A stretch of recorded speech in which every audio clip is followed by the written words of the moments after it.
let's turn that one on. Let's turn that one on. And according to my chat, we should be live. Did I spell everything correctly? I did.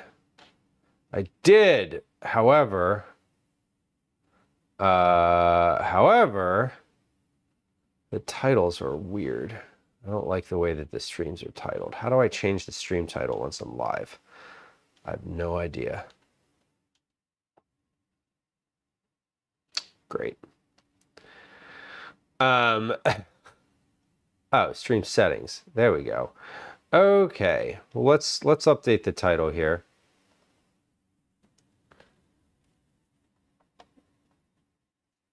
And save, and I have recipe dev twice in the title. We don't like that. Twice in a row, in fact. No good. Okay, awesome. We're live on YouTube. Welcome in, y'all. Thanks for hanging out. We are going to be doing a recipe development day today. So welcome in. The recipe that we are working on today is a loaded baked potato stuffed shell. Hey Lou, what does that mean? That sounds interesting and also complicated, but delicious. Okay, what that means is I enjoy a baked potato, but I also like pasta and I love carbs. So we're making stuffed shells. Instead of putting a ricotta filling in them and covering them with tomato sauce, we're going to be putting mashed potatoes in them and covering them with a little bit of cheese and bacon, then topping them with a sour cream topping. So this is should be pretty straightforward. I'm hoping it's pretty straightforward. We're going to be doing the pasta first. So we're going to make the pasta, we're going to make the mashed potatoes, we're going to make the bacon. You could use bacon bits here if you really want to. Those are the three things that need to be like cooked for this recipe. Then we're going to use, then we're going to put that all, kind of assemble that all in 9 by 13 baking dish. If you don't have a 9 by 13 baking dish, it's okay. You can use a 13 by 9. It's totally fine. Then we're going to cover that with a package of cheddar cheese and crumbled up bacon. And then from there, we're going to put that in the oven. When that comes out of the oven, we're going to put a little bit of sour cream sauce on there. I don't know really what's in the sour cream sauce yet, but we're going to figure that out together. It's also got sliced green onions in it. Those are going to be both in the potatoes and just sprinkled on top at the end. We're using powdered baked potato mix, so you can use like really any kind of baked potato mix that you like. I'm gonna use the Idahoan brand potatoes because those looked good in the store. I'm also going to use a package of cheddar cheese, pre-shredded cheddar cheese, but you can use your own shredded cheddar cheese. And I am going to make my own bacon today, but you could also use bacon bits because we're going to call for like a volume of bacon and not like a pack. We're not using a whole package of bacon. So that's the recipe today. If you're watching on YouTube, thank you for hopping in. I appreciate you. I appreciate you no matter what you're doing, but I would appreciate if you would also hit the like button or the subscribe button.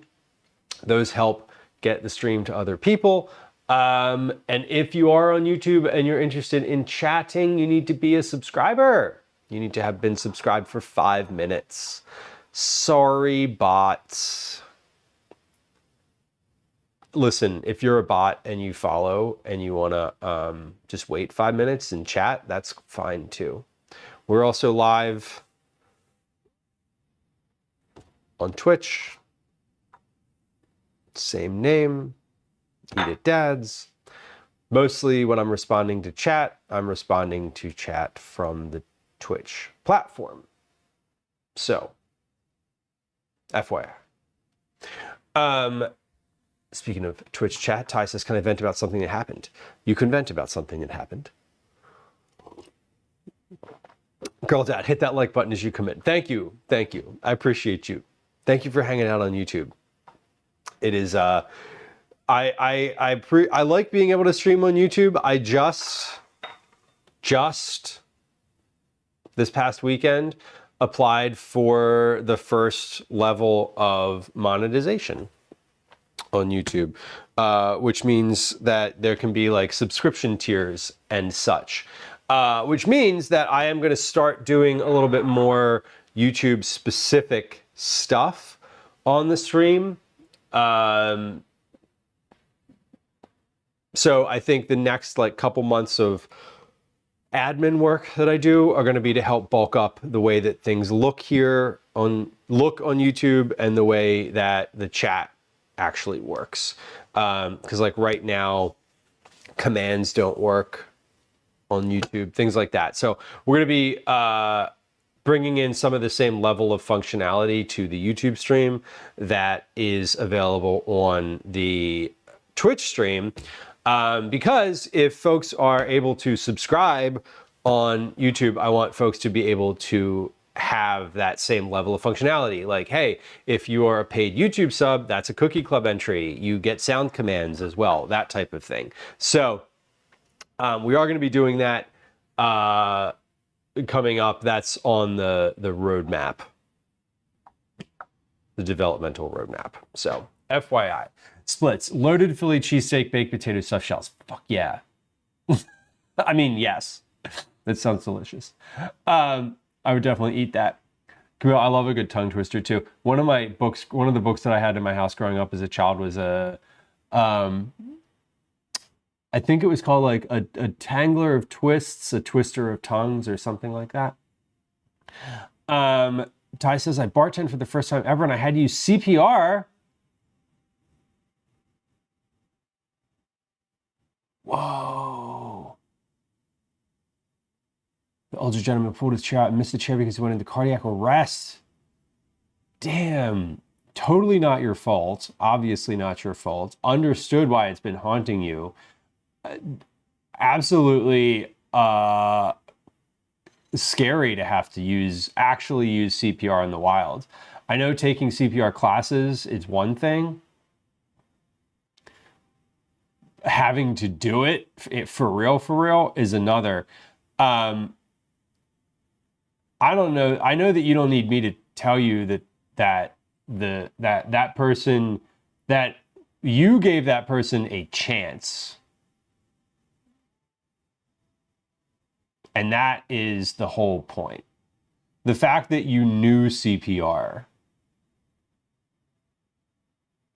gave that person a chance. That is scary. I'm sorry that you had to go through that.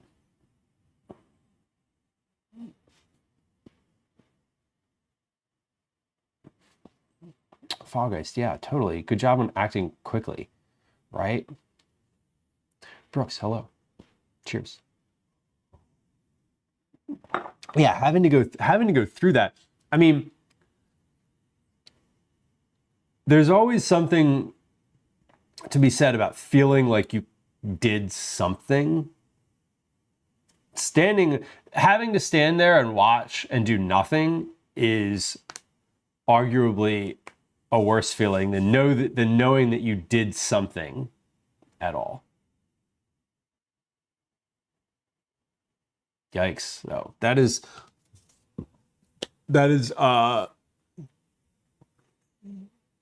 you're right. You're right to still have that be sitting with you for a bit. It would definitely feel you just think about it. Yeah, you think about it for a while. You don't like probably forever. Probably forever. Not to be like glib about it. But experiences like that where you find that are that level of traumatic, I feel like will stick with you. I think that you can take I don't think that you could have done anything else, and I do think that you have every right to be proud of the fact that you knew how to react, that you did react, period. Like, that's, you couldn't have done more in that situation. So like, guilt is probably there for a little bit in some capacity, but it's not a feeling that like anyone else as an outside observer would ascribe to that situation on your behalf. Like, I wouldn't read that and be like, oh, this person could have done anything else.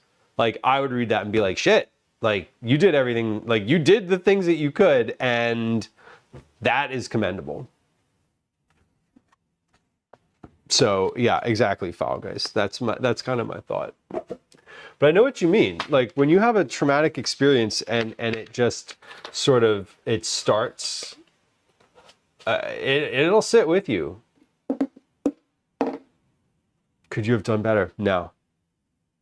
No. No. Not.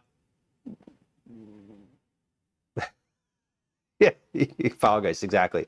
If a medical professional, someone in an ambulance who's fully trained and capable for that situation, was not able to push against the inevitable, then you did fine.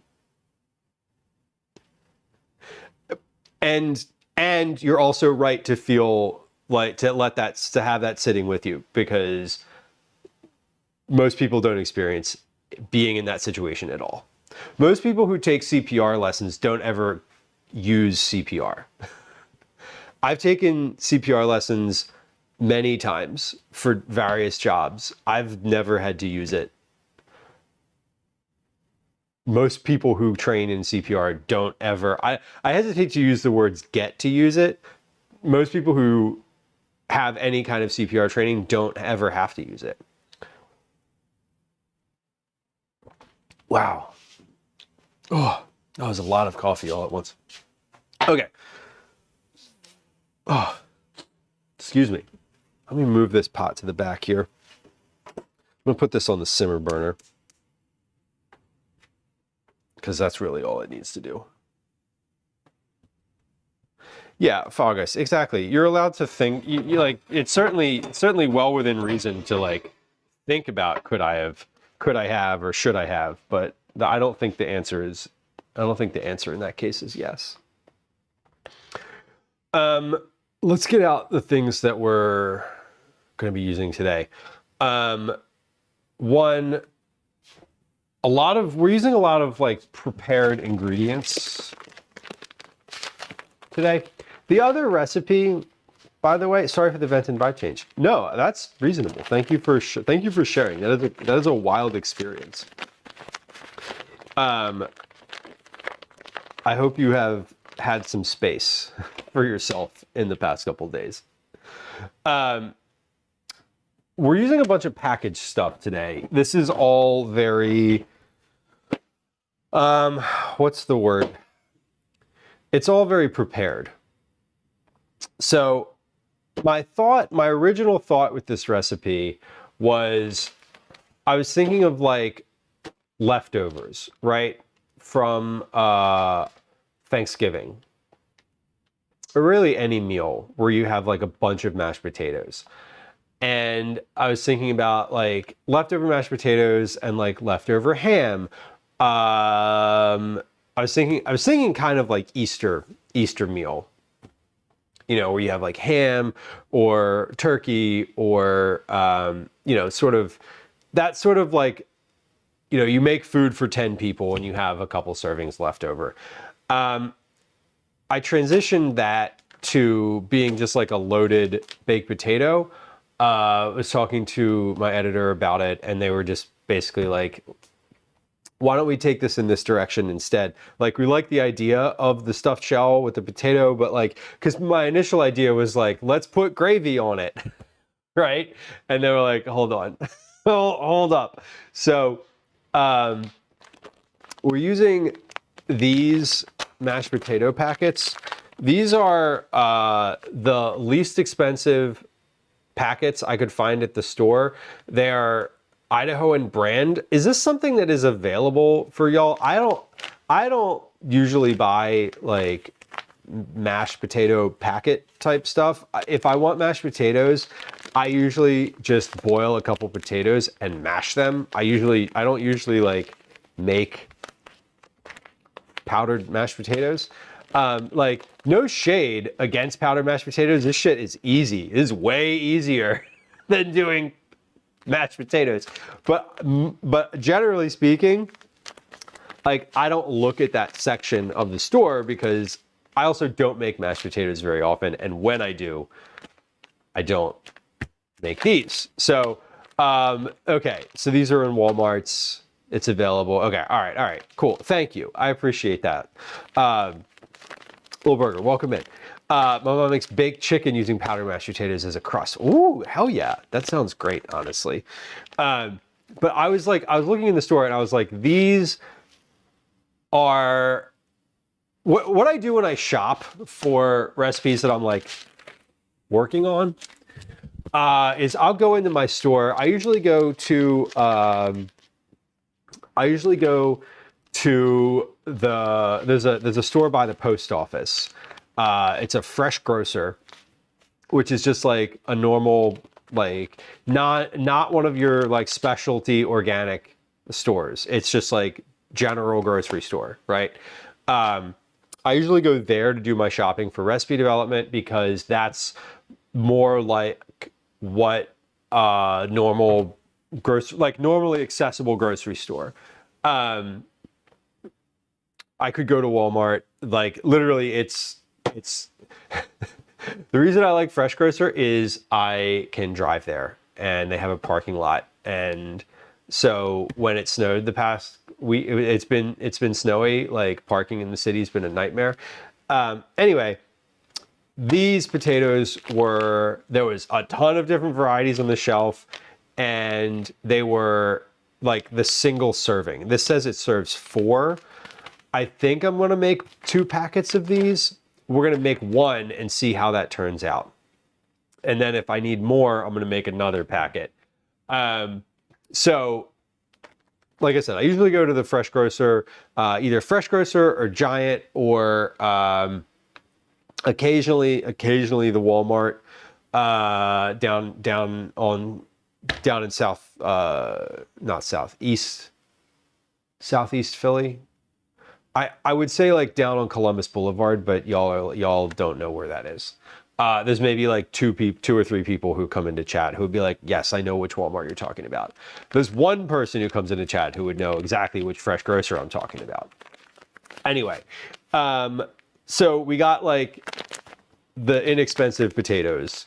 We got the most common shells, the San Giorgio brand. I feel like these are the like, these are the shells that like are available at literally everywhere. This is like, they have these at like the corner store by my house. So when I say everywhere, like quite literally everywhere. We have, okay, so we got the shells, mashed potatoes, green onions. I did get fresh green onions. Here they are. We'll just put these over here for now. And shredded cheddar cheese. I got an 8-ounce pack of shredded cheddar cheese. It was on sale, so I bought the Fresh Grocer brand. It was 1 bag of the Fresh Grocer brand was less than half the price of the like same size Land O'Lakes product. And I was like, what's going on here? Anyway, so we'll get the cheese out later. But the first thing we got to do is make the shells, the potatoes, and the bacon. So I also don't think I'm going to use a whole pack of bacon. I think I'm only going to call for like four or five strips of shredded of bacon. To be fair though, I am going to make the whole pack of bacon because I'm not going to open this and make some of it. I'm going to open this and make all of it, and then if I don't use all of it, I'm going to put it back in the fridge. Anyway, there we go. Lil Burger says I may have bought over $100 of the Idaho and potatoes during pandemic. I kind of like these are great. My only qualm with these is how much sodium is in here, but like that also means that I'm not going to have to add as much salt to this. Like I don't have to worry about seasoning this because like this is going to have salt. The bacon is reduced sodium bacon, but like it's fine. They fluff up pretty big. I figured as much. I mean, 4 servings of mashed potatoes seems. I was thinking about it. It doesn't seem. I was like, oh, maybe that's not enough. But like, I think it's probably going to be enough because I'm imagining like a serving is going to fill like 4 or 5 shells. Oh, so you do have these. Okay. I like to put not as much water as the package says, a little bit less. Good to know. Fogus, you have 30-day food supply buckets in a closet. That's a good idea. That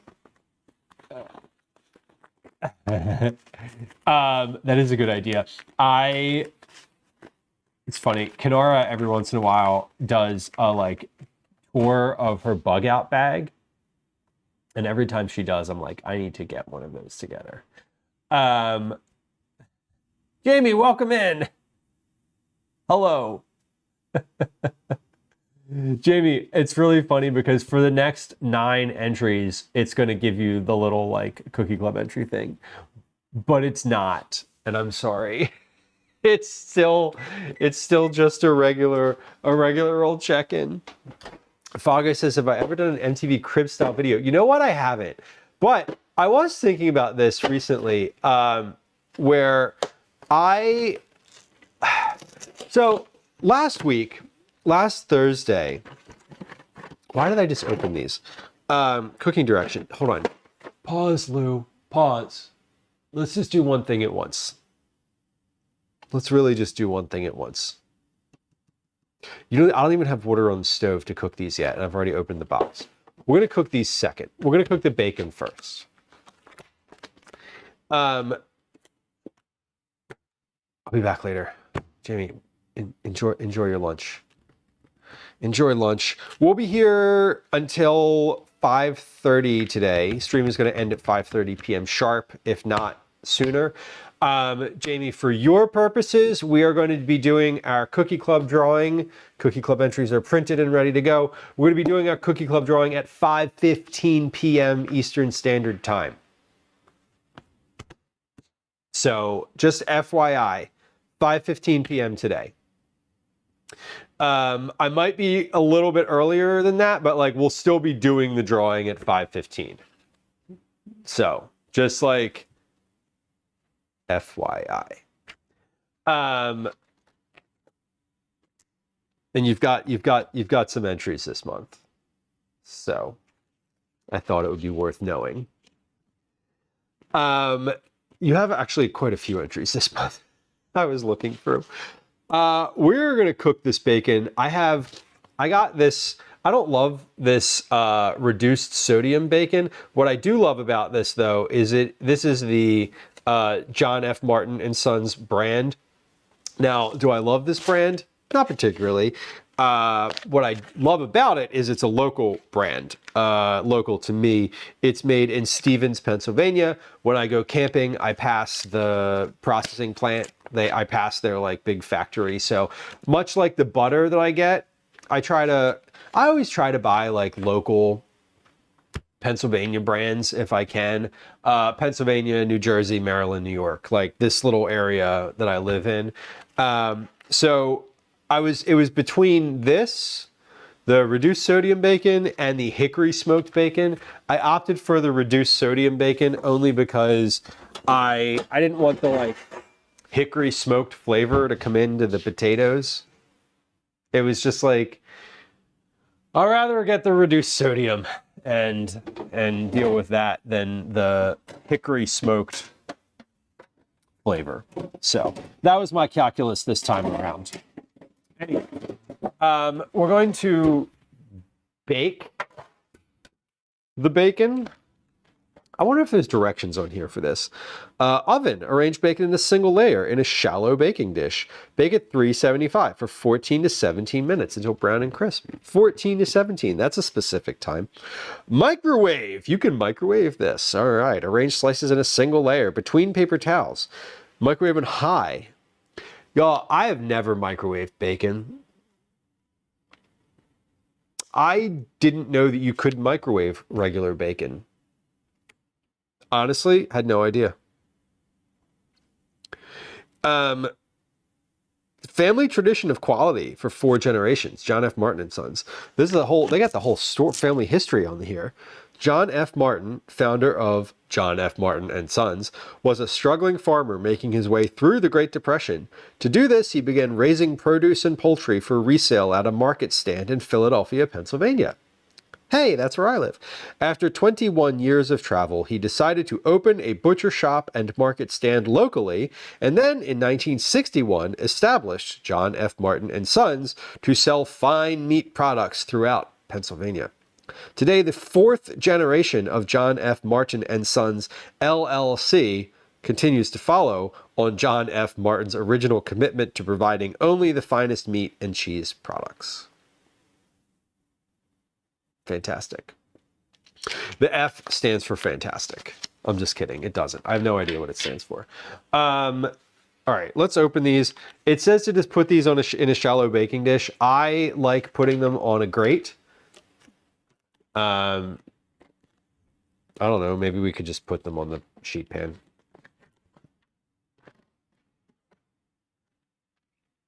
Should I just put these like right on the sheet pan? I feel like when I put them on the sheet pan, they end up like burning, and then I have to scrub the pan and it gets... Oh, why is this difficult? Okay, there we go.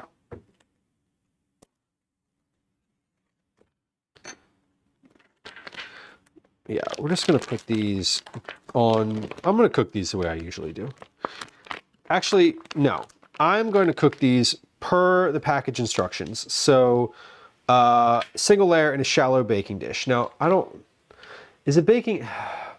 It says baking dish, but like, I'm just going to use this sheet pan. It's fine.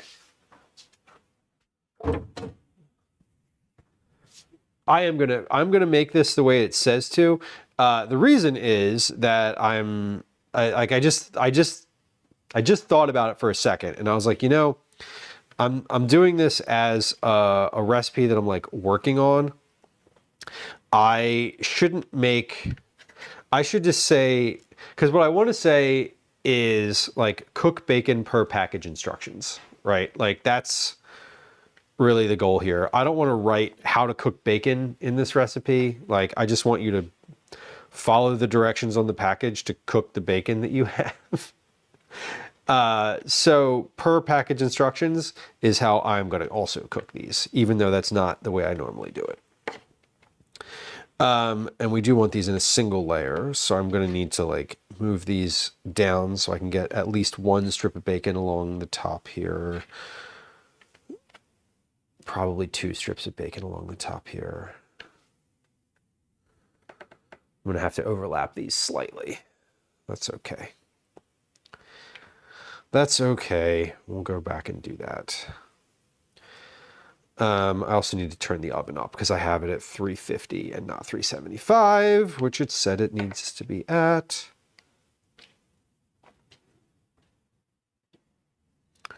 All right, we just need to overlap these just slightly. These will shrink up a little bit, and by the time I'm finished, they'll be in a single layer. And we'll take all the fat from this tray and put that in a little mug too, because that, last night I was looking for some fat, bacon fat or some type of fat. I was looking for bacon or chicken fat. I was going to make croutons for the soup. But I didn't have any, which is why I ended up making garlic bread instead. I used the leftover roasted garlic that I had from making those cookies last week for garlic bread, which was really good, except certain members of my family complained because they saw the garlic bread and were like, oh, I thought you were making spaghetti. Turns out you're making soup. And that was disappointing, which is a valid complaint. But I was also like, it's homemade garlic bread, y'all. You can't please everybody. All right, I'm gonna wash my hands here. We'll wash my hands, we'll turn the oven up. The oven's still preheating, so we need to wait for that anyway. But the bacon is ready to go in. Turn this up, 75. Alrighty.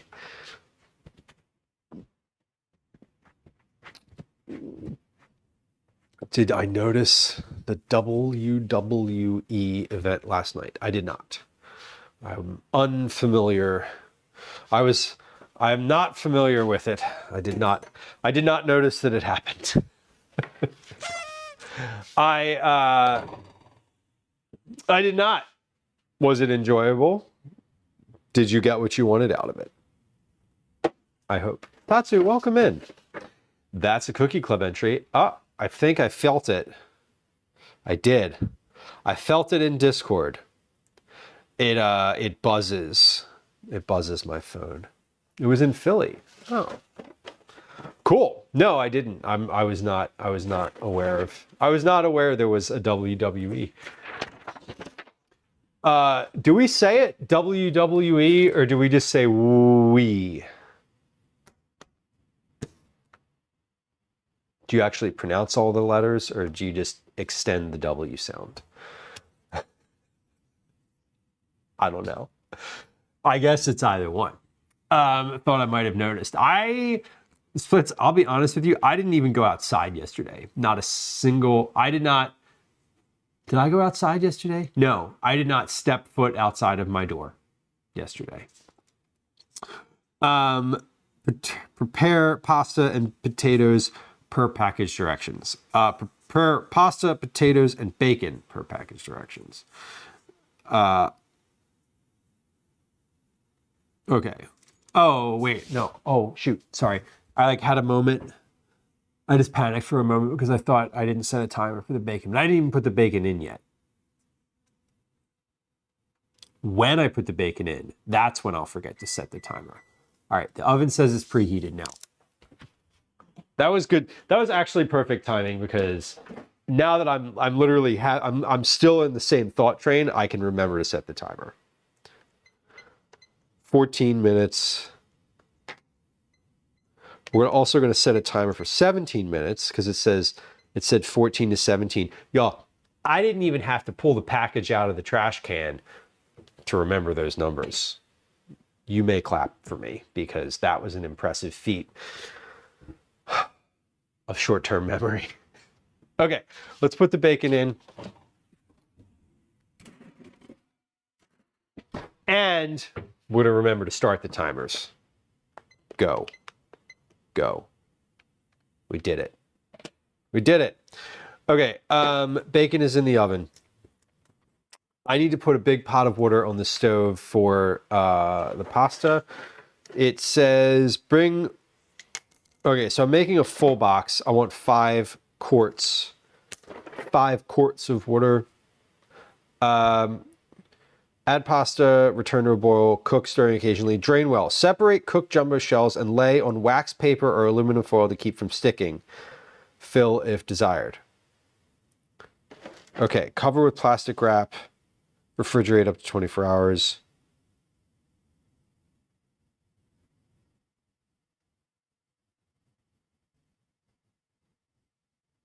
Okay, so you can cook these and not have to fill them immediately. What I'm getting from reading the directions on this box are that you can cook these and save them for a little later. So I think that's what we're gonna try to do. We're gonna cook these and let me put a big pot of water on. DJ Harley, welcome in. Happy Tuesday. We're gonna put these on the stove. Y'all, we might get to both of these recipes that I'm working on today. I'm noting the time. I don't think it should not take me 4 hours to cook the rest of this recipe. So, hopefully not. Hopefully not. Maybe though. We are going to put a pot of water on the stove. We're going to cook these shells. Then we're going to cook these potatoes. Sarah says, yes, I did some shells recently. I cooked them, rinsed them under cold water, and put a little oil and set aside. Awesome. Good to know. Yeah, I feel like, you know, I want to cook these, but then I also am not going to use them like immediately. It's going to be, I don't know, 20, 30 minutes between finishing them and filling them. Probably longer than that, if I'm guessing. All right, let's get this pot of water filled. Coming along, it's coming.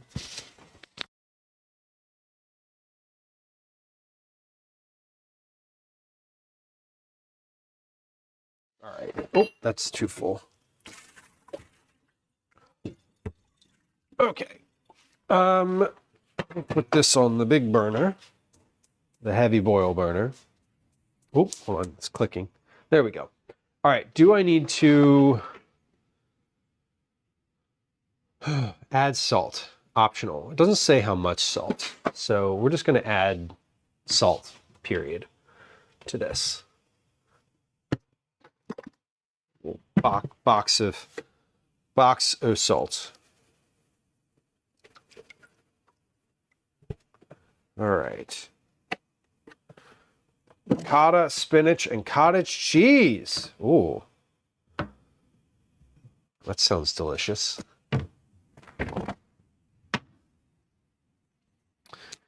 That does sound delicious. That was what I was thinking of for this recipe. I was going to make stuffed shells with mashed potatoes, but my initial pitch for this was take mashed potatoes but mix in spinach, like just a bag of like fresh spinach to the mashed potatoes until it wilts, and then get your basically like spinach, garlic powder, onion powder into the mashed potatoes, and then a little bit of cheddar cheese on top of that, and then a little bit of gravy, like literal gravy. I was like gonna have, my initial pitch was like make a packet of gravy and dump that on top. Well, we're taking this more in the potato-y direction, which I, in retrospect, feels okay. Feels pretty good. Not in retrospect, in reality. I'm probably going to need a little bit of pepper here, so let's get some pepper. Oh, I wanted to try something. I was talking about getting a grinder, like a spice grinder the other day, and it occurs to me that I own a bullet blender, and that I don't really want to use this to grind spices with all the time, because I don't love the idea of like, I just don't love the idea of having this be like the spice grinding thing. Also, this is a lot, the like screwing and unscrewing. What I want is a small countertop coffee grinder for dedicated for grinding spices. That's my goal. But I wanted to see if I could grind some peppercorns in here. And like, I'm pretty sure I can. I don't think this is not a like, oh, we're doing a science experiment here, but like, I just want to see how well it works, honestly. So while we're waiting for water to boil and bacon to cook in the oven, let's do that. Love the out of the box idea. I have these things where I love something that you can just like have a base for, right? Sarah, where it's like, you know, just start with like shells and potato, and then like you could do like all the stuff that you could put on a baked potato, you could also do in this version, right? It's the same basic thought where I was like doing the idea of the toasts, right? Like soup toasts, where like you can do a broccoli cheddar toast, right? As long as you have a base of like, here's how you make the toast part of it. You know, how do you top it is just kind of up to you.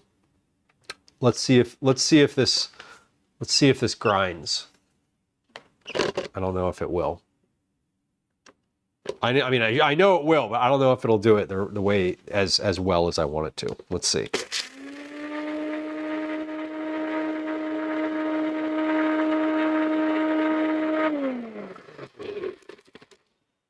I mean, yeah, that looks like ground pepper.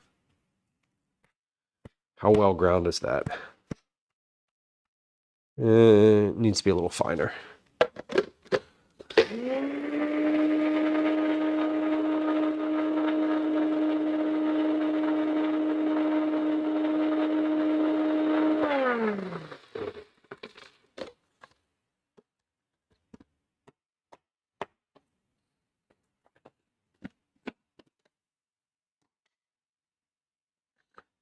Well, that worked. That was cool. Damn, look at all that pepper that I got now. That was like 20 minutes worth of hand grinding. Wow. Machines make life easier. How about that? Shocked. Shocked, I tell you. Is there a specific reason why you wanted to find out? Well, there was big chunks. There was a couple big chunks in there. I just didn't want like a large chunky pepper. That's it. And yeah, I took these from like peppercorns. Like I started with peppercorns. So I was just, because if you know, when you hang out here, you watch me grind pepper from this thing. I'll be like, well, I need 2 teaspoons of pepper, and I'll just be standing here for like 10 minutes, like hand grinding pepper, you know, which is cute and bespoke, but like also unnecessary. But I've been saying for a little while, I want to get a dedicated like spice grinder that's not this blender. Like this is okay, but like this is also, now I've got like 2 pieces of this to wash. The next time Calvin makes a smoothie, it's going to taste like pepper, you know, like, so there's reasons that I don't want to mix this sort of my regular blender with grinding spices.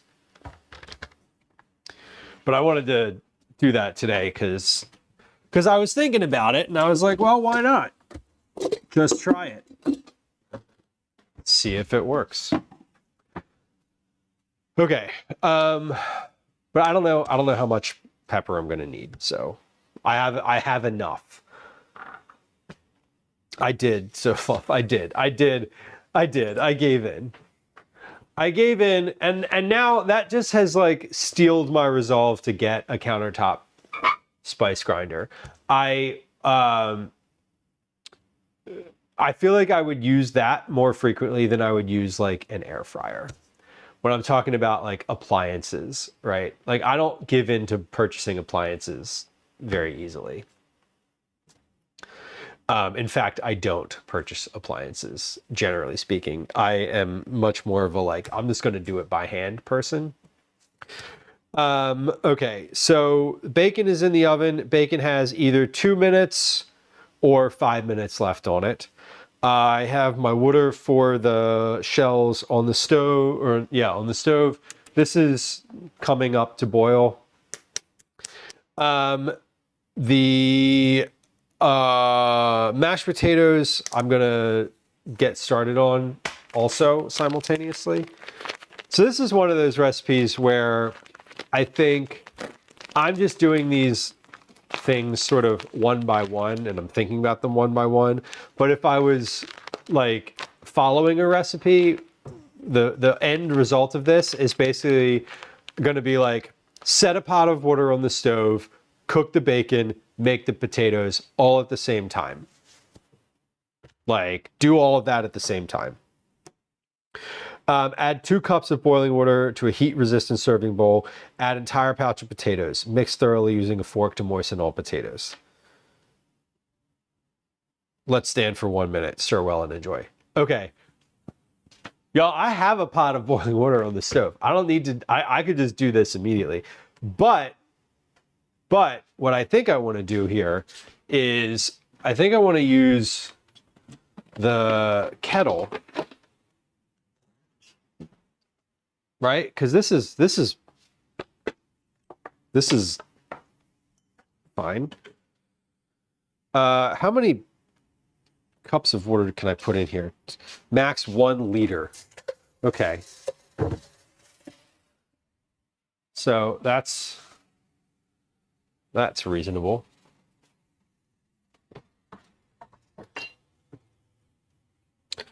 Let's boil our water in this kettle. So the most exciting thing that happened was the machine grinding of the pepper, I have to admit. So we're going to make these potatoes with a hot water kettle. 212 degrees Fahrenheit is boiling. So once this is up to temperature, we'll just put these in, put this in a bowl, and I'll just measure it. I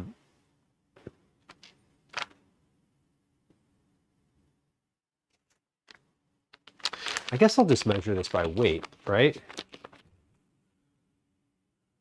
2 cups of water.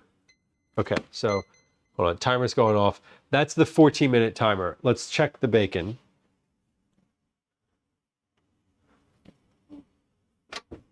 Bacon is not finished yet. We're gonna give that, we're gonna let the, I already have the 17-minute timer running, so I'm just gonna get up to 17 minutes. I'll let this, we're gonna let this other timer run out. And then we'll figure it out. You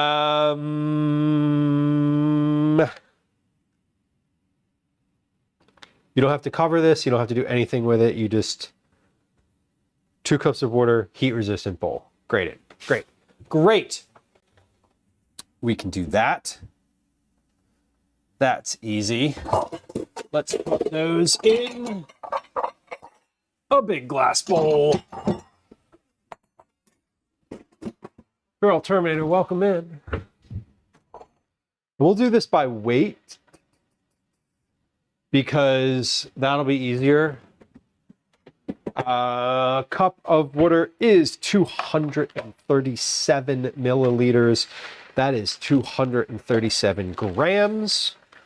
1 gram equals 1 milliliter. For liquids, which includes water.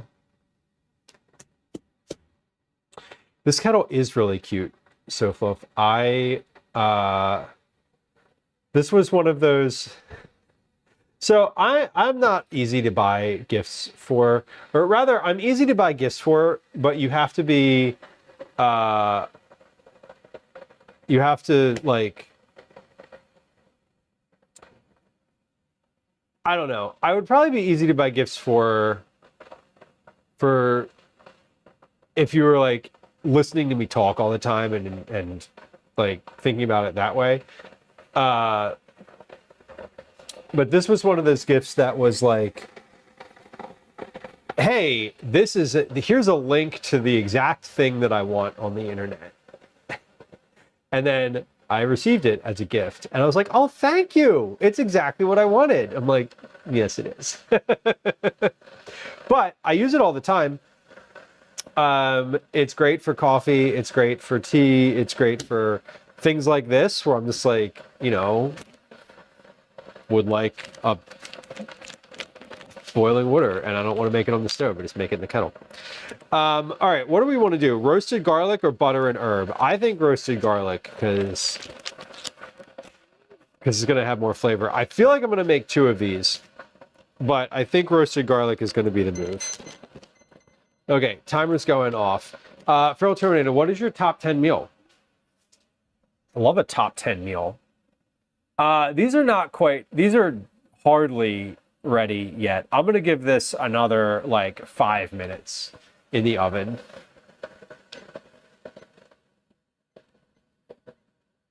I just, like I said, my oven is like, my oven is not calibrated.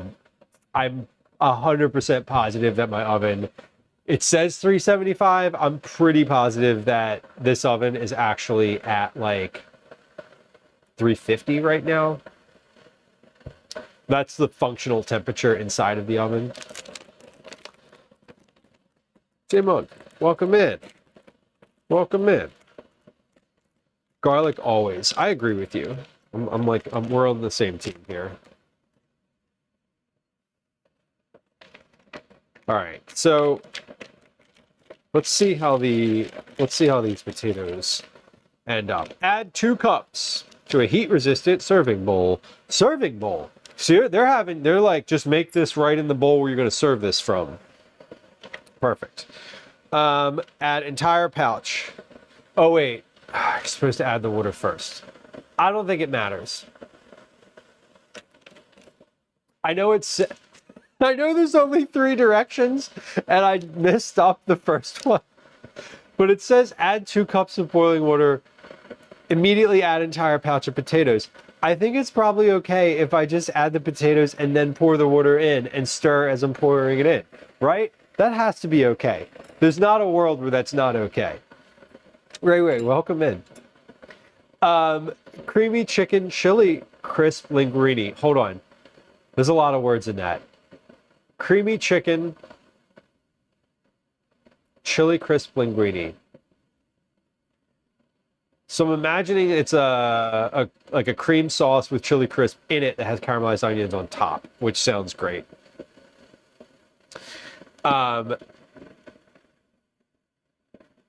Sometimes if you do it the other way around, things get lumpy. God damn. You're really gonna make me do this? Okay, fine. Okay, fine. Okay, fine. Feral Terminator, that sounds great. Did you make this? Or was this a dish, an out-of-home dish? Oh, you made it. Super. Recipe? Or your own concoction?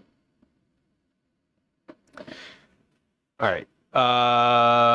Bacon is still going. My pasta water is moving.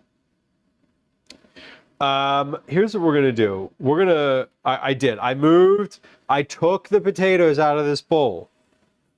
So we're gonna do it the exact way that it says. I took the potatoes completely out of the bowl. They're in this other little dish here. We're waiting for my kettle here, waiting for the kettle to boil. From the Every Plate meal service. Okay. I don't think I've heard of Every Plate. What is the one I keep getting commercials for? I forget what it is. I keep getting commercials for Hungry Root. That's the one I'm getting commercials for now. Okay. You feel better now. feel neutral about it. But let's put a trivet underneath of this so the heat doesn't like mess up my scale. Okay, 237 grams of water in this bowl. This is boiling. 50, 100, 220, 30, 40. Oh no, 250. Shit, it's too much. It's too much. That's too much water.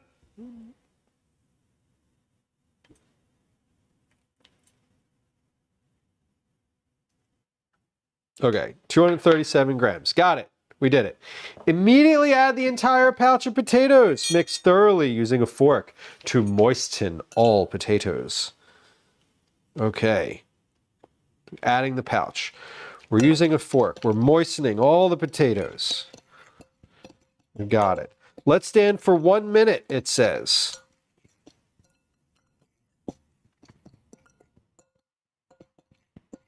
Damn. That absorbed all that liquid right away. Okay, I already and immediately know that I want more potatoes in this. So, good. I know that I need two batches of this, which is great. Okay. We're letting it stand. We're gonna let this stand for a little longer than a minute, because we are. I can't use these right away. But we're gonna let this sit just like that. Oh, I'm an idiot. I added half of the water that you need. I added 1 cup of water. Okay, so we're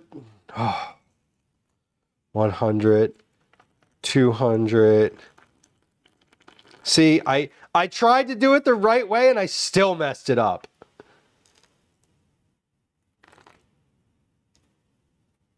Okay. It's fine. I caught it right away. And we'll do better next time. Again, I don't think it actually matters. Okay.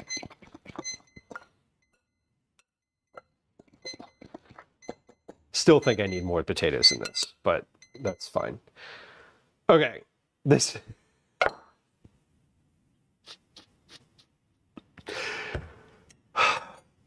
I can't even make mashed potato packets the right way. Okay, the timer's going off for the bacon. This is just about finished. I think 2 more minutes. Okay, I swear. This is supposed to be easier, y'all. That's 20 minutes. I can't do that.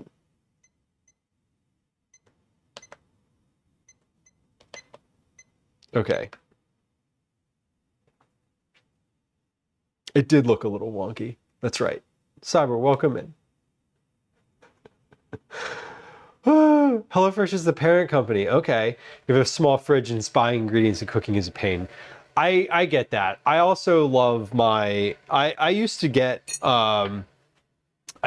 Blue Aprons a ton, like meal services. That was a really super consistent thing for me back in the day, and I certainly appreciate how easy that whole thing is. The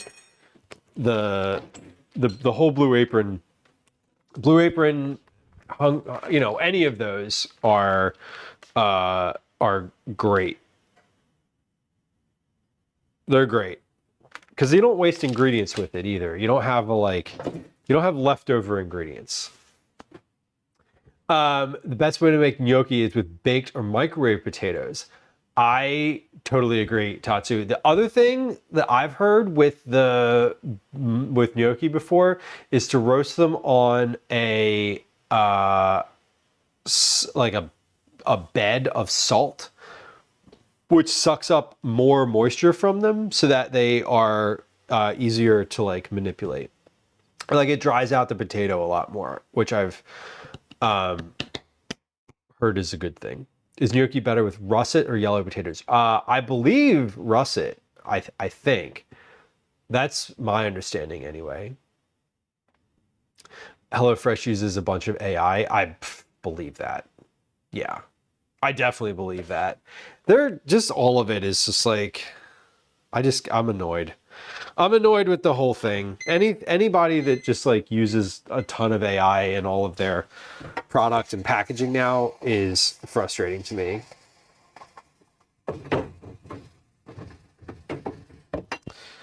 I was saying the other, I just like, I don't know. I keep getting all these job alerts on LinkedIn for like all these different companies, and it's just like every one of them is like some sort of AI generative like thing, and I'm just like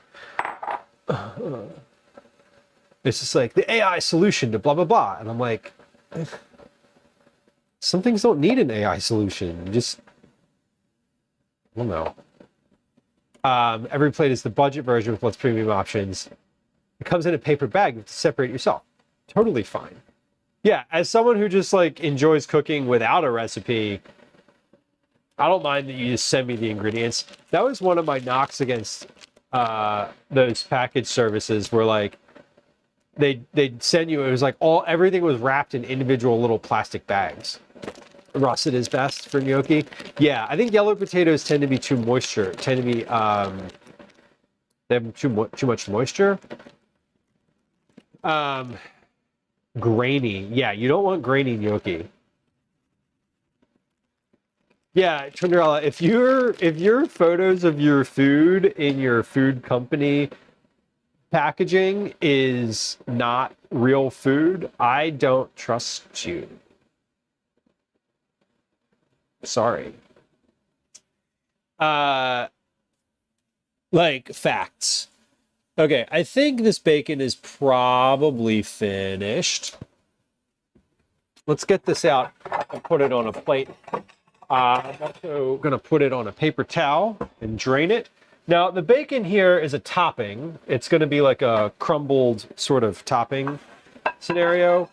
So I think I do want to drain it. I also want the grease from the tray. Keep that. So we're going to take this out. This is not the way I usually cook bacon, so honestly, I'm not quite sure if this is finished. I believe it is. I don't know. I heard it. I heard it. Yeah. It's not crispy because it's wet.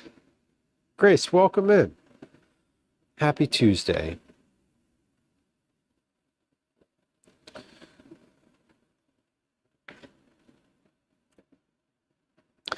Oh, that is a lot. Yeah, like I don't usually cook it on the tray in its own grease like this. I usually cook it on a rack.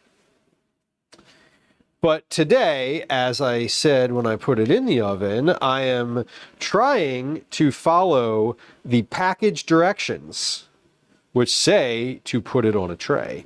Actually, they say to use a baking dish, but I think this is roughly the same thing when it comes down to it, right?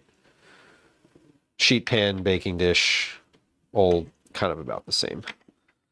I think. I think it's okay. All right. Well, those little bits are stuck on, so that's probably a good sign. Let's put this off to the side, where inevitably I will lose track of it mentally, and a cat will come up and be up on that in just a moment here. So we're gonna save all this bacon grease in a little mug. I'm not gonna I'm not filtering this or straining this in any way. I'm just gonna kind of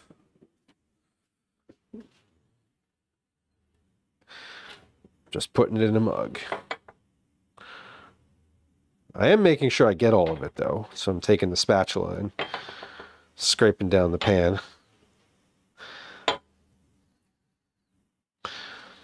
Because the worst is leaving it on here. I don't want to leave it. There we go. All right. That's better. Now, let's not forget and think this is my coffee. That would not be good. I'm going to pop this in the fridge next to the butter. All righty. Still waiting for my pasta water to boil. So we have our potatoes and our bacon ready, but the pasta, not yet. Moist bacon, I know. But it's on a try. It'll dry. It'll dry. It'll dry. Yeah, so Fluff, I just usually put it on a rack so that the grease like drips off of it. And it always like, it ends up that my bacon is like drier. So I think it's fine. Visually, I don't have, I'm not used to looking at it and discerning whether or not it's finished when it's cooking in the grease like that. I have the same problem when I cook it in like a cast iron pan or on the griddle or anything like that. Like when I'm not cooking it on the rack where the grease all just drops off of it, it confuses me because it's like it'll dry. Like the way that I've cooked it, it will dry out and it's going to be fine. But I'm always like, but it looks so like limp. Whereas when I cook it on the rack, it like dries as it's cooking. 9, welcome in.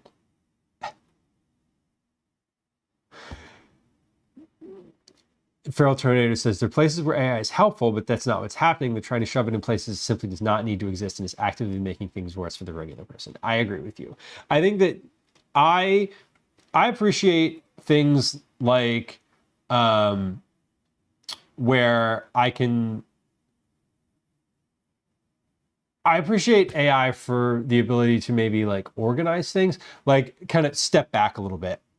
I don't use it.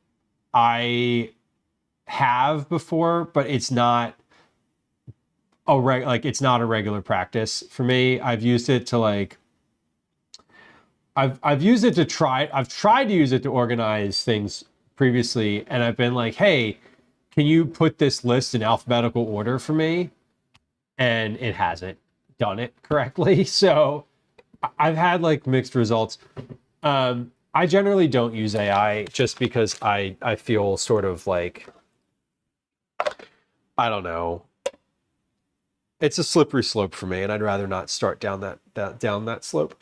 I think I'm just pause. I think I'm going to make more potatoes than this because this doesn't seem like enough. So I think I'm going to make two. I think I'm going to make 2 of these packets. And then we're going to mix them together in this bowl. So we have our water. It's still in here. It's still at the right temperature. So we need to have two cups of hot water, which is 237 grams per cup. That's 474 grams, right? 474? Yeah. Okay, 474 grams. And then we'll mix the 2, 3, 400, 20, 30, 40, 50, 60, 474. Perfect. Real Terminator, you got rid of your Google and Amazon stuff. I still have the Google Home. I still use a Google Home in the house. We also have an Amazon one of the Amazon ones. I forget what they're called. Tells you how much I use it. Alexa, that's what it is, an Amazon Alexa. I do appreciate those. I mainly use it as a like way to play music out loud. And not necessarily like answering questions robot, you know? Thank you, J-Monk. I am trying. That is the goal.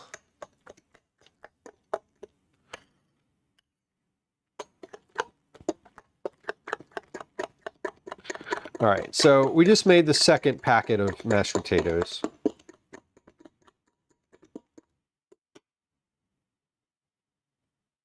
I'm going to let that stand for a minute.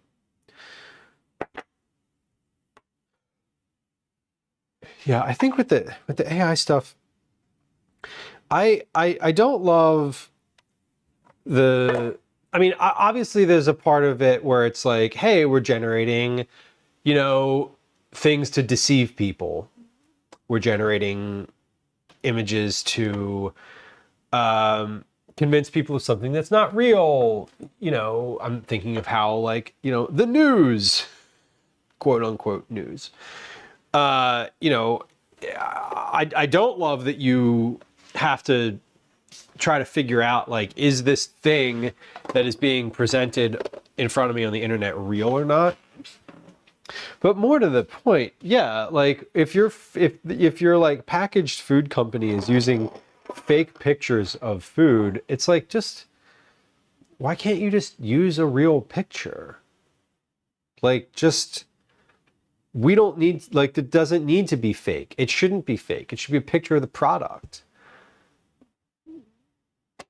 Like, I don't think that's like, I don't understand anyone who would argue the other side of that position. Like, you're trying to sell me a food product, show me a picture of the real product. Like, I don't think you can argue. I just fundamentally don't understand the folks that would argue the other side of that. The other side of it is like, yeah, maybe you're saving money on, like,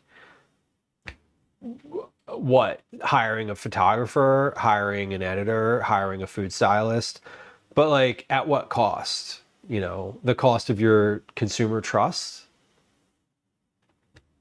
I don't know. Consumer trust is very low. I feel like I'm betraying humanity. Yeah, kind of. I don't have any of that stuff. Like, we have a Google Home. These lights are like the Philips Hue things, but like, I just flip the lights on and off in the house. I don't know, maybe that makes me old school, but I don't get it. 9, I do, yeah, I use the shopping list. Now, what annoys me is that, like, the Home, because we have the personalized voice things so that, like, Calvin can play his own playlist, right? When he's like, can you add something to the shopping list? It's like, hey, we don't recognize what list you want to add it to. And I'm just like, just one fucking, oh, it's so annoying. It's so annoying. If you can't get your recipe to work in Photograph Wall, I think it shouldn't be an included recipe. I mean, plenty of recipes don't photograph well. That pasta stew that I've been making is just red. It's red. It doesn't look good. The only good way to photograph it is to put a little bit of parsley on top of it so you have a color contrast, but it doesn't mean it doesn't taste good, you know? J-Monk, exactly. Like, there was a whole thing about about food styling, like, you know, my Big Mac doesn't look like this. Yeah, no shit. Because the one in the picture has, like, hand-placed sesame seeds that were held on with hairspray. Like, of course it doesn't look like that. But at least it was designed by a person. I don't know. Like...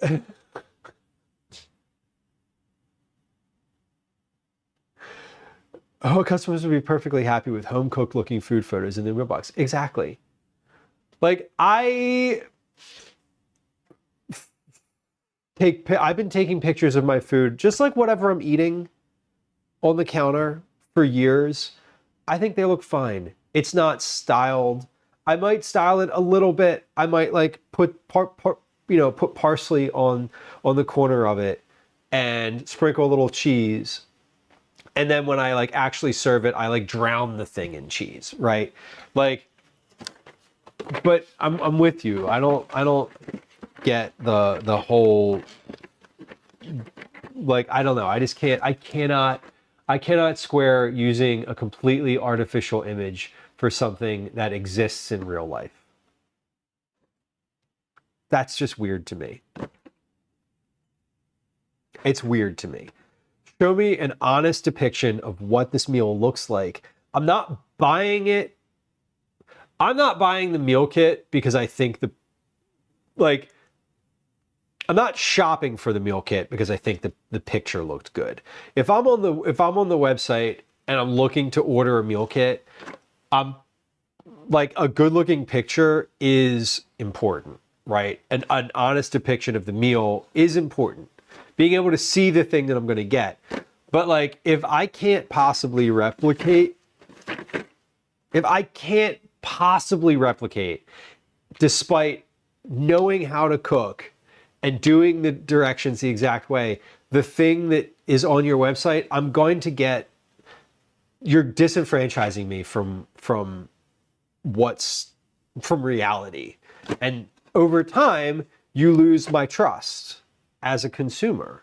Like, I think that people are like, we're going to save money here. But like, if I look on your website, everything is AI generated, I'm not going to buy from you because I don't trust you.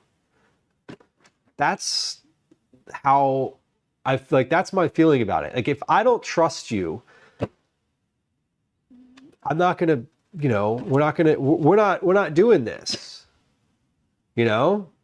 It's the same reason you got to be photo verified on a dating app. Because otherwise you're just a computer. Right? This is how it goes. The products being eaten in the commercials. Taco Bell knows what they are. Taco Bell is just like, listen, we're not here to look good. We're here because you're drunk. Please enjoy. 9 says, a black bean soup. Put a sprig of cilantro, scatter the tiny bit of cheese. Exactly. Just like, you can make it look good. You can make it look good. You don't have to make it look fake. Okay. Cook uncovered stirring occasionally. How long? 10 minutes. Okay, let's set a timer for 10 minutes. My water is boiling. 10 minutes. Let's stir these in. Okay. The thing with these shells is you are always going to lose a few of them in the process here because it's... oh, start my timer. I did. Yay. Because some of them are going to break. Some of them are going to rip. And that's okay. Let's get our... We're getting there. This is an interesting one. I'm trying to keep the process simple, but... So I'm going to need to think about how to make this a simpler process, because the overall here, this is feeling complicated, despite the fact that the ingredients are rather straightforward. It's feeling complicated because I made the bacon and need to cook the shells, make the bacon, and make the potatoes. Man, you can really tell the difference between these two potatoes. One, hold on, come on in here a little closer. So the one that's on top here was the one that I did, I messed up my timing on. And the one that's on the bottom is the one that I did the exact directions from the packet. And they look different. I guess that's what happens when you really only have like a minute to get it right. So anyway, that said, I'm going to mix these together because these are two different types of potatoes. So I don't want these to be, I want the flavor to blend together here. I don't want to have two distinctly different types of fillings for these shells. That's not the goal. So we're going to mix these together. And I also want to add in some green onion here. So while my shells are cooking, let's get our green onion together. Now, I know these potatoes taste good. I don't need to worry about the seasoning because they are fully seasoned, ready to go, plenty of sodium. They're packet potatoes. I'm not worried about whether or not they taste good. I know they taste good. Bacon. The only other things I have to prep here are bacon and green onions. But before I do that, let me get my colander out to drain these shells. And, you know, am I going to drain these shells or do I want to take them out with I think I might want to take them out just with the spider and just put them in a big bowl with, no, I am going to drain them because I want to run them under some cold water and then I'll put them in here and toss them with a little bit of oil so that they stay not sticky. Okay, we got the process. I do not need to save any of my pasta water this time because we're not making a sauce. These are just shells that are, just shells that are getting stuffed. So no need to save the pasta water. Let me clear out my sink a little bit.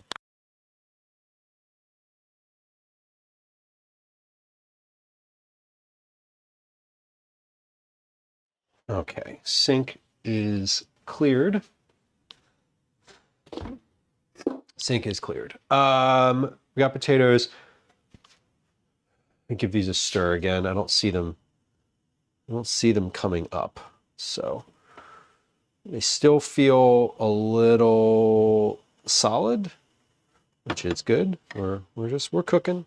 We're getting there. I don't want to cut the I don't want to start. I want to cut up the bacon yet because I'm not sure exactly how much we're going to need. I think the green onions I can start cutting though, and get those into.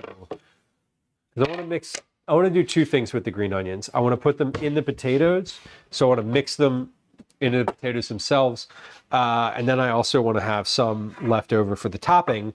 Again, because of visual appearances, right? We're talking about, you know, generative AI and all that. I want to be able to style these with some actual green onions on the top. So let me wash my hands before I cut those. Time check, 14:01. All right, we're doing great here. We're good on time. As I mentioned, I do think that I'm going to have plenty of time to do my next recipe. The next recipe that I'm working on is super, super easy. Y'all are going to laugh. Y'all are going to laugh because it's one of those, like, obviously, you don't even need a recipe for this situation. But that's how it goes sometimes. I think we'll get there today, though. Because once these are in the oven, this should be really, really straightforward. And then the next recipe is just a baking recipe. I need to keep track of like the volume of ingredients. It's not baking. It's just kind of set it in the oven and let it go. Okay, let's see. How many green onions do I want to cut up here? Let's start with 3. Let's start with 4. Now, some of these have some dead pieces on them. So actually, before I do this, let me trim these. These weren't looking so great when I got them, but I put them in a cup of water and they sprang back. But they still, some of the stalks didn't make it, and that's okay. We're just going to trim these up here.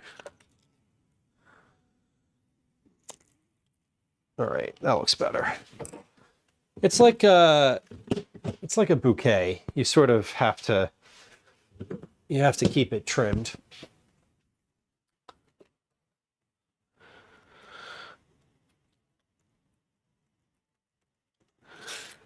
It's an interesting, I don't often get like fresh flowers for the house, but when I do, one of the things that I really enjoy is like kind of refreshing them every day, like looking them over, deadheading them, kind of making the bouquet look nicer, and it ends up lasting longer when you do that.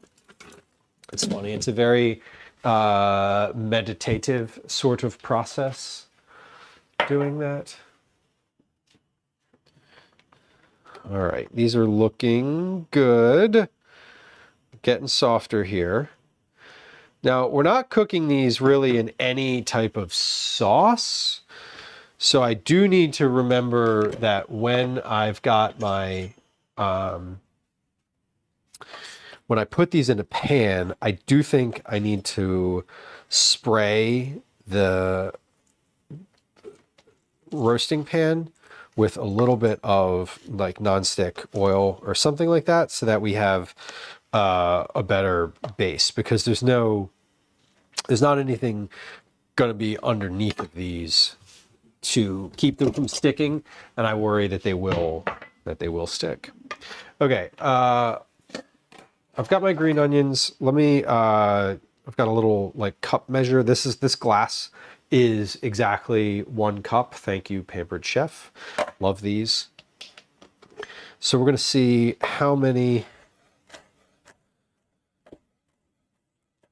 what volume of green onion this ends up being. I think probably anything up to a cup is fine here. This is going to end up being a little less, but that's expected.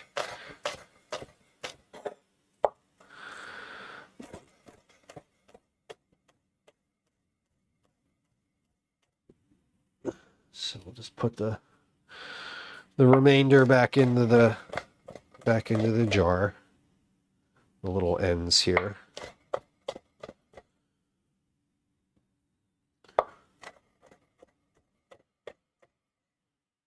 All right. Looks good. Okay, we're going to take a pause. That's the timer for my pasta. That was 10 minutes. Take one of these out and just make sure that this is exactly where I want it to be. The thing about pasta is it's not like an oven. Boiling water is boiling water. Okay, that's pretty good.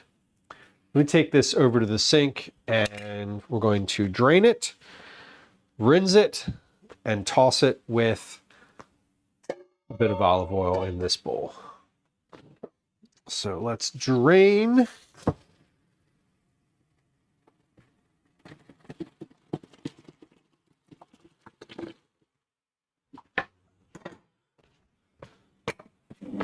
going to rinse with some cold water here to stop the cooking, just till the steam stops. Okay, those look good.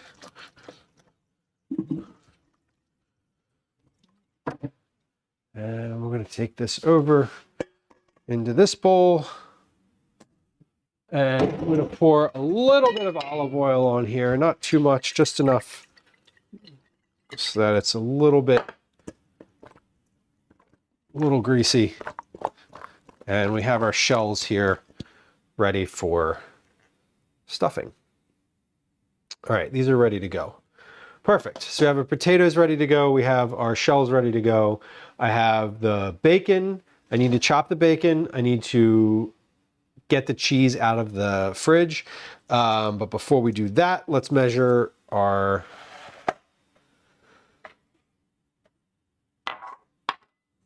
green onion here. So this was 4 green onions worth, really roughly 3 green onions, because they were only like 1 or 2 stalks each, because some of the stalks had died. So we have about a half a cup of green onion. I think I want more than that. Yeah, I definitely want more than that. So let's do another couple of those. Let's do 3 more of those. Catastrophe, welcome in. Sorry, just switch dominant hand. Oh no. Okay, left hand. This is the right hand is the one with all the tattoos. The left hand is the one with some tattoos. Oh God. Okay. I saw it before I started using the knife. I could have pretended I didn't see it, but that would have been disingenuous because I did see it. Okay. So we got some chopping here. I don't often do like fine chopping. The rocking motion is weird.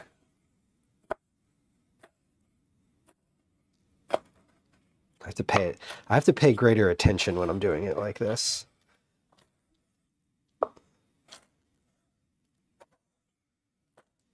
It's certainly a lot slower, isn't it? Please don't cut your finger off. Well, I mean, I'm going to try not to. The thing with using your non-dominant hand, I think that it ends up making me a little bit, I go a little bit slower, but it also often ends up that I am more, I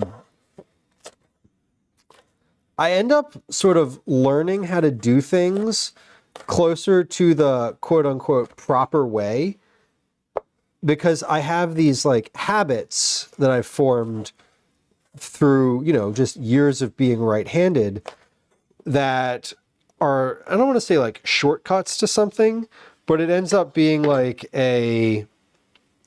just like, oh, I always do it this way, you know, so I just continue. And when I start trying to do something more left-handed, I have to like think about it more. And it ends up where I do it more aligned with the like proper way sometimes.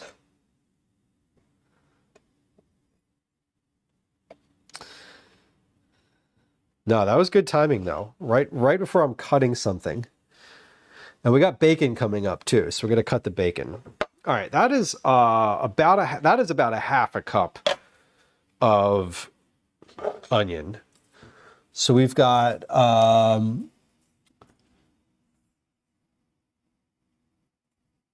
that's about a half a cup, 30 grams. How many ounces is that?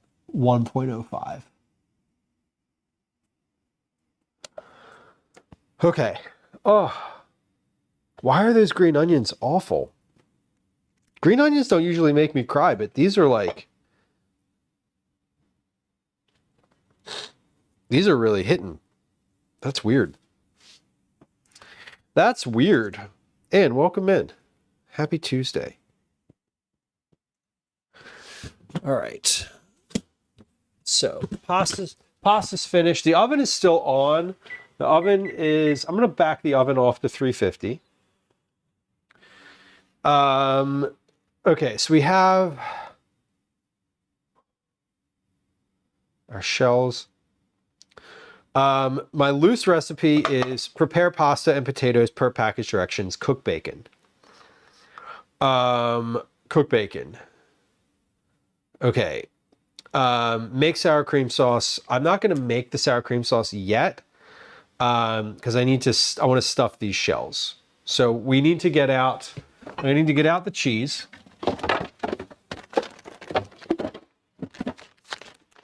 So we have sharp cheddar, natural shredded cheddar cheese. I knew this was the right cheese, y'all. Like, I knew I was buying the right cheese because of the food photo on the front, which was, in fact, a loaded baked potato. So I was like, we're in the right spot now.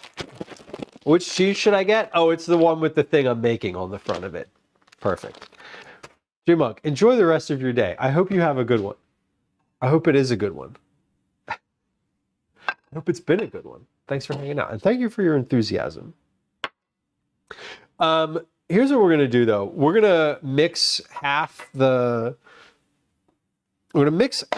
of these green onions into the potatoes here. So I want about 15 grams worth of green onions in here.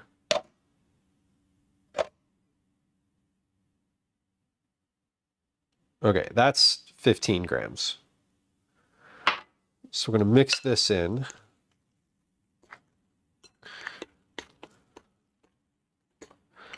Now, I still got this little fork here that I was using to fluff the potatoes, which is not ideal, but it's working. And that's good. So I'm gonna prepare the pasta, mix potatoes in, and 1/2 of green onions. About 1/4 cup. Okay. Hitai says, are onion goggles a real thing? Onion goggles, like specific goggles made for onion cutting, are a real thing. I've seen them in the store before. You can, in fact, purchase them. It is a brand. It's like the Onion Goggles brand, which is kind of weird, but also like sort of fun. Okay, how do I want to do this?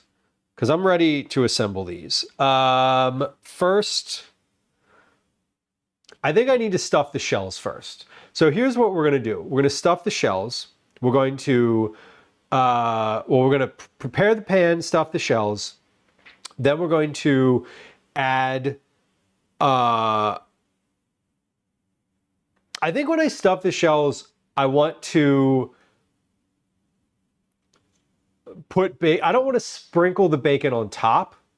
I want to make sure that the bacon gets pressed in, because basically, like, I want each shell, when you pull it out of the pan and put it on a tray, to have bacon. I don't want it to be like I get annoyed.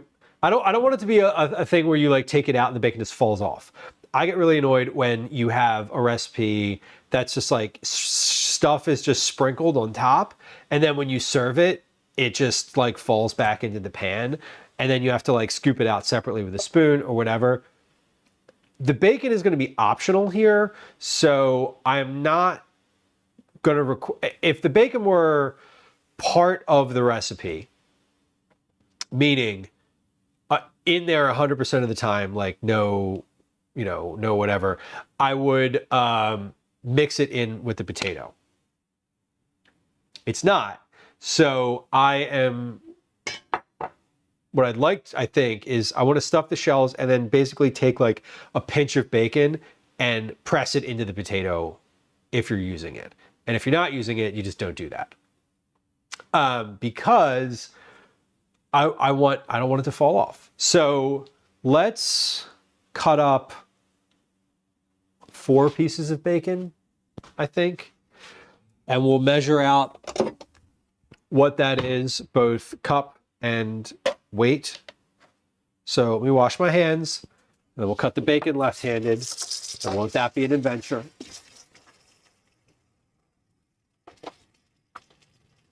Yeah, who would say no to bacon? Catastrophe. I know. Like, I don't know. Vegetarians.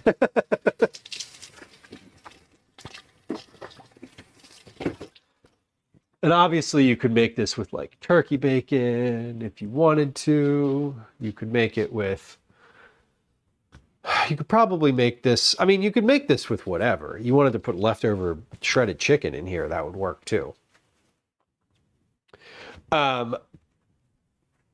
Obviously. How are my shells doing?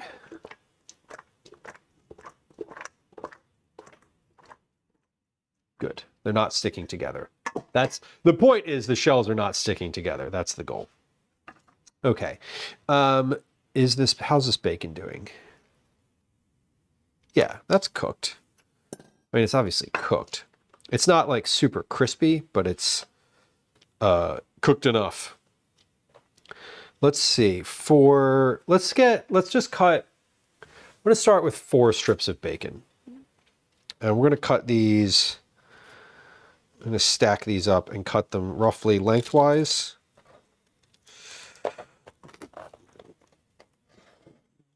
And then we're going to chop them into pieces.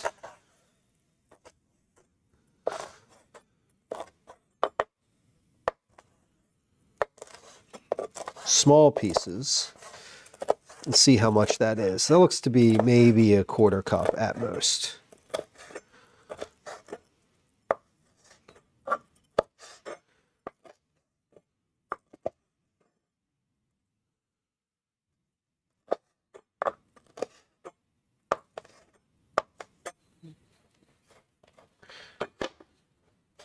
Okay.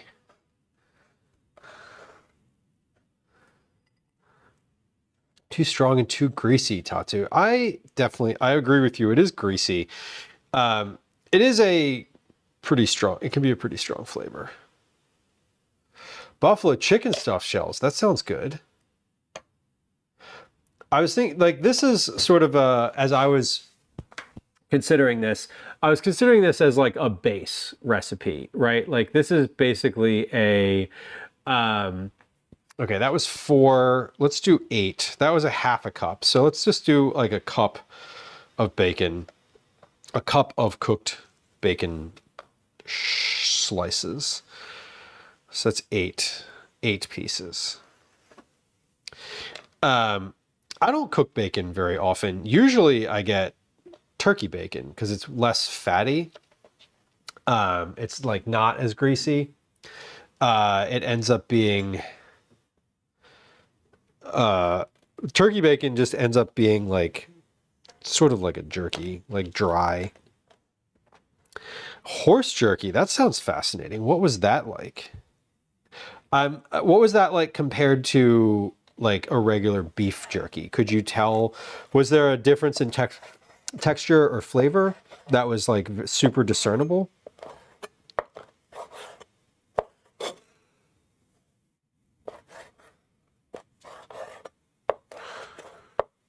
Also, was that a unique dish there, or was that like a common thing?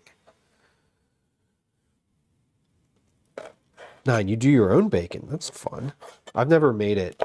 I've only ever eaten it from like the point where it's ready, right? No ham, salami, no leg. Imagine a horse walking up to you and you licking its ass. Well, I hadn't ever imagined that before, and there is, of course, a first time for everything. And that was the first time I'd ever imagined that. Very good. Very good. We're breaking new ground here. If I don't end up using all of this, we'll figure out, like, it'll be fine because I'll know how much I had to start. Okay. 8 strips, that's about a cup of bacon. Kathy, welcome in. Hello. I see we have the 200 level check-in bug happening still. I'll wash my hands here.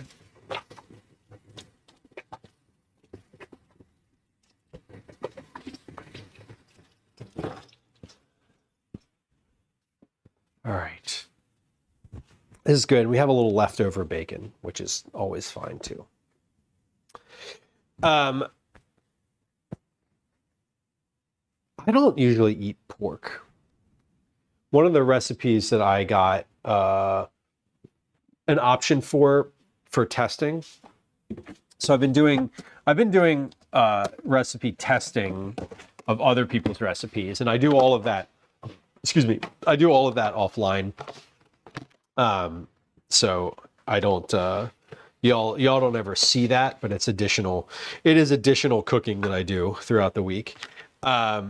And one of the more recent rounds of available recipes was a pork chop that was like in the slow cooker. And it was interesting because I was reading it through and I was like, oh, that sounds good. But I realized that, like, outside of the occasional bacon, I don't really eat pork at all. Like, I don't eat beef really much either. But it's super popular, but I just like don't know. I was like, wait, I don't remember. I don't even remember the last time I had a pork chop, like, just, you know, like a steak. I can't remember. Okay, so that is about one. That was 8 strips of bacon, 1 cup chopped, 94 grams. How many ounces is that? 3.3 ounces. A cool new sheet pan. Oh, cool new sheet pans, plural. Super. New sheet pans. That's exciting. That's exciting because, like, the old sheet pans, they get bad over time and then you don't realize it. And all of a sudden your sheet pans are like dark and awful. And then you see the new ones and you're like, whoa, is that what a new sheet pan looks like? Damn. Okay. Okay. Avo, welcome in. Happy Tuesday. Okay, let's stuff these shells. We have everything that I need. I have my shells. I have my potatoes. I have bacon and cheese. I'm going to make like a sour cream topping for this, but I don't want to put the dressing on the shells themselves. Like, I want that to be something that you serve like on the side. I think. Or maybe it's just like you serve them with sour cream and you sort of like you dip them in, you cut them and like dip them in sour cream. We're gonna suss that out. I know that I'm not putting them on the shells when I bake them, so we're gonna pop them in the oven and start the baking process first. Okay, so 9x13 sheet pan. I'm gonna spray cooking spray. You know, I don't think I've ever sprayed cooking spray with my left hand. I'm pretty sure I have not.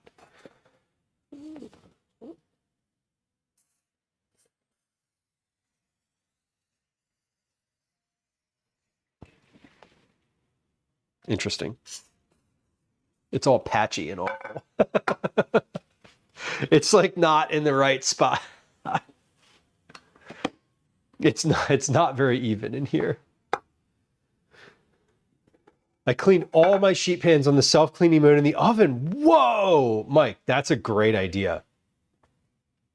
I kind of love that. Did they buckle when you were doing that? Did it end up sort of warping them at all? I'd be worried about that.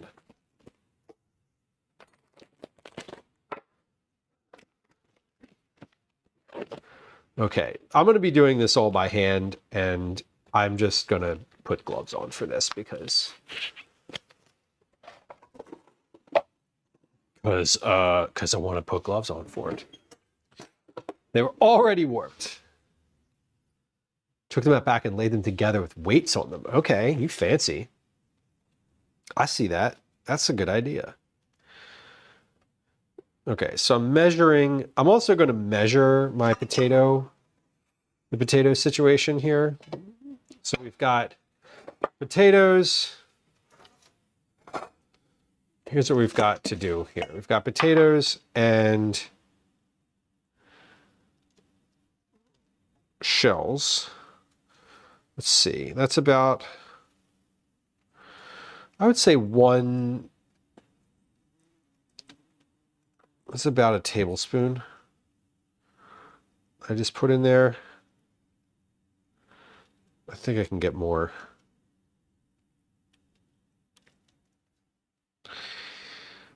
Anywhere from 1 to 2 tablespoons per shell, I think, is the goal. And then we're going to take some of this bacon and put like a pinch of that bacon, and I'm just going to like stuff that in. So we have basically a shell that looks like that. And we're going to set that in the tray, our greased pan. So I'm going to measure these twice just to make sure. So I've got that's a tablespoon. That's about 2 tablespoons. So I think I think the way that I'm going to phrase this is between 1 and 2 tablespoons. And a pinch of bacon pressed into the top. And we'll see. We'll see how far we get with that. Now, I'm not going to continue using the tablespoon because it's really deep. Like, it's got a deep bottom to it. And that's annoying. I would prefer to use a tablespoon spoon and do like just a big heaping bit of this and sort of do it that way.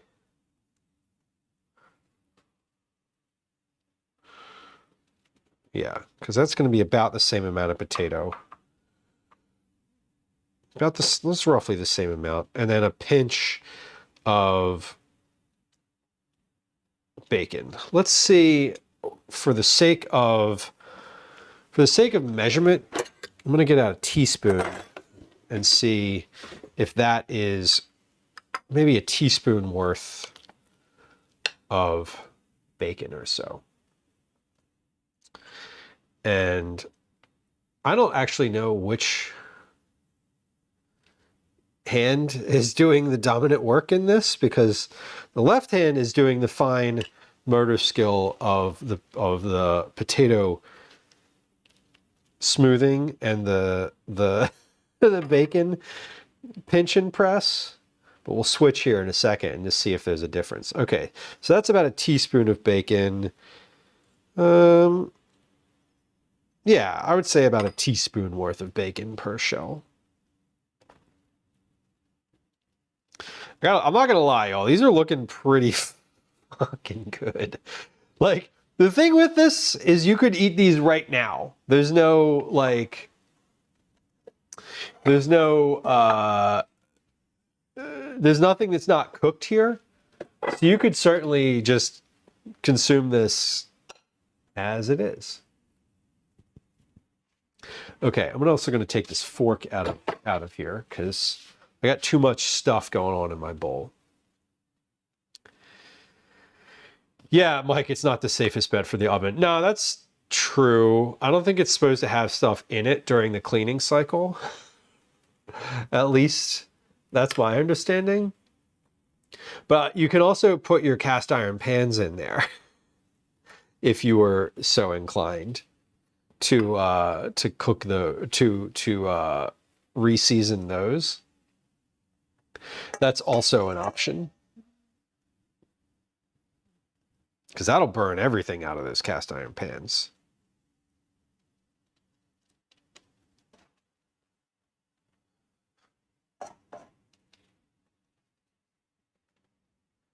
Yeah.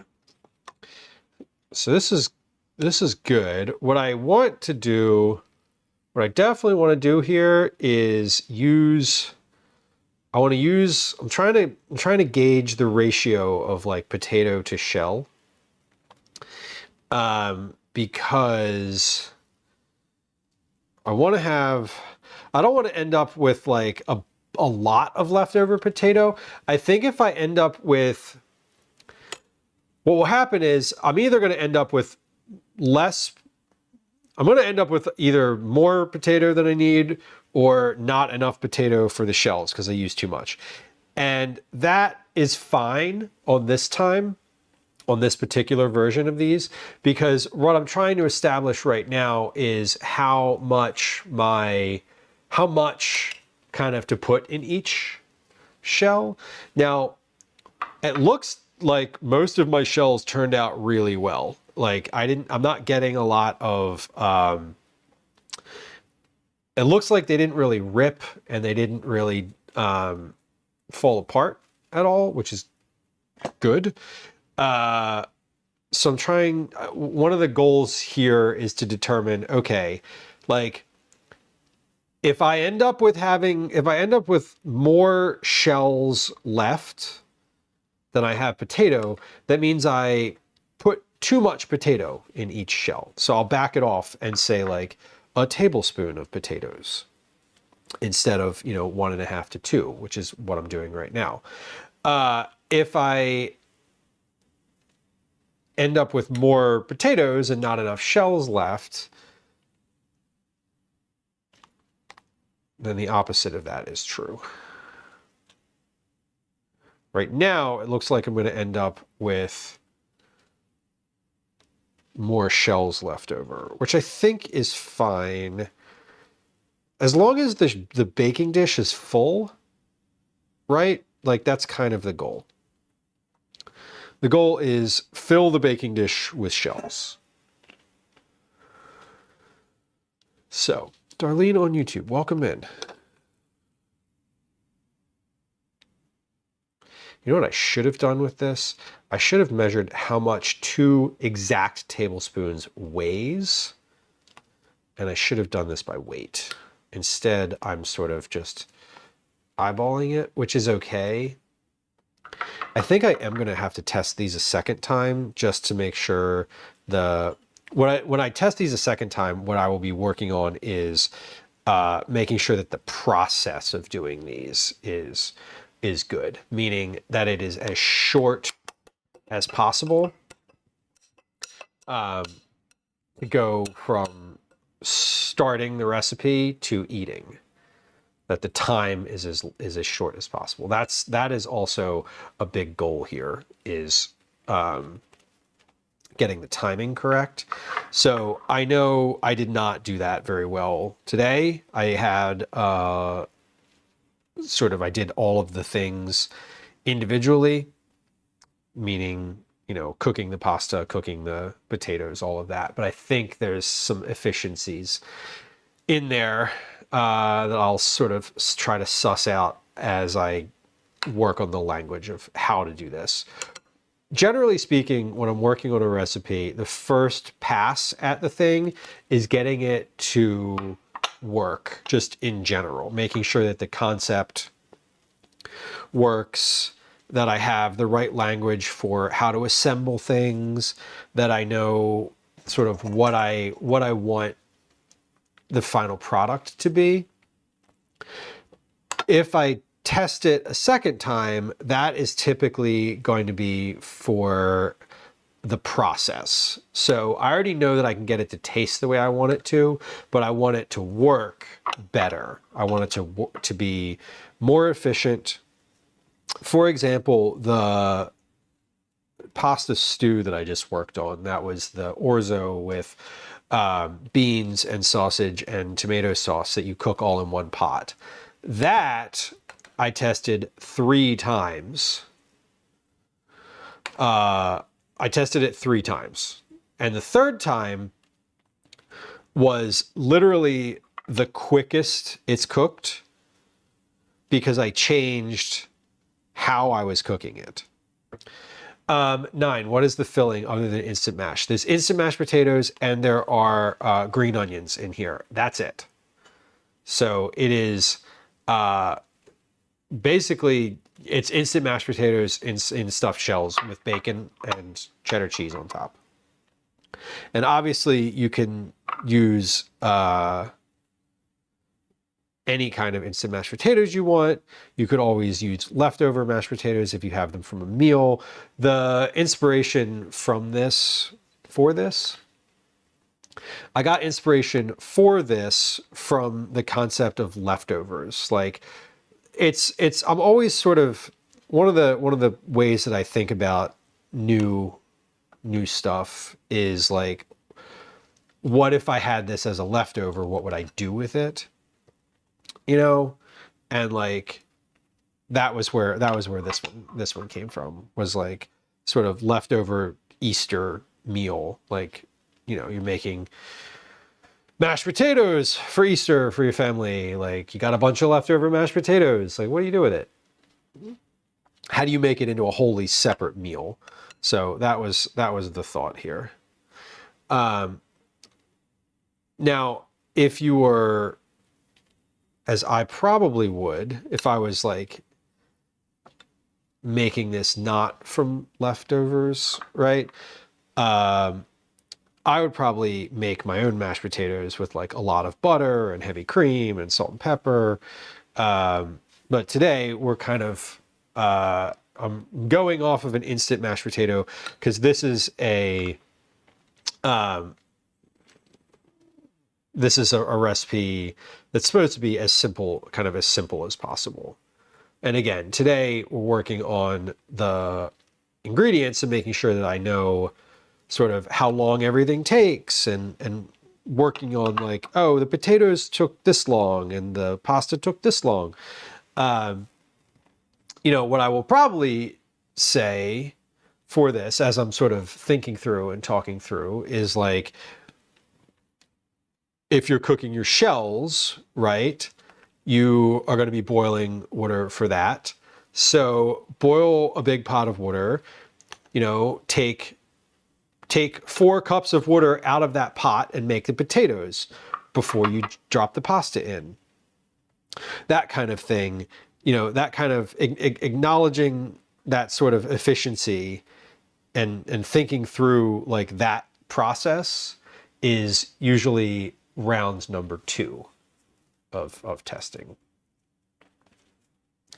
Mashed potato croquettes. That sounds great. You know what I've done before that's been a complete failure that I was really frustrated about? I've tried to put mashed potatoes in a waffle maker and it didn't work. And I was like, how come this didn't work? I saw it on the internet and other people had done it and it worked for them. And I was like, it didn't work for me. Has anyone ever tried that? Like mashed potato waffles? I think that would, I think it sounds great to me. But Liz, welcome in. Good to see you. Happy Tuesday. Hope you're having a good afternoon. Or wait, carry the one. Oh, it's still a good morning for you, but I hope you're having a good one. I hope you're having a good Tuesday, regardless.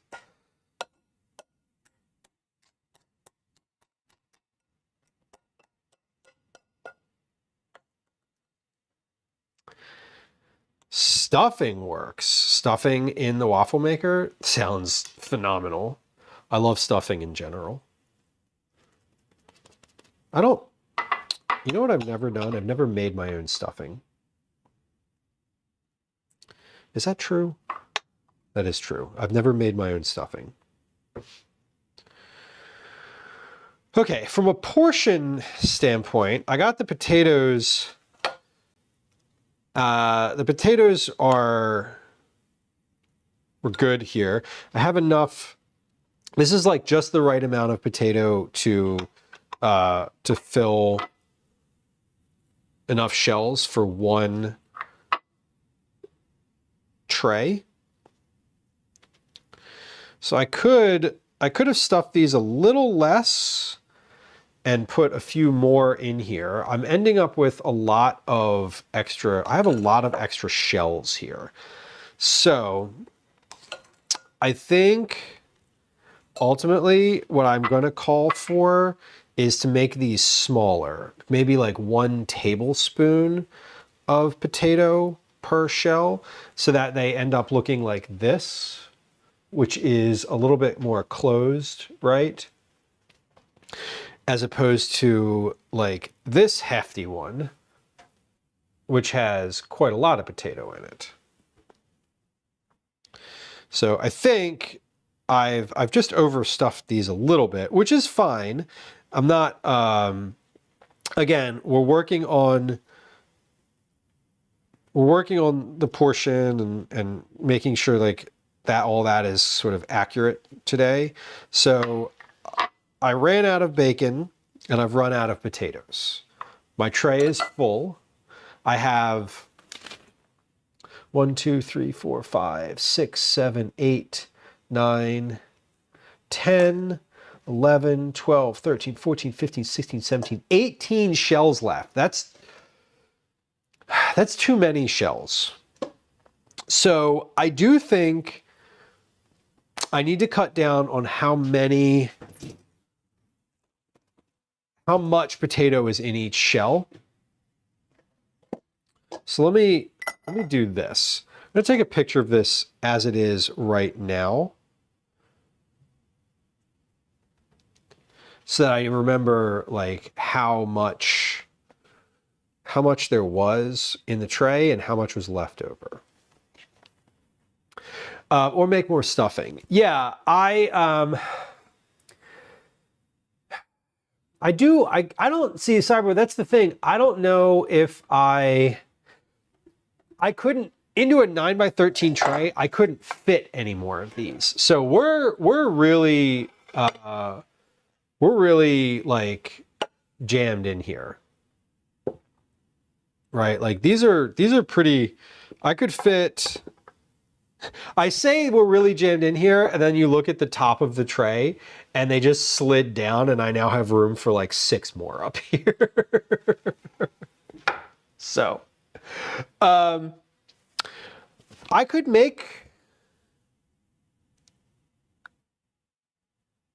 There's nothing worse than an understuffed shell. Now I have more bacon. I have more green onion. I have more shells. I do have more potatoes. Let's make another packet of potato. And then what I think I might do is, well, okay. First off, I'm going to turn my kettle back on. Because I bought potatoes for, I thought that I would use 2 packets per recipe. So I bought 4 packets because I intended on making this twice, obviously. I have shells left. I have bacon left. So let's go ahead and make some more. And then we'll figure out the rest. Yeah, because I don't want to understuff these, but I also don't want this many shells left over. The other thing is, I'm not making a sauce for these, so they really kind of have to stand alone, right? Fudge Darling, welcome in. Happy Tuesday. If I was doing a sauce for these, like if they had tomato, if these were like regular stuffed shells, right, and they're a little bit understuffed, it's okay because there's another element to this. I am doing a sauce. It's going to be lighter than like a tomato sauce. Like I'm not dousing these in it before I cook. It's more like something that you would, it's more like an accent. I'm seeing it as more like an accent, right? Like a loaded baked potato, you don't bake with the sour cream. You put like a dollop of sour cream and it sort of melts into the whole thing. That's how I'm imagining this. Like I'm imagining this as you could also just pour like a little bit of heavy cream on top of these at the end. And that would probably be fine too. Okay, so I did 4 strips of bacon. Let's do, no, I did 8 strips of bacon. Let's do 4 more. I'm gonna cut up 4 more strips of bacon. We will cut 1, 2, 3, 4. That's okay. We're in whole package territory now, which is both disturbing and good, because I do love using a whole package of anything. So let's cut up this bacon, and that's going to be about 1.5 cups worth of bacon. I do need to note the additional ingredients here. So before we get started,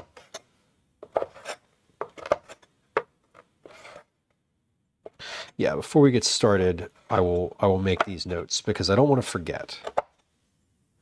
Okay, so bacon cup is refilled. Apron on, welcome in. I hate partial packages of anything. Yeah, totally. It's a really, it's annoying. I was thinking this, I was like, oh, I'm probably going to only use like 4 to 6 total strips of bacon here. Not so. Not so at all. It's definitely a, I've now got 1 piece left from the whole packet, so it's fine. I'm just doing 4 because I did 8 for the first bit of this. And now I'm into like, okay, if I'm using a packet of potato, I'm thinking about it as a ratio, right? So for each packet of potato, it's like 4 pieces of bacon. That's kind of that's where my head is at currently.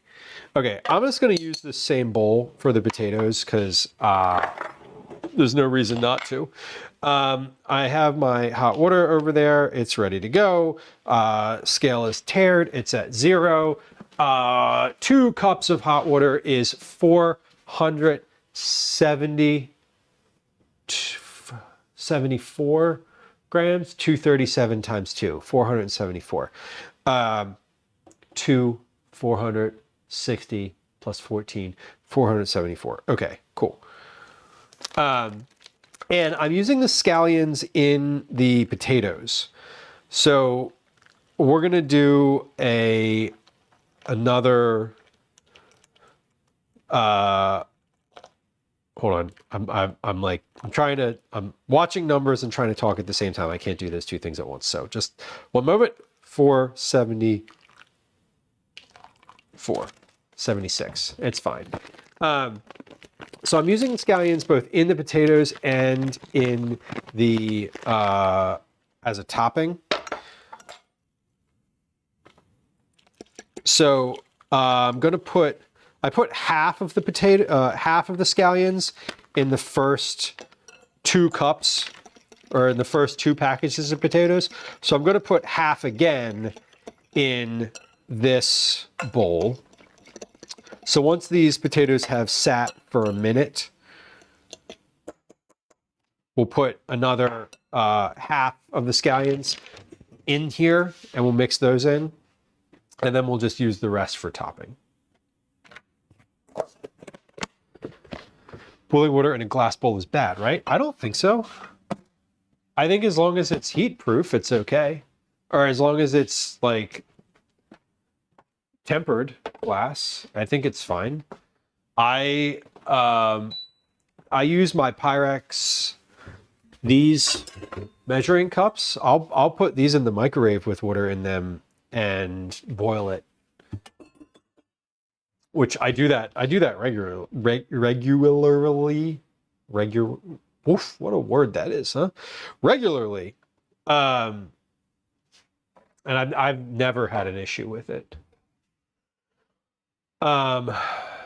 If it's not tempered glass, like if you have just like a pitcher that you were using for like beverages or something, yeah, I think that's probably not meant for the microwave. But like these types of cooking bowls that are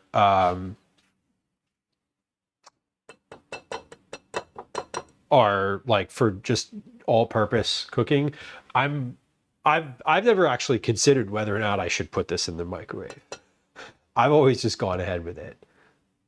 And I mean, I just poured boiling water right into this and it's fine. So anecdotally, I think it's okay. I'd probably make sure that it says like microwave safe on it somewhere. Okay. But we're giving this like about a minute to steep, because that's what the directions say. We're gonna move this. I'm gonna kind of push these down in the tray because I've got. I mean, they're potatoes, right? You can mash them together. They're already mashed. Why not just mash them more? Is my thought here. And this, hopefully this is good. I mean, I think that it should be. I think it should be pretty good. I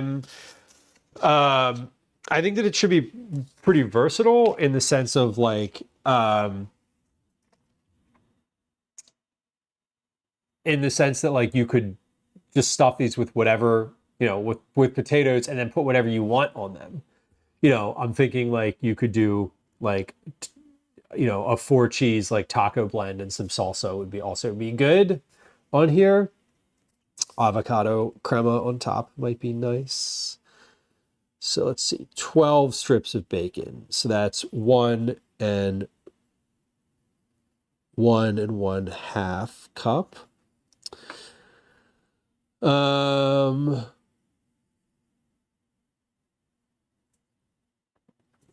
And then green onions.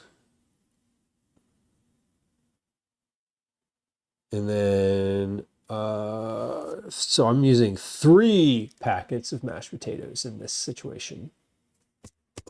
Okay, that's definitely been a minute. Let's mix in about half of these scallions. So the last little bits here are really just for the picture, just for like topping, sprinkling them on top. So these potatoes are fluffed, ready to go.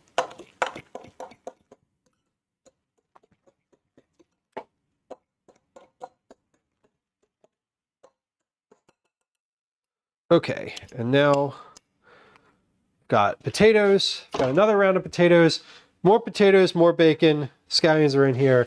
I've already got my shells ready to go, so let's go with the filling. Again, I'm gonna get some gloves on.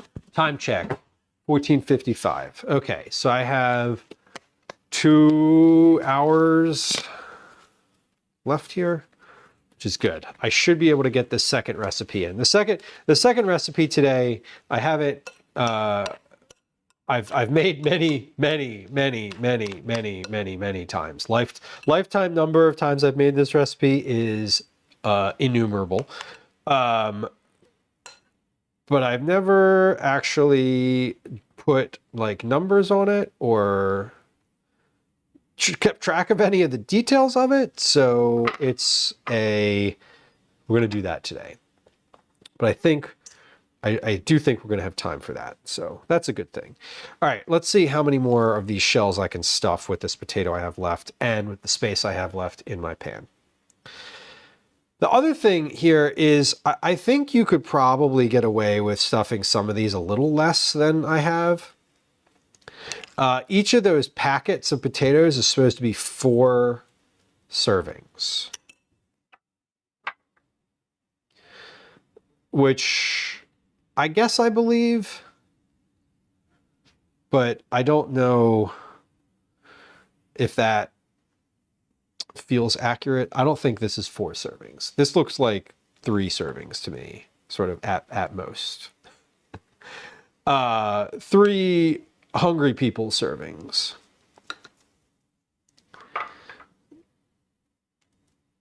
All right, but we're getting there.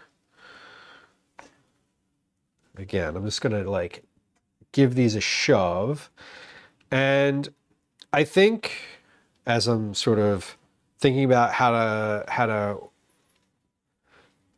say how to make these, how to give the directions here, like making sure they are tightly packed in the pan is probably important to being able to get like all of these in.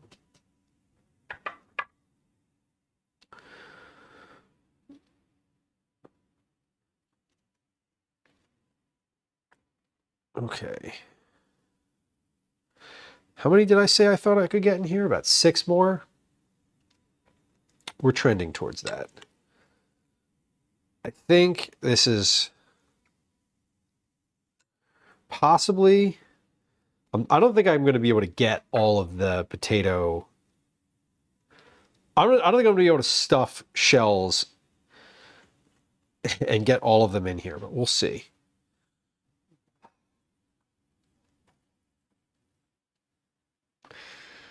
Yeah. We're working on it. I'm pushing them together here, but I don't want them to be too... The thing of this is too that they're all already cooked. Everything in here is cooked. Like you could eat these. You could eat these as they are.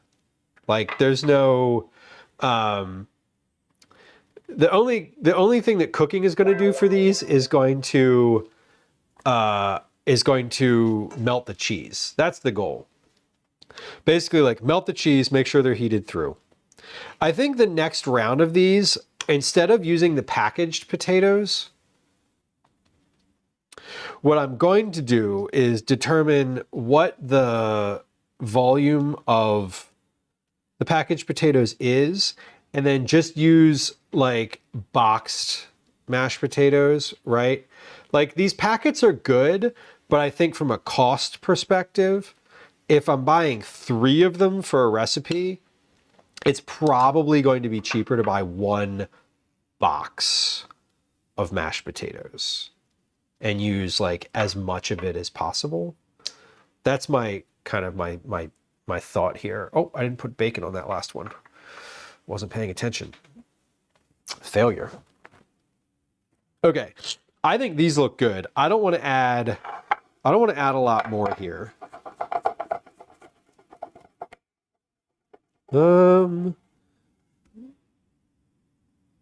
Yeah, I guess I do. I guess I do. I guess I can add 3 more here. I got just enough potato for like 3 more, and I just kind of gave that pan a shake, and it feels like I can fit 3 more in there. So we're gonna go for it. We're going for it.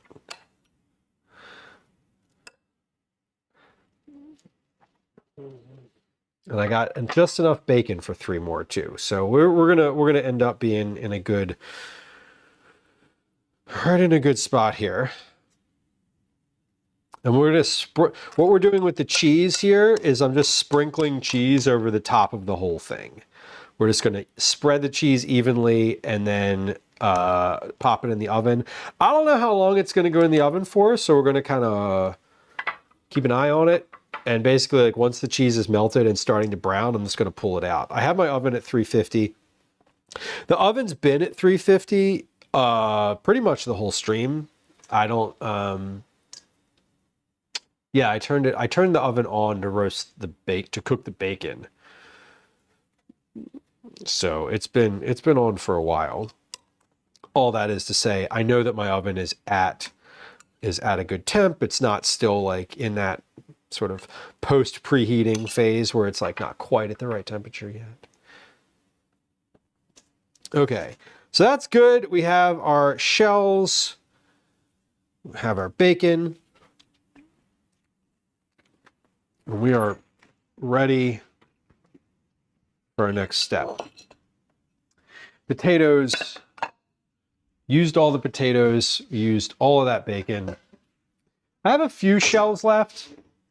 Now I have 1, 2, 3, 4, 5, 6, 7 shells left, which is good. I think that when you're making a recipe for stuffed shells, my not assumption, but like my understanding is basically that I don't want to assume that I have an entire box worth of stuffed shells.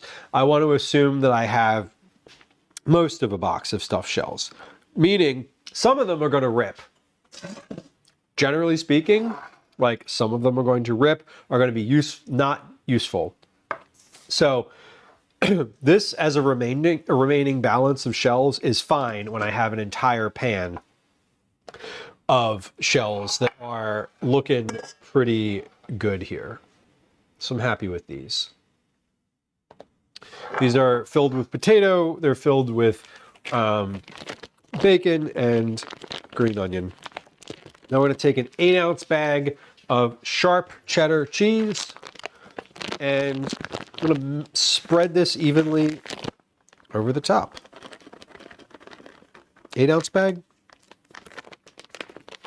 Should be an 8-ounce bag. Yeah, 8 ounces.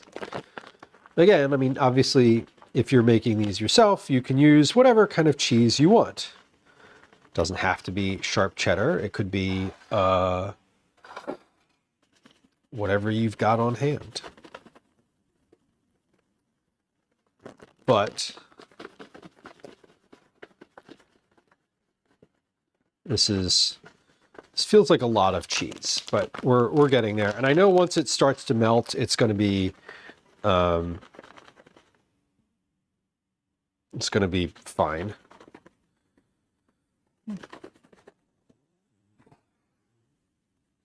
Once it starts to melt, it's going to like get down in the cracks too. So it's not just going to be as visibly prevalent as it is when it's still just plain like this. All right.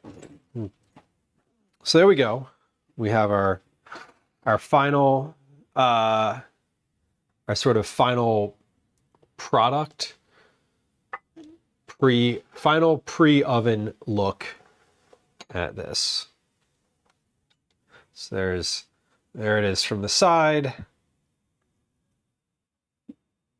Looks like stuffed shells. I mean, it is stuffed shells. They're just not stuffed with ricotta and covered with tomato sauce like usual. Like you usually think of stuffed shells. All right, here's what we're gonna do. We're gonna put this in the oven. I'm gonna make a few notes. We're gonna do the dishes because I got a bunch of dishes over there. Let me take a picture of this first. Wipe your camera lens. Wipe your camera lens. If you're going to take a photo with your phone, wipe your camera lens. Every time, just wipe it off. It makes your photos better.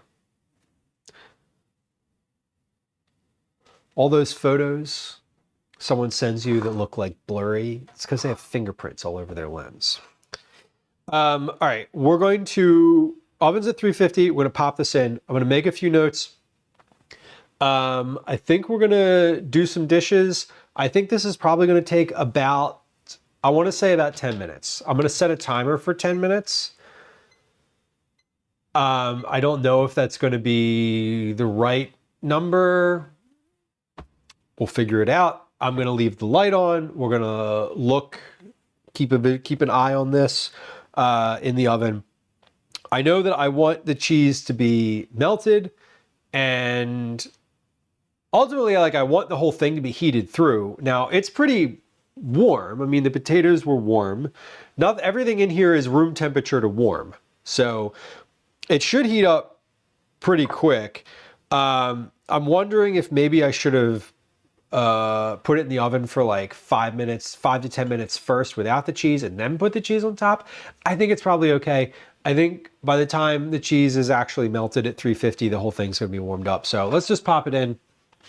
Pop it in, we're gonna make some notes, and then we're gonna do the dishes. While we're doing the dishes, we're gonna play a game of words on stream and run a 3-minute ad on Twitch. So that's upcoming, just so y'all are aware. All right, we have our shells left over. What are the notes that I want to make here? Okay, so fill the shells. I put 1 to 2 tablespoons filling. Press shells together to fit more.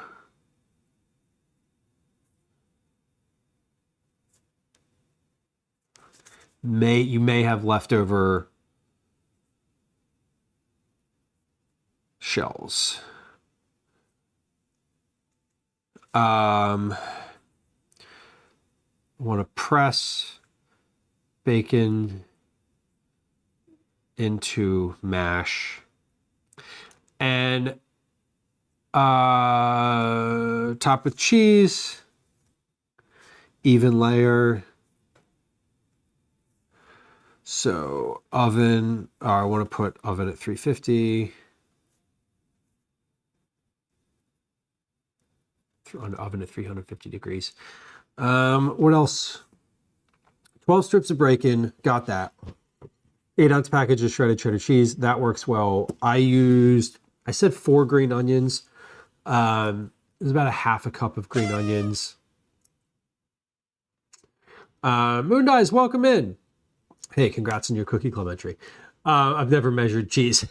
Valid. That's reasonable too. I wish I didn't count how many shells were in that box. That's a bit nitpicky. I didn't count how many shells I put in that pan either. So here's what I need.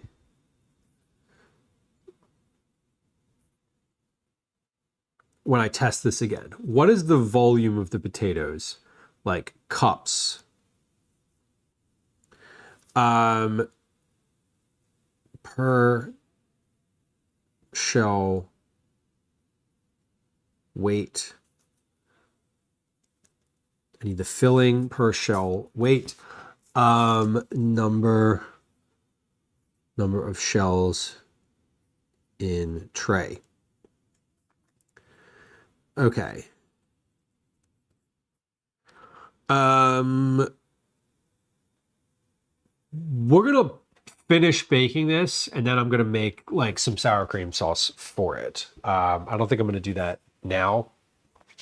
When I say sour cream sauce, I am instead of just putting like a dollop of sour cream on there, I was thinking of doing something like a little bit looser of a sauce that you can sort of pour over almost, which would basically be sour cream with a little bit of like whole milk in it, and maybe like some garlic powder, something like that.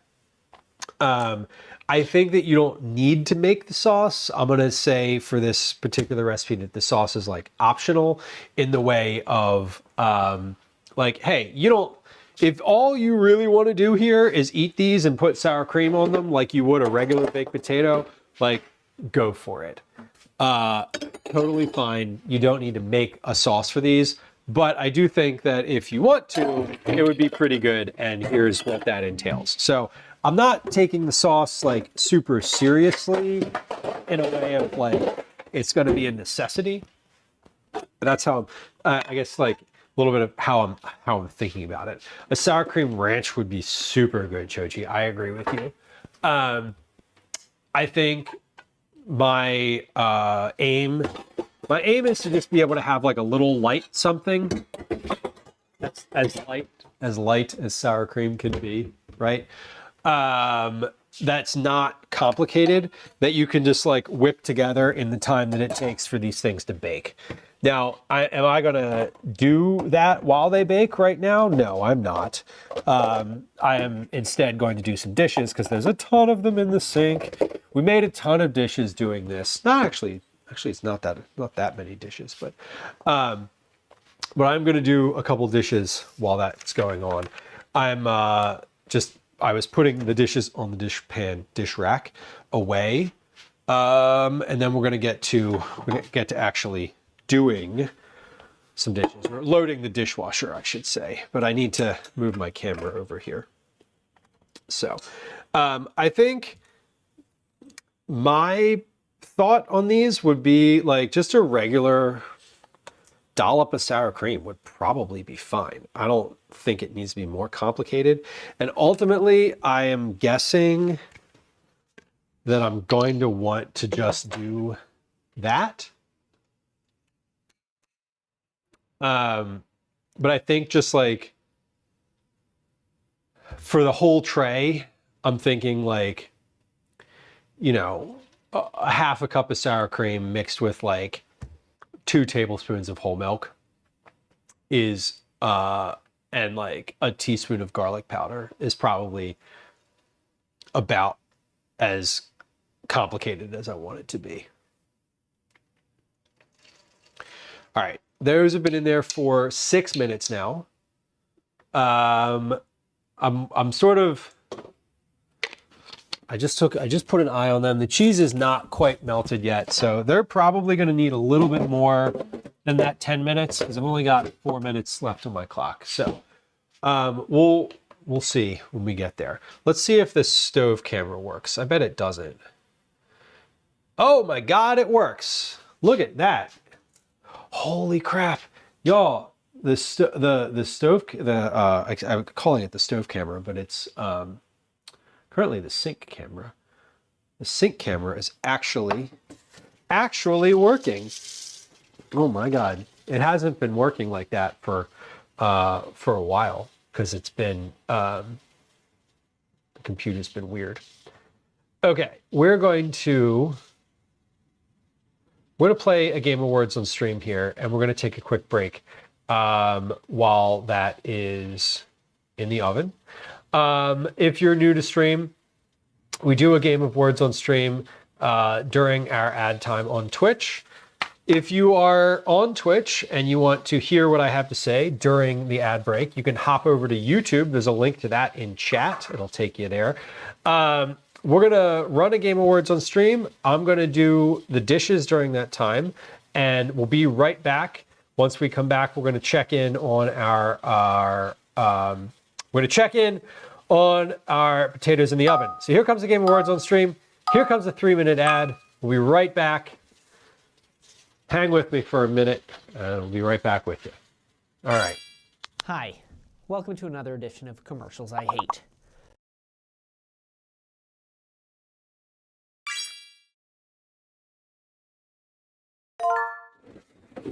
All right, first thing first. I'm gonna load the dishwasher. There's a bunch of this stuff just goes straight into the dishwasher and doesn't actually need to get washed.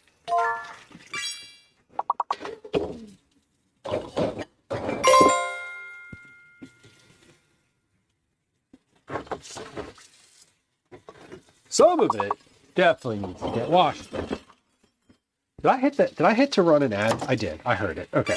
I heard it go.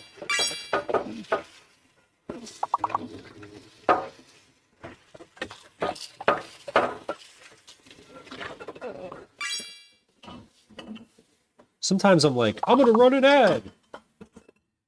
Very rare, but I have forgotten to hit the start the ad during that time. Which is slightly embarrassing, honestly.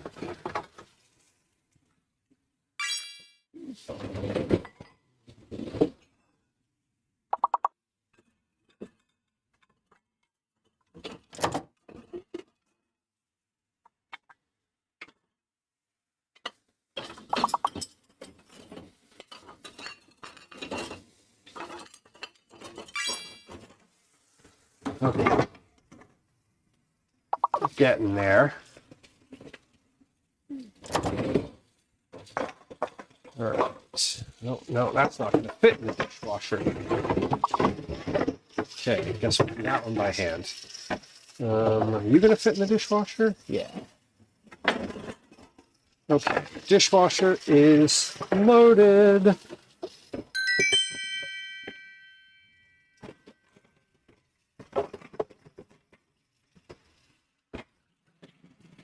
Let's actually do a couple dishes here.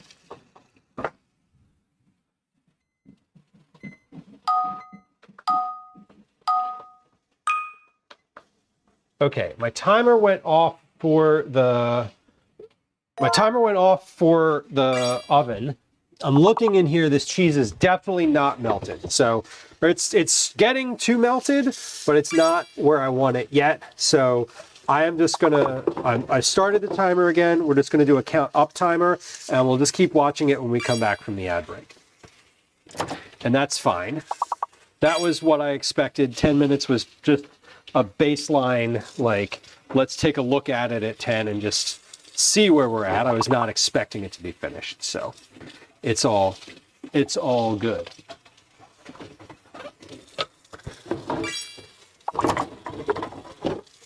Okay. Hey, if you're on Twitch, thank you for your patience during the ad break. I appreciate you. I know that no one likes the ads. I don't like the ads either.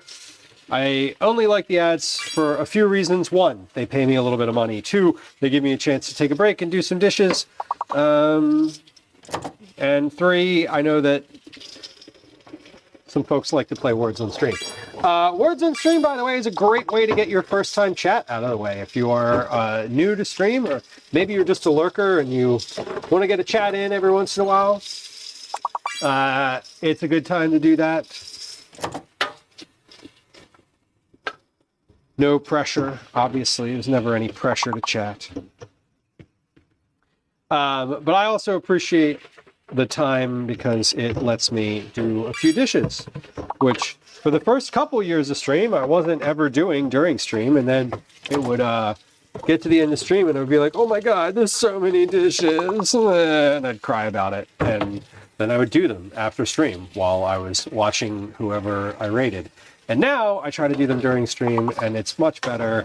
And I still get to watch whoever I rated, which is kind of nice, but it means that there's not a giant catastrophic pile of dishes at the end, which we appreciate.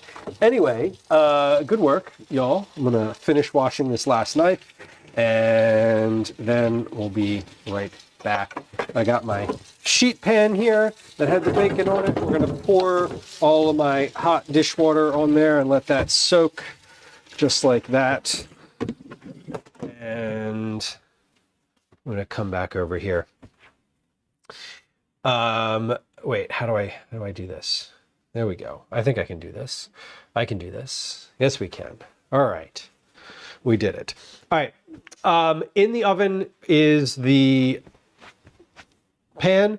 It's been in there now for 13 minutes. I looked at it when the timer went off. It was not finished yet. So we're waiting for that to finish up. I just keep looking at it and trying to like discern, okay, is it done? Is it done? Is it done? It will be finished when the cheese is like browned and bubbling. That's my thought here. Which it is not yet. I think this was going to end up taking longer than I thought. I also I have the thought now that I probably want to cook this a bit higher than 375 or 350. It's at 350. I probably want this to be at about 375. I'm not going to do that right now because I don't like changing things mid process. So one of the things that when I'm testing a recipe, or when I'm writing a recipe, is if I say like cook this at medium heat, if it's not cooking fast enough, what I don't want to do is in the middle of that, turn it up, right? I don't want to be like, well, it's not cooking fast enough. Let's increase the heat. Because what I want to do, if I'm just cooking for myself and I'm not working on something, I would do that. Like that's totally a normal response to like, this isn't cooking fast enough, right? Joe, welcome in. But when I'm trying to discern timing for something, I want to continue carrying through like the process that I set out so that I have consistency. It's less about the like, in this first round of building something, it's less about efficiency than it is about the final product and understanding each of the steps that it took to get there. Now, I understand now that 350 is probably too low for this to be baking, which is fine. When I test this again, I will put it at 375 because I don't want this to take 30 minutes to cook in the oven. all the stuff in here is already cooked. It really should take 10 to 15, right? Like, so it's, that's sort of where, you know, that's where my head is at when I'm like, well, it's not cooking fast enough, but like, let's not touch it. Let's just let it sit and we will get there when we get there. And the next time around, we'll do it differently. Yeah, so this is definitely definitely not melting with any efficiency. So we're at 16 minutes right now. I think this is probably going to take 30. Just like calling it the way that I'm seeing it. So that said, I thought this was going to be done now. I was like, we're going to wait to make the sour cream sauce for this until after the fact. We're going to do that now while it's still in there, sort of plodding along as slowly as possible. I also have some leftover shells here. I don't really know what to do with these. Actually, I do know what to do with these. I have a very small container of leftover pasta sauce in the fridge. I'm going to put those two of them together and just eat it for lunch probably at some point. Possibly tomorrow. Anyway, let me put these in a little container here so they're not in this big bowl on the counter. The next thing is the sauce for this. Now, I'm trying to determine if I want this to be, I'm trying to determine how I want the sauce to be applied here. I don't think I want it to be poured over the pan, right? Like it's not like a tomato sauce, right? This is more around a, this is more like, I keep having to think of these as baked potatoes, right? Like if I was making a loaded baked potato, what would I do with the sour cream? I would just take a small spoonful of it and I would put it on the top. I think that's sort of the vibe that I want. So what I want to do is make a sauce that you put on an individual serving. That's sort of the goal here. Let me do two things here because I've got a big pot over here that I was cooking pasta in. Put that on this in the sink to soak. So I have some things to clean in the next round of dish doing here. Let me toss this bowl. Give this bowl a quick rinse. Because none of these things do I need for the next round of recipe stuff. Yeah, Gwen could totally just have these as buttered noodles, but also I don't think it would be enough. I don't think there's enough noodles there for that to be satisfying. So there's that. All right, we're at 19 minutes. I'm going to check these again. I'm going to put an eye on these again at 20 minutes, and we'll see where we're at. Like I said, when I test these again, these need to be at 375, maybe even 400, because I think we're not cooking anything here. All we're trying to do is warm everything through and melt the cheese. So the balance of, is everything warmed through before the cheese is totally burnt? Like, I want those two things to happen at the same time.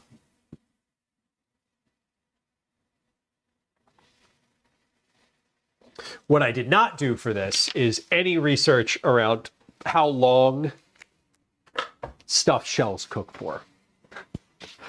I've made stuffed shells many times. I'm usually following a recipe, and this time, because I'm writing it, I didn't actually look and see any like prior examples of stuffed shell recipes. So I have no idea what the typical time and temperature for cooking them is. But it's basically the same thing, right? Like everything in a normal stuffed shell, when you're cooking it with like the ricotta and the sauce, that's all totally cooked already. Like regular standard like tomato sauce stuffed shells have everything's cooked already. You're just trying to melt the cheese. So it's basically the same vibe. So what I will do before the next version of this is go back and look and be like, what are stuffed shells cooked at? What temperature? All right, we're at 20 minutes and 41 seconds. So looking still not really melted to satisfaction. Jessica, welcome in. I love your cat emotes. You know what I can do? Let me grab a cookbook over here, because I bet you that in one of these two books, there's a basic recipe for stuffed shells. I love it. I'm so glad that those cat sounds exist. Stuffed, let's see, I'm seeing stuffed bell peppers. No. I'm gonna look at shells. It might just be under like a pasta listing. SHE shellfish. No. Okay, so let's look at pasta.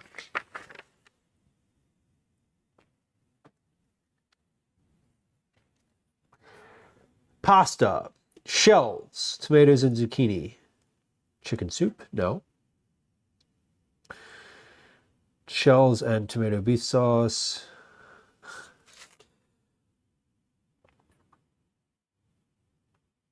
Baked 4-cheese pasta? No. Fusilli, linguine, porchetti, orzo, pesto, primavera, ravioli, salad? No.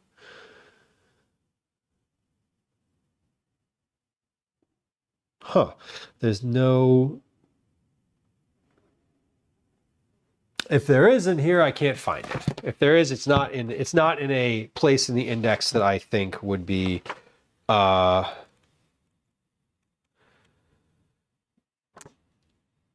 it's not in an obvious place. So let's look in the Joy of Cooking. Sauces, soups, S-O. I'm just looking at for the word stuffed shells first. S-T-R, stuffings and dressings. Bread, breadcrumb, croutons, grain, sauerkraut, streusel. No. Okay. S-T-U-F-F. No. Okay, so maybe it's under pasta. Let's look under shells, actually. S-H shellfish, sherbet. No. Okay, let's look under pasta. P-A-S-T, pastry. No. Pasta. Pastries. Pasta, lasagna, salads, shapes, spaghetti, stuffed. Here we go. Yes, lots of resources here. Starts on page 311, goes to 312. Okay, 311.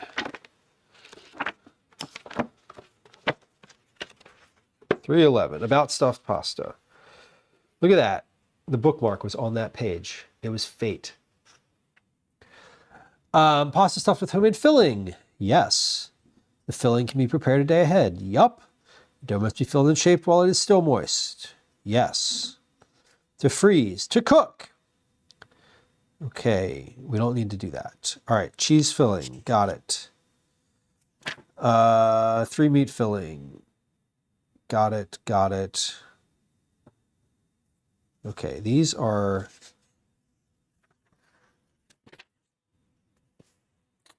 basic. Oh, these are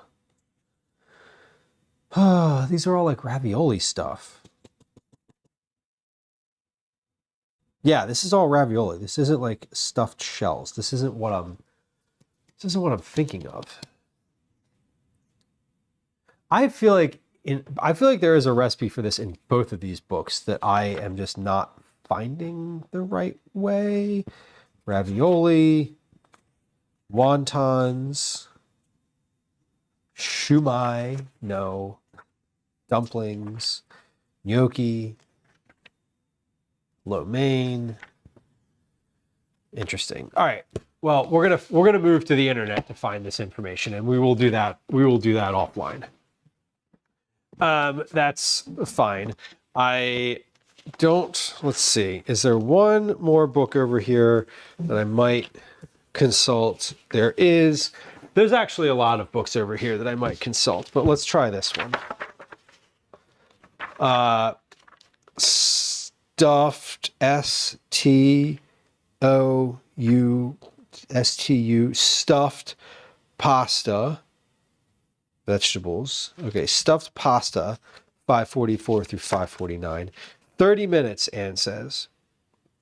What temperature, I think, is the question in the moment too. 544 through 549. Okay. Ravioli, tortellini, cannelloni. So manicotti 350. Okay. So we're almost at that timing. I'm at 26 minutes currently. Gnocchi, dumplings. Like, I think manicotti would also be analogous to what I'm trying to do here.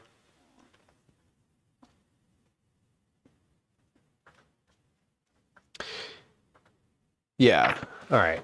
350 for 30 minutes sounds about right. I'd like to cut that time down. So I'd like to, I think that I might try to do these. I'm going to make these again at some point, and I'm going to do them probably at 375. So we're at 27 minutes. Let's just take a look. We're almost there. I might just want to broil these at the end, honestly. Because it's not mozzarella. The thing is, this is cheddar, and it's pre-shredded cheddar. So it came in the bag already shredded, which means that it is, it's less likely to melt into like one layer, right? Like when you use pre-shredded cheese, it has like an agent, some sort of like additional chemical on it that keeps it from caking and sticking together in the bag. But what it also does is it keeps it from melting like really nicely together. Again, if I was making this several years ago, right, where I'm like on stream doing just like making something up, right, and it's not for writing a recipe, I would make my own mashed potatoes and I would probably shred the cheddar myself. So that would also mean that it was very that it was a more likely to melt into a single layer. It is just cellulose. Yeah. But again, it keeps it, it keeps it from melting together. Like it's all melted, but it sort of still stays in its shape, which is weird, which is not ideal. So you're trading the convenience of using pre-shredded cheddar, which you don't have to shred or measure yourself, for the less melting. It's just less melty.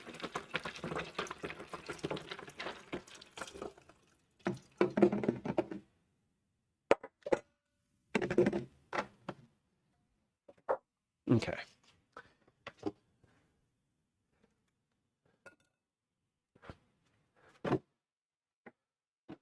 All right. Well, we're at 30 minutes now for that being in the oven. I thought it was going to be around 10. I said that I don't want to increase the temperature, and I still don't really want to do that.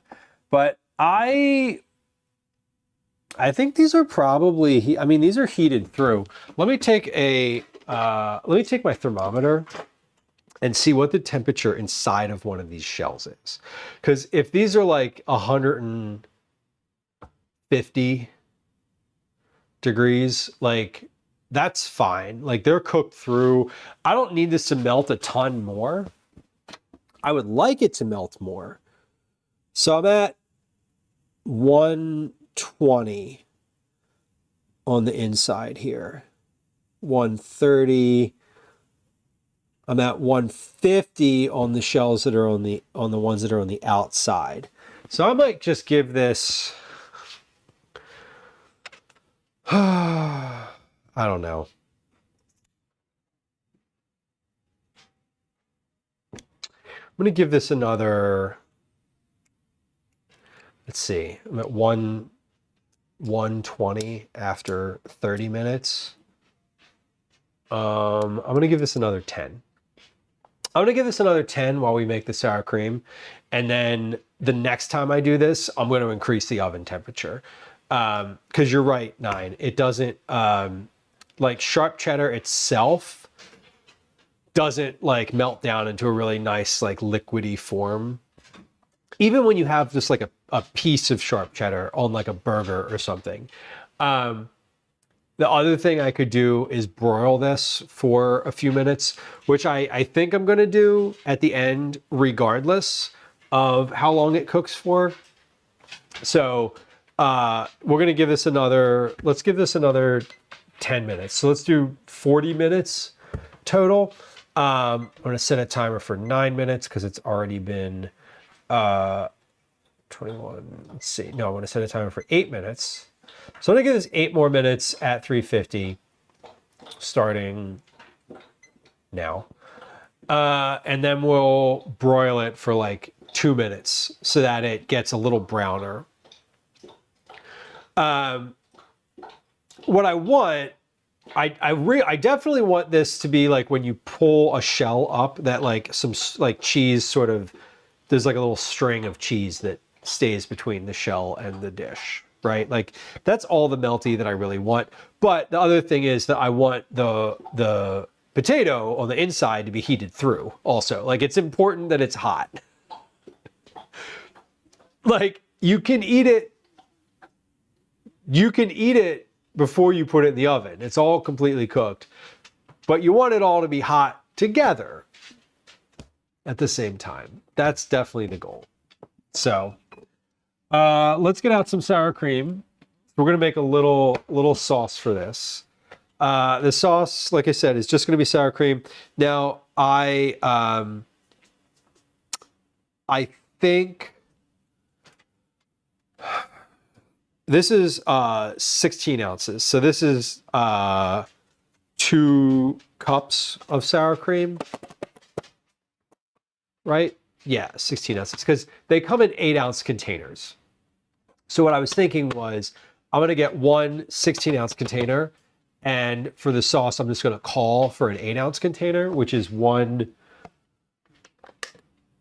it's 1 cup of sour cream. So I'm going to measure out a cup of this. I'm going to measure out 8 ounces of this.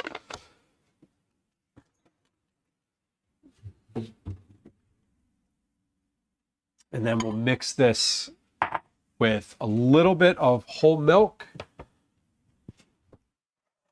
and some garlic powder.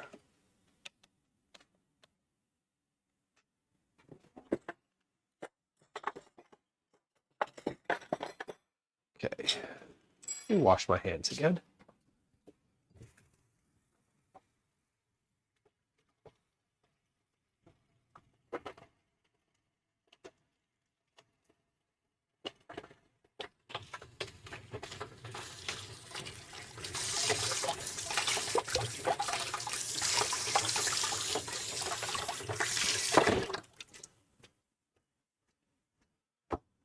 Okay. Wait, that towel I used to wipe the counter. New towel, fresh towel. So we have about 5 minutes left on those shells. And then again, we'll broil them for just a few minutes. Okay, so 8 ounces of sour cream. Let me give this a little stir. Got a little bit of the top. A little bit of liquid on the top here, so let's just stir that back in. Okay. Crazy Chris, welcome in. Good evening. Good evening to you. 3, 4,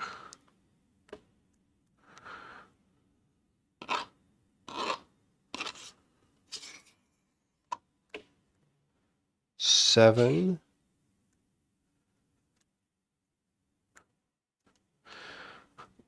Okay, and with what's left on the spoon, that's going to make 8.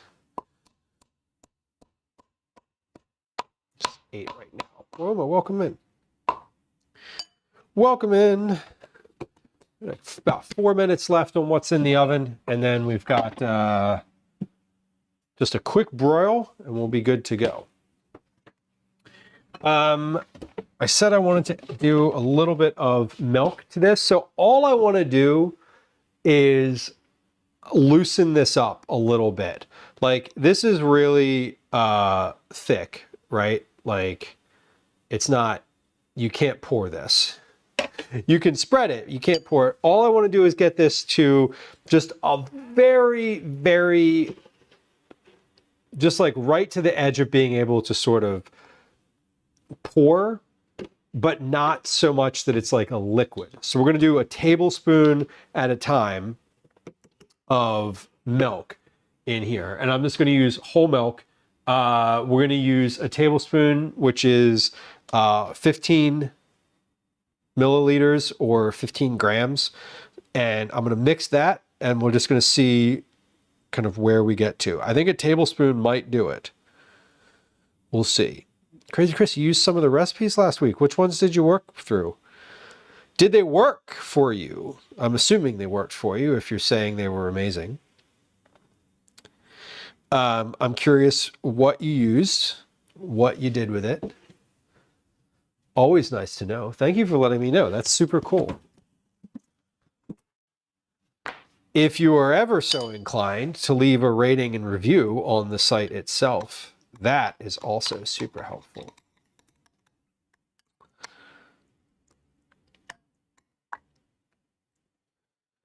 Okay, this is almost there. I think one more tablespoon.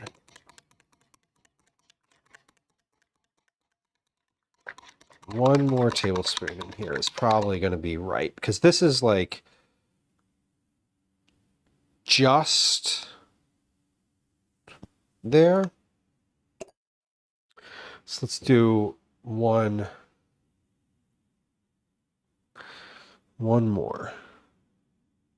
Couldn't leave a rating. Down at the bottom there is you have to like wait for the thing to load. It's a whole separate application that they use. Chicken and rice. Excellent. Excellent. The kohlrabi salad. Yeah, that's one of my favorites. I like that one. I've been making that one sort of out of pocket for a long time, and it is nice to actually have some like clarity to what the process is. That's one of the ones where like every once in a while I'll make it and it doesn't turn out the way that I like it, and I'm like, what did I miss? What did I mess up? Like, I forgot.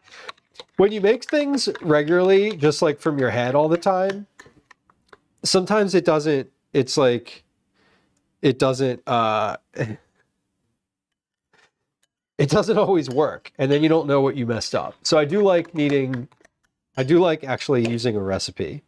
All right, so that was 2 tablespoons. I'm going to add one more. Chris, I don't know if those were actually my recipes or if they were just from the site, because those are not familiar to me. I'm not at the point where I've written so many recipes that I don't remember them. Although that's not true. So the other day, I forget, there was one that I was like, oh yeah, I forgot about that. I was looking on the site and I was like, oh man, I should make that again. That was really good. Okay, that was fine. That looks good. I'm going to broil these now for 2 minutes. Oh, that's 20. We can't do that. 2 minutes. 9, I am. So the purpose of this is I'm just mixing this with a, oh, the Discord recipe page. Oh, amazing. Okay. Yeah, totally. So all the stuff in there is not exclusively, my recipes. Gwen, I planned on it. I planned on it, and I am timing stream to do that. Good?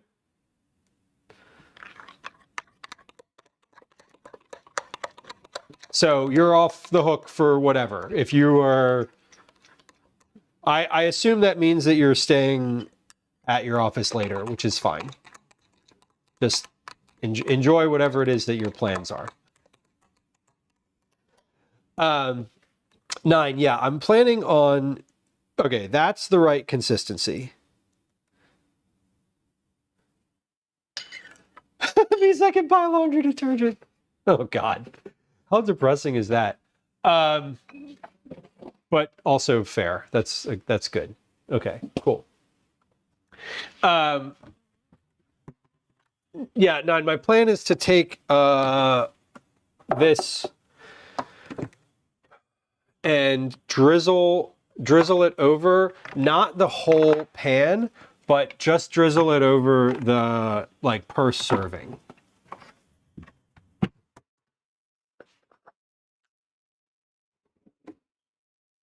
Oh, yes, the color change. Whoa, thank you. Hold on. This is garlic powder, right? Is this garlic? Yeah, garlic powder. Okay, so I'm adding a little bit of garlic powder to this just for, like, an additional little punch. Okay, broiler is finished. Hold on, before I stir it. Broiler is, okay, we're gonna do an additional minute on the broiler. So that's 3 minutes on the broiler total. So the citrus did it. Interesting.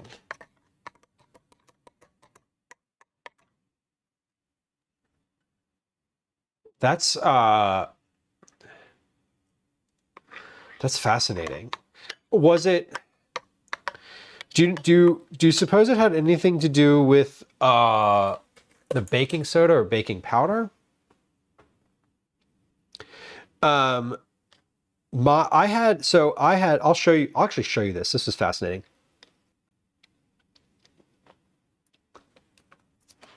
Sorry, I'm tasting the sour cream. Okay, so that was a whole teaspoon of garlic powder that I'm putting in here.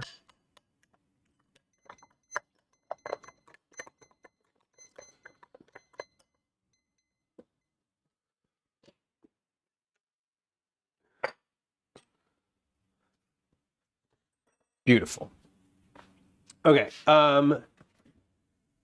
yeah, that's about good. We're brown. I could probably give that 1 more minute, which I'm going to do. Okay, so before I pull that out of the oven and, like, ooh and ah over it. So this was baked for 40 minutes. And then I'm broiling 4 minutes till brown. So ultimately, I'm going to end up cooking this at like 400 degrees for way less time than I just cooked that for, because that was too much time. That was far too much time for a quick meal. And I don't think it doesn't, since it's all cooked through, and the cheddar's not really going to melt to like a super satisfying version of melted. I think I can increase the heat here without worrying about it burning. Okay, but we're gonna get this out. Here comes my loaded mashed potato stuffed shells. I'm gonna actually, hold on, I'm gonna keep the oven on. I'm gonna put the oven at 375. All right, here they are. if you're interested in the final version of these. These are they. We have, hold on, we're not centered here, but this is I am interested. So this is what they look like as a sort of final product here.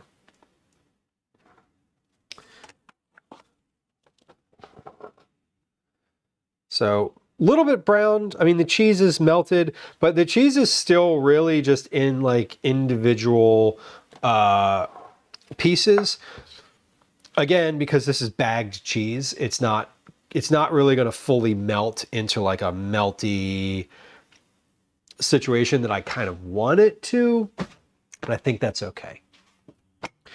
All right, we're gonna let this sit for just a minute. Am I worried about the shells drying out? Not particularly. And honestly, one of the best part about stuffed shells is like the little crispy edges of the shells. I'm not seeing any burnt edges at all around here. If the shells do get dried out, what I will probably opt to do is put like a half a cup of water in the bottom of the pan as you're cooking it. But we'll see. Again, this is a first pass. First pass. Never made this before. Making it up on the spot. So this is all sort of going with the flow and trying to get it to taste. I want this to taste good. I'm less worried about the timing and at this point. So we can also, this is the part where we take these little leftover garnish here and add that to the tray. Okay, so there's that. It is 15:54. My son should be home pretty soon, so he's possibly a candidate for taste testing these. Okay, so I want to let these cool maybe for a little bit. Yeah, I want to, here's, shit.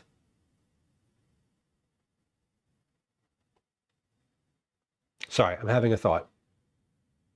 We're gonna let these sit here for just a minute and mellow. I'm not putting them in the fridge yet. What I want to do is time check. It's 15:55. The next dish that I have to test is should not take that long to assemble or to cook.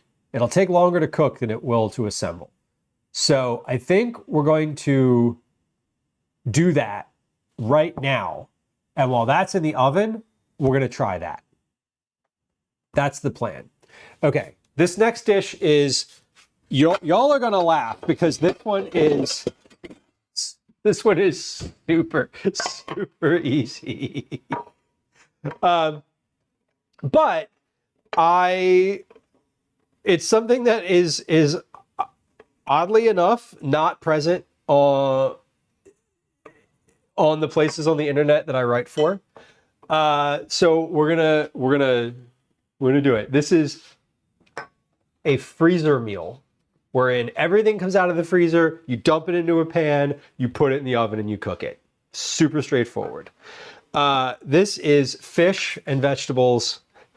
My initial pitch for this was that you make it like a foil, like fish in foil, right? Like a campfire meal.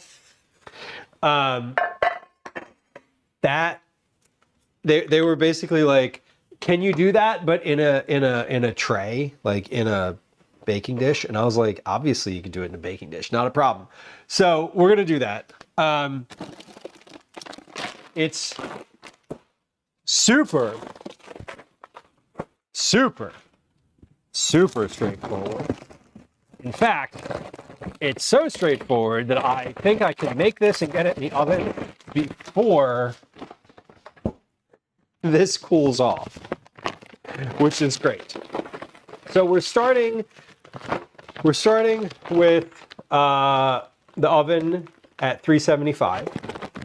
I have a 9x13 baking dish sprayed with nonstick oil. I just want to layer this with fish fillets. I'm currently using, what are these? Whiting, W-H-I-T-I-N-G.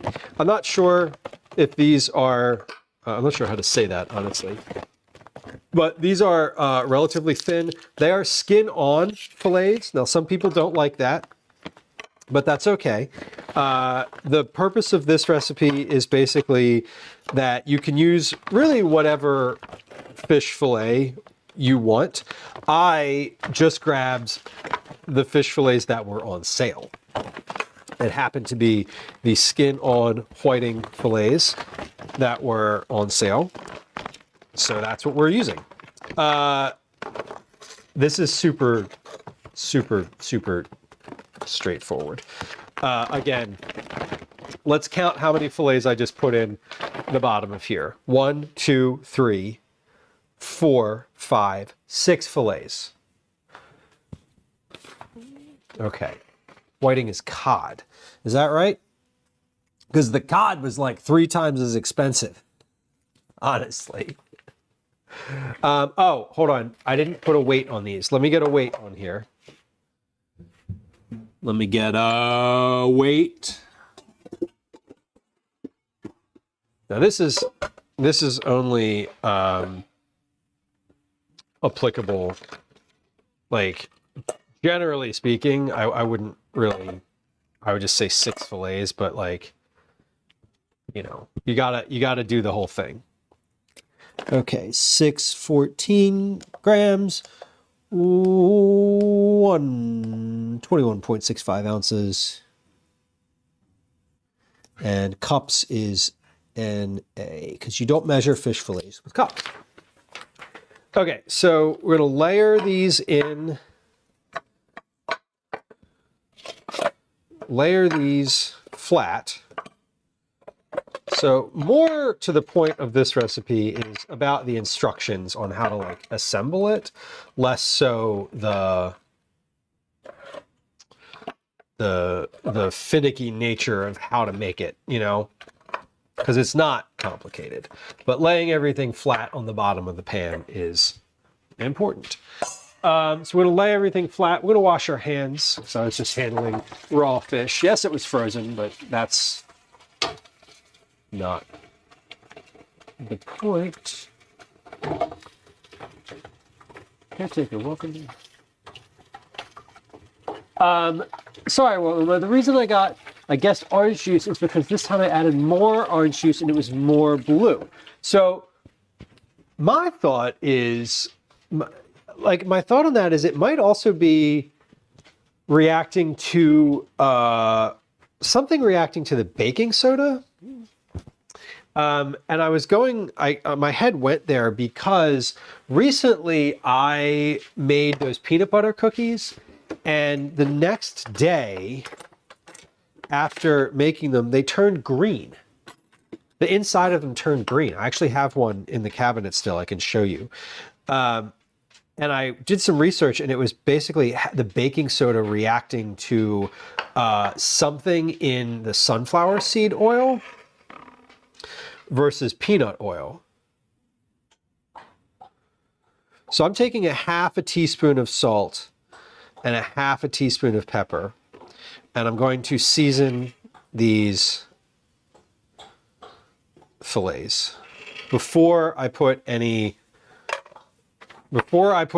type of vegetables over them. Sprinkle salt and pepper, 1/2 teaspoon each. Okay. That is fascinating. Yeah, like I was thinking, the citrus is definitely the right. I think you're on the right track for sure. I wonder if you would, if you were to use a different type of citrus Like if you were to use like grapefruit or something. Okay. Now I want to layer on the vegetables. So I have a 12-ounce. This is a 12-ounce bag of mixed vegetables. This one has carrots, corn, green beans, and peas. The reason I'm making this tonight, in addition to what I just made, is because these I think will keep in the fridge for a while. And this, what I'm making here, is going to be dinner tonight. Oh. Okay, vegetables evenly over the fish. Okay. So evenly spread the vegetables. I have some that jumped out onto the counter. That's fine. We're just going to toss those back in the dish. Okay, and then we're going to do another half a teaspoon of seasoning. That is 1 whole, for those of y'all keeping track, that is 1 whole teaspoon of salt and 1 whole teaspoon of pepper. Now I'm using layer vegetables, 1/2 teaspoon each. Potatoes. Okay, potatoes. Now I'm going to pop the potatoes. I'm using air fryer potatoes. These are red potato bites. These have salt and pepper on them, so they're already seasoned. So I seasoned all of my other, I seasoned the fish and I seasoned the vegetables, which were unsalted. We're not going to season these potatoes before we put them on. Kitchen View, welcome in. Good to see you. Yeah, Ty, I'm not, I guess it's the same family. These were just cheaper. They were significantly cheaper than the cod. And I looked at cod. You could do this with salmon too. You could obviously do this with any kind of like flat white fish would be fine. So we're adding the potatoes in here. So thank you for the shout out to Kitchen View. Let me take a picture of the two things that I used in here. We're Kitchen View. We're making a recipe right now. We're working through adding stuff into here. Friends who joined us, Kitchen View is a fellow food and drink streamer who is live in a more commercial kitchen than this one, as this is not a commercial kitchen. It is a different vibe, which is super cool. If you like seeing sort of behind the scenes in a industry as opposed to a home cooking, I would encourage you to go follow. I'd encourage you to go follow, regardless of if you like cooking in general. It's a neat stream and a good vibe and a good energy. Works at a pizza place now, which is even more niche and fascinating. Strikes of Blue, welcome in. Friends who just joined us from Kitchen View Stream, it's nice to have you. Welcome in. My name's Lou. I am a home cook. I'm a recipe developer and tester. We're working on developing 2 recipes today. I'm also a parent. I live in Philadelphia. My pronouns are he, they, and I'm really happy that y'all are here. Welcome.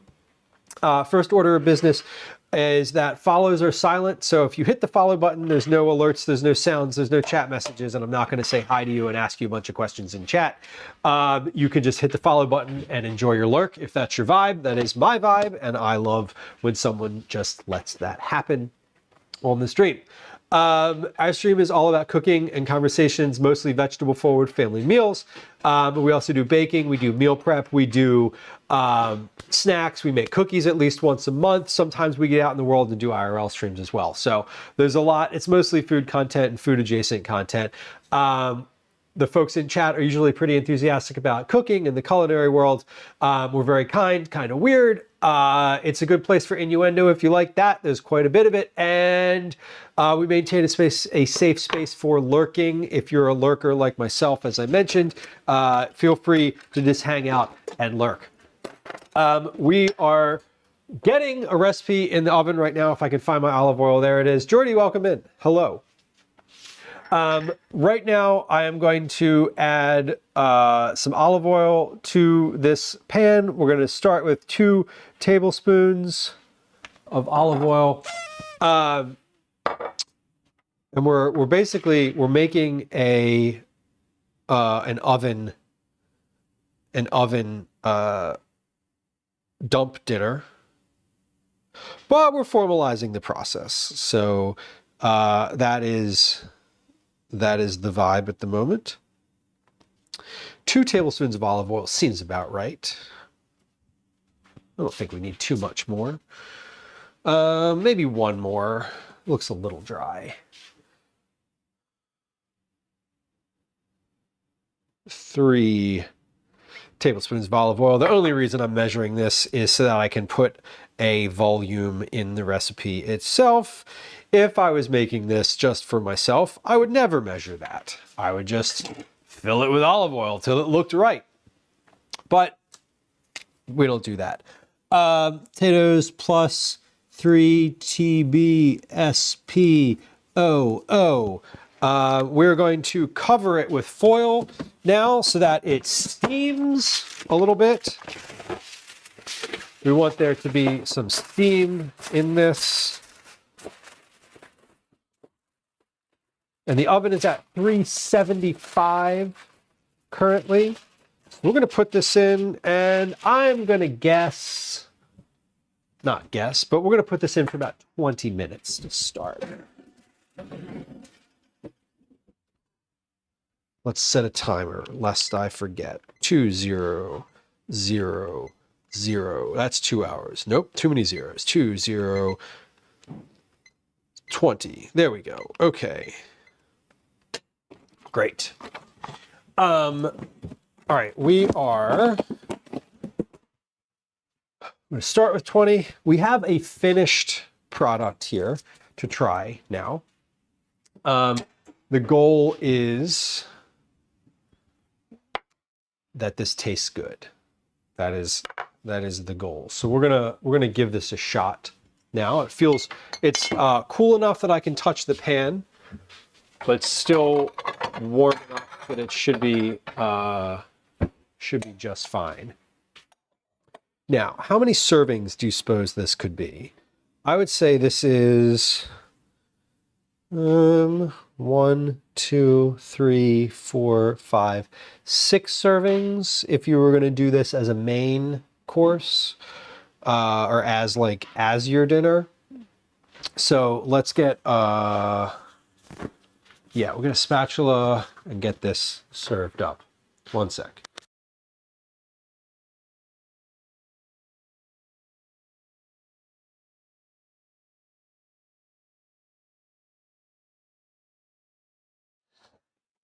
Okay, Calvin is home as well. Calvin, I hear you down there.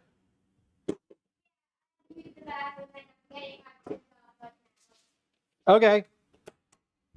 Sounds good. Let me grab a fork. I will tell you how it tastes. So what we have here is something we've been working on this afternoon. This is a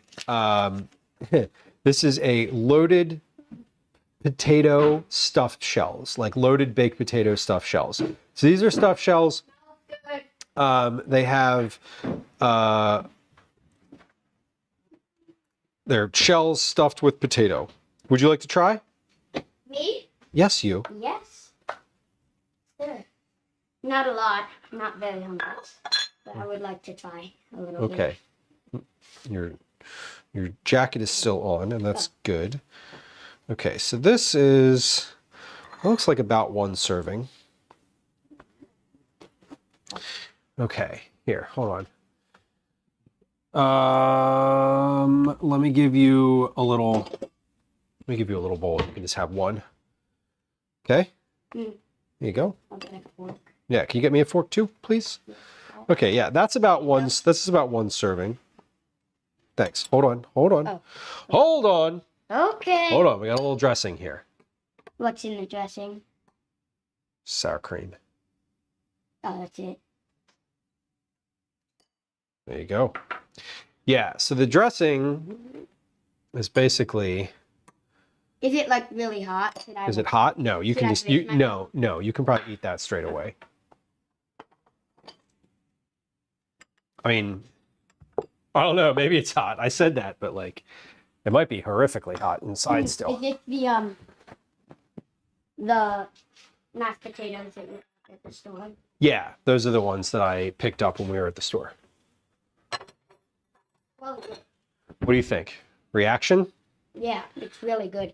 Really good? I like the addition of bacon. You like the addition of bacon? I mean, they said that they wanted the bacon to be optional, but I don't think that's really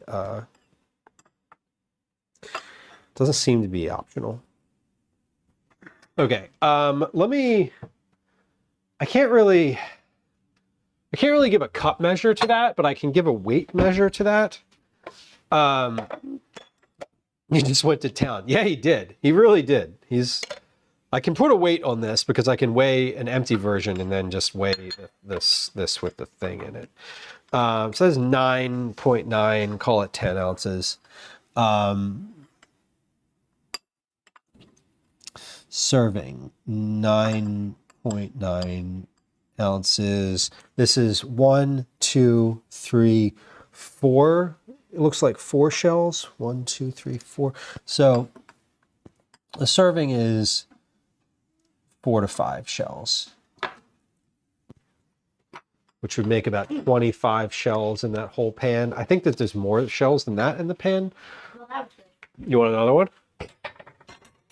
Okay, I'm not hungry. No? Okay. If you want a snack, you can have some more berries or whatever was in there. I'm taking you to karate this evening.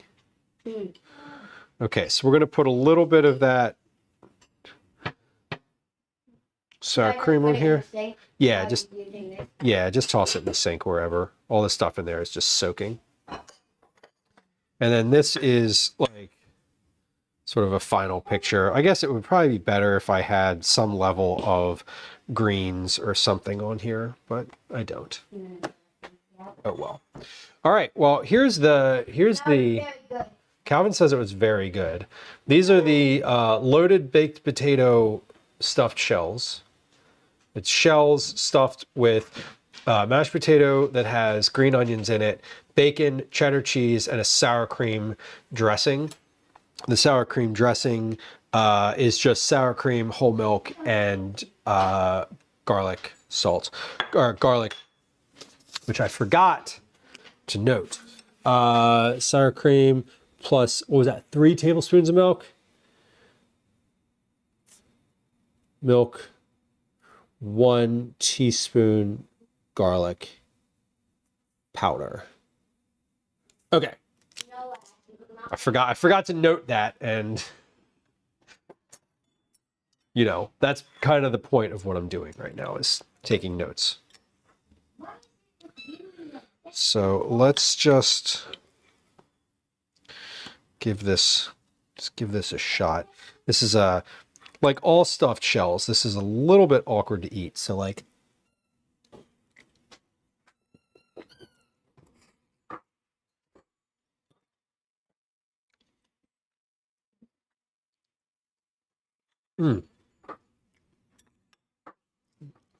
oh yeah, that's really good. You know what it does not need? Salt. The bacon is fine. The shells are, I salted the cooking order for the shells. The cheese has salt in it. The potatoes are already like pre-seasoned. They're fine. I didn't add any additional salt or pepper to this. I don't think I need to. I do want more of this sour cream sauce though. Sour cream like is one of the best parts of a baked potato. Is that dinner? Mm-hmm. No. Aw. What's dinner? Dinner is fish and vegetables.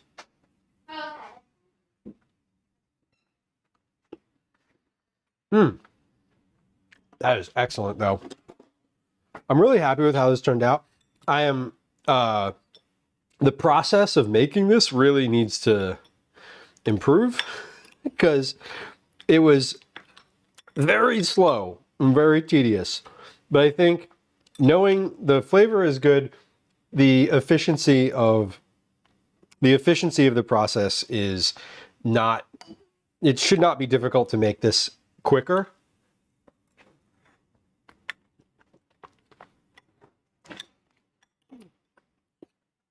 I think you make the bacon first. You boil the water for the pasta. You use some of the water in that pot to make the potatoes.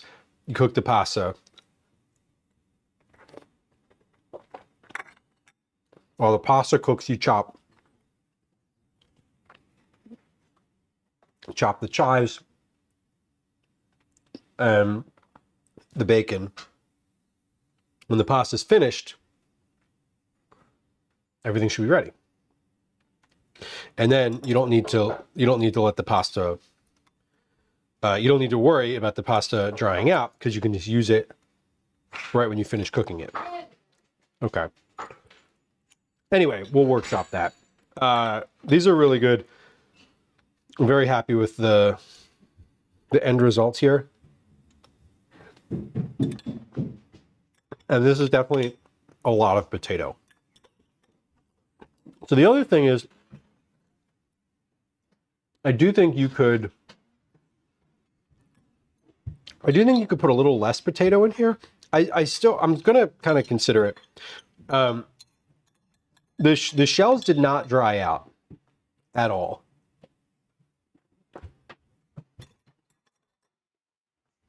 Which is good. The shells did not dry out. They didn't dry out, and they didn't stick to the bottom of the pan. So those two things just on their own are excellent. I think, what would I do differently with that? Higher temperature, quicker. Higher temperature, cook quicker in the oven. And I think that the thing that I was missing from this, that I get out of a baked potato and out of stuffed shells that I did not have in this, was crispiness. Tatsu says, did I parboil the shells or cook them completely and then I stuffed them? I cooked them completely. So I cooked the shells for 10 minutes per the box directions. So they were completely cooked by the time I put them in the pan. So, you know with a baked potato, when you bake it, the skin is like crispy, and that's part of what you enjoy about it. Same thing with like stuffed shells, when you have the like little burnt edges on them. I think I'm missing that. There's no crispiness here. It's like mashed potato. Like it's like mashed potato, and there's like shell involved, but it's not, there isn't any crispiness. So I want that.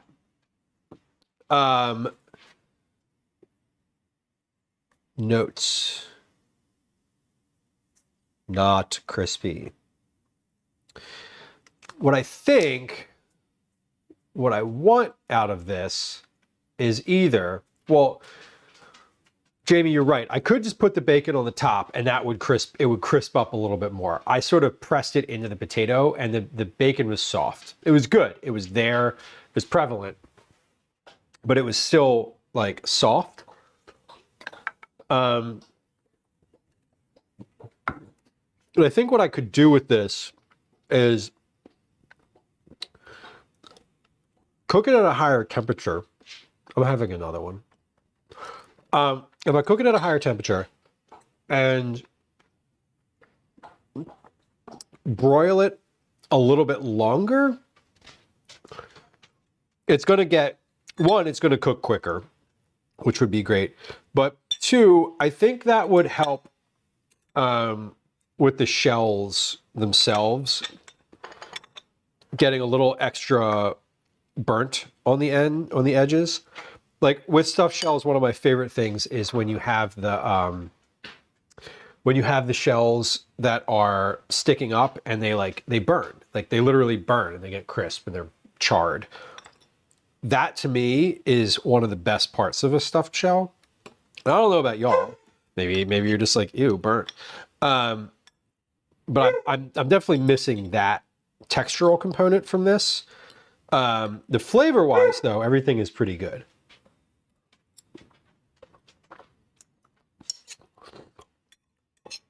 I could parboil Tatsu. My only problem with doing that is there's no liquid sauce on here. So there's nothing to help them cook. There's no liquid in here to help them finish cooking. Like when you do stuffed shells, in the bottom of the pan, there's all that like tomato sauce that sort of bubbles and steams. This doesn't have that. It's just dried filling. So I worry that it wouldn't work because of the lack of moisture. No, I mean, I could put a little bit of, as I said, I could put like a half a cup of water or a cup of water in the bottom of the pan, and that would help steam. But then I think it would end up being soft again. So like, they cooked fine. They didn't stick to the bottom and they didn't dry out. So Ty, exactly, like the edges of a lasagna, right? Like the crispy edge of a lasagna is like, oh, so good. It's such a good part of it. And I was missing that from here. So something to consider. Definitely something to consider. I think 70% of the way there. So this was good. I would say, like, if I made this again exactly like it was, I'd be happy with it.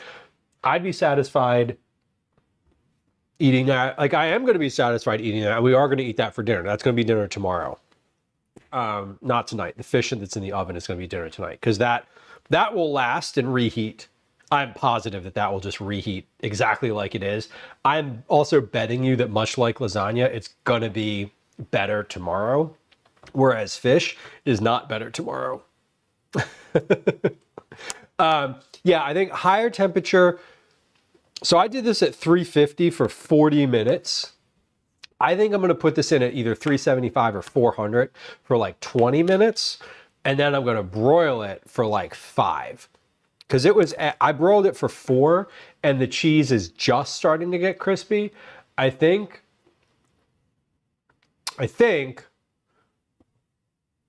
I do worry that if the cheese was broiled much longer than it was, I think that it would end up being burnt. So I think the higher temperature to dry out the edges of the shells that are exposed a little more, and then broil it for roughly the same amount of time, I think that's going to work. So I'm thinking like 400 for 25 minutes, broil 4 minutes, something like that. Oh, apple crisp. Yeah, you got to broil the apple crisp at the end. That like caramelization on top that you get from the high direct heat is so good. Well, but yeah, if you let it marinate, like it's gonna sit in that tray overnight. I'm not repackaging it. I'm just gonna like put some plastic wrap on top of it, and we're just gonna keep it in that tray. Just put it right in the fridge.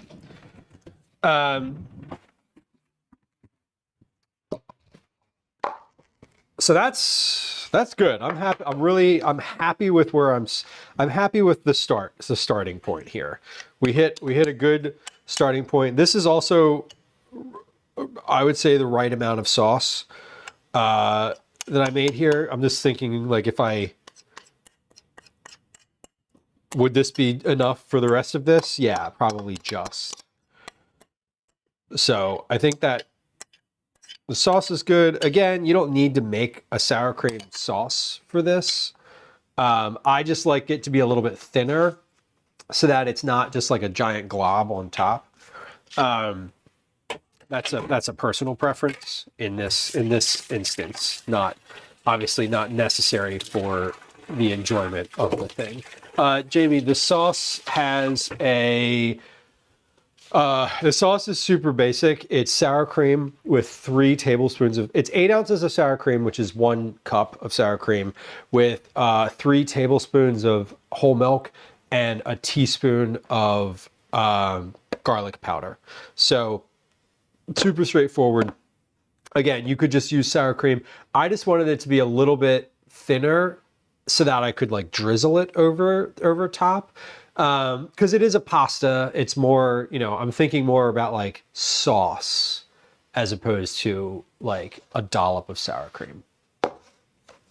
It could be heavy cream, or it's basically anything that's more liquid than sour cream would work. So, I happen to have whole milk, which is, I almost always just have whole regular milk. You could use a little bit of water in there. You could use, any type of nut milk, oat milk.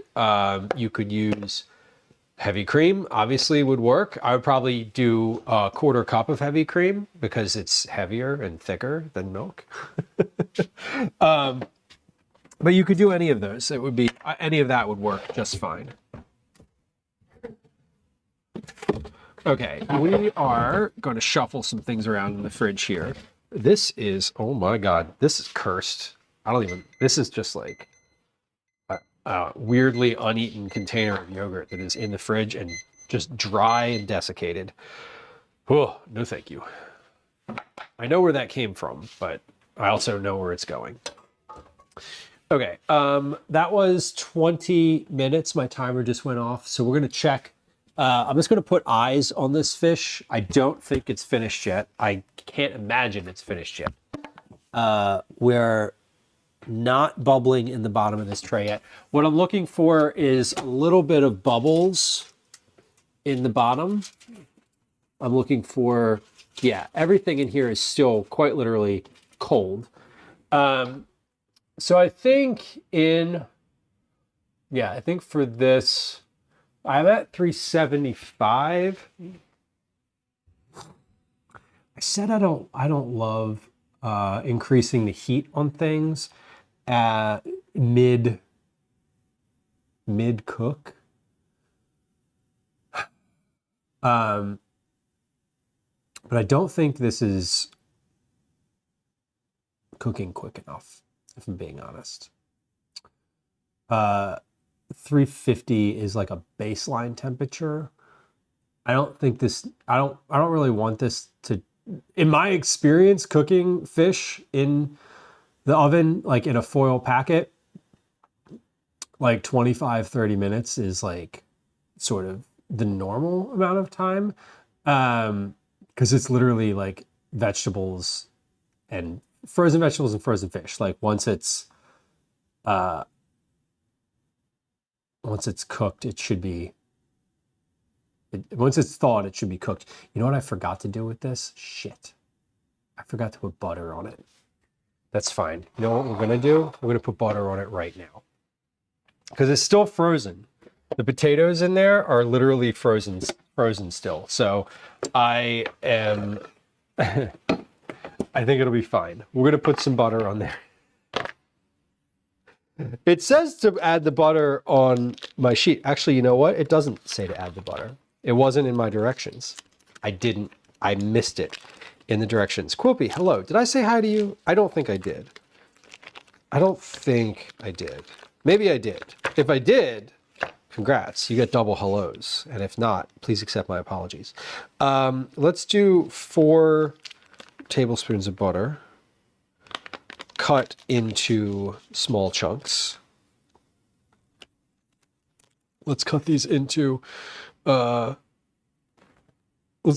small chunks, right? And then I'm going to take this out of the oven briefly I am going to turn the oven up to, let's say, you know what? You know what I should have done? Let's look and see what those potatoes are supposed to cook at. Because I bet you they're supposed to cook at like 425. Oh no, they're supposed to cook in an air fryer. So who knows what they're supposed to cook at? 400, 12 minutes in an air fryer at 400 degrees. Okay, so here's what we're going to do. We're going to take that tray out of the oven. I'm going to put this butter on top of it. I'm going to put the foil back on, and I'm going to turn the oven up to 425. And then we're going to time it a little bit more. Because I don't think this is one where the thing that I am more focused on for this process is what happens when I take the foil off and how long I have it with the foil off. So right now we're not steamed. Fish is still raw, so we're good. I don't like adding the butter this late in the game is fine. You know, we're 20 minutes into the thing.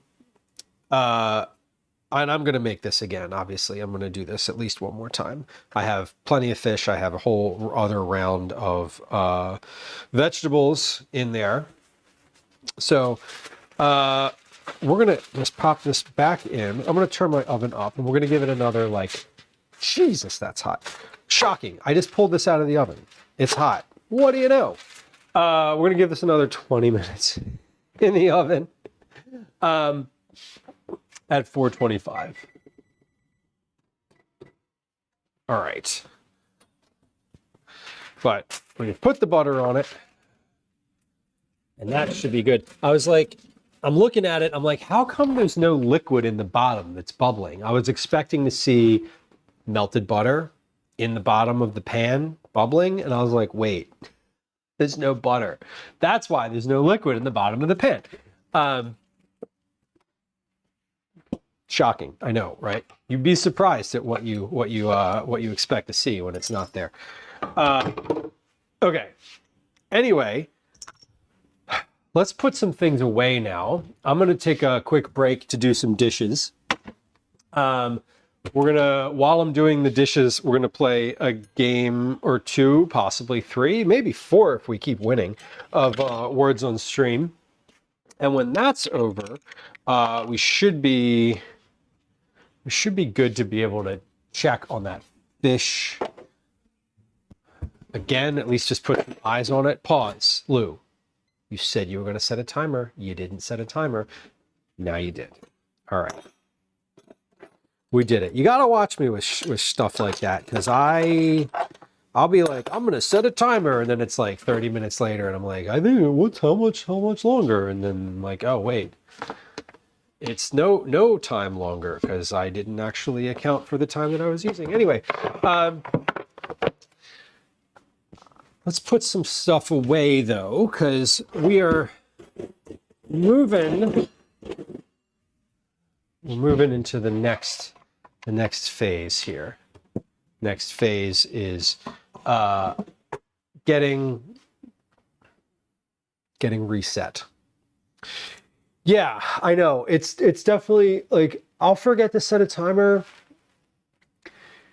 I did this last night for the garlic bread. I was making garlic bread last night, and I was like, whoa, what's the like, how much time is left on the bread? And I was like, oh wait, I've just been doing dishes for X number, for an indeterminate number of minutes, and didn't set a timer for the bread. And I looked in, and it was like just about to burn, and I was like, oh my God. Because it was all the leftover rolls that I had in the fridge that were like, I didn't have more of them. And I was like, shit, if I burn these, I'm going to be so annoyed. It was like leftover rolls and leftover roasted garlic. So it was like the good roasted garlic. I would have been really annoyed if I'd have not done that. Okay, oven at 425. So butter, I want 4 tablespoons of butter. I also meant to add some dried herbs to this.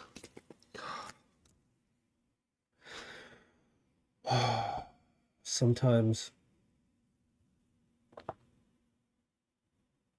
I just can't.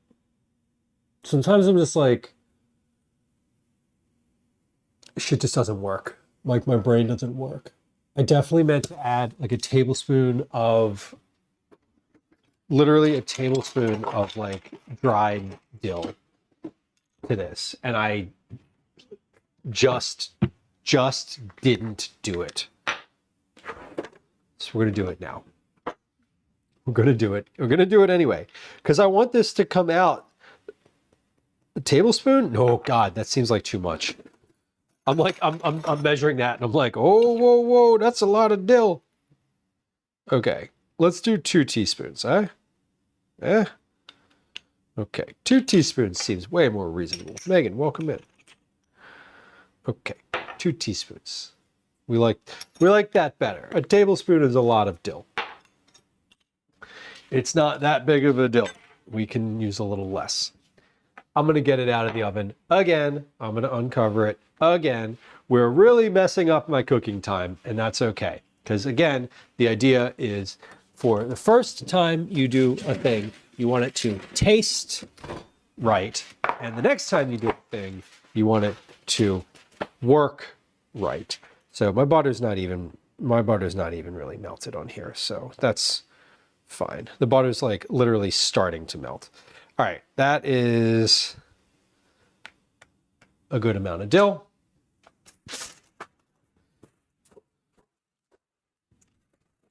Hot, hot, hot, hot, hot. Okay, pop that back in again.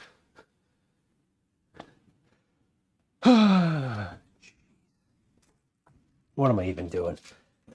Okay, Lou, you know what you need to do right now? You need to look at this recipe. Make sure you did all the things that you wrote down.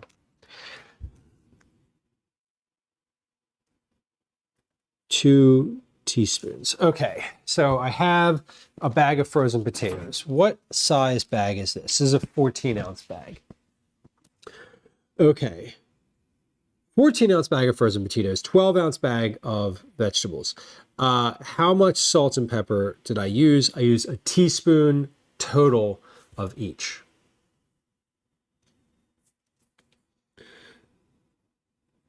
One teaspoon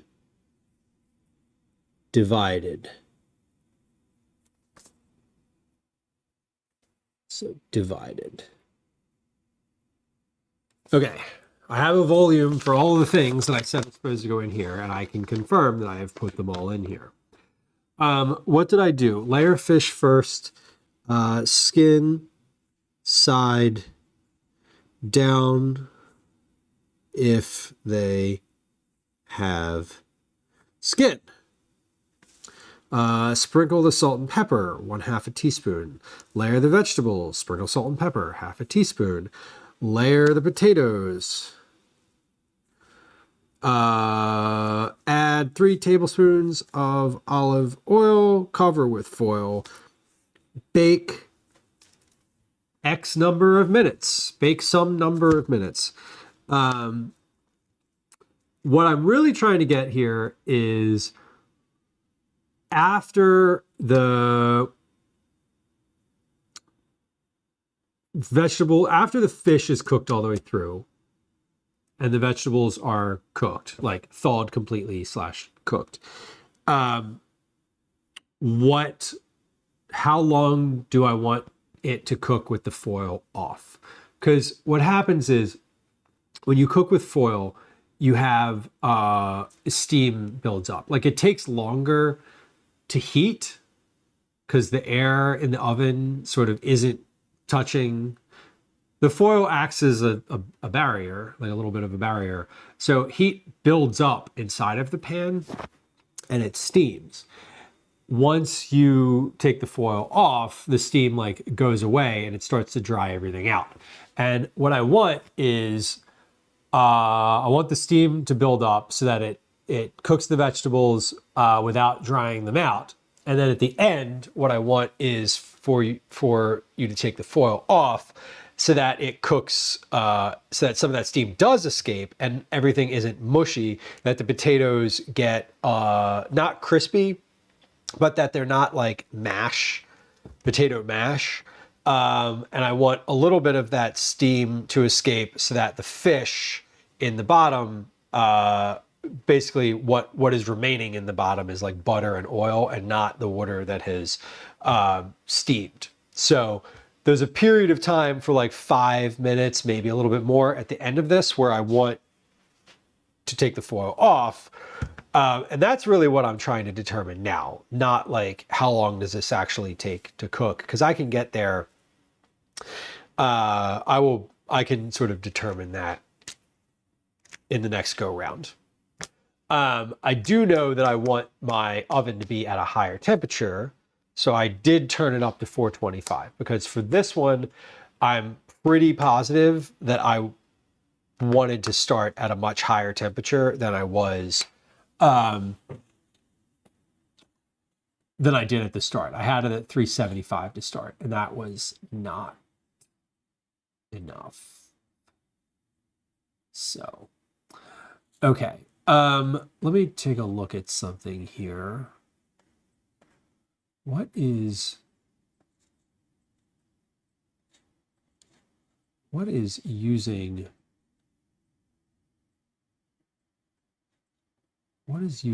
all of my memory? That wasn't a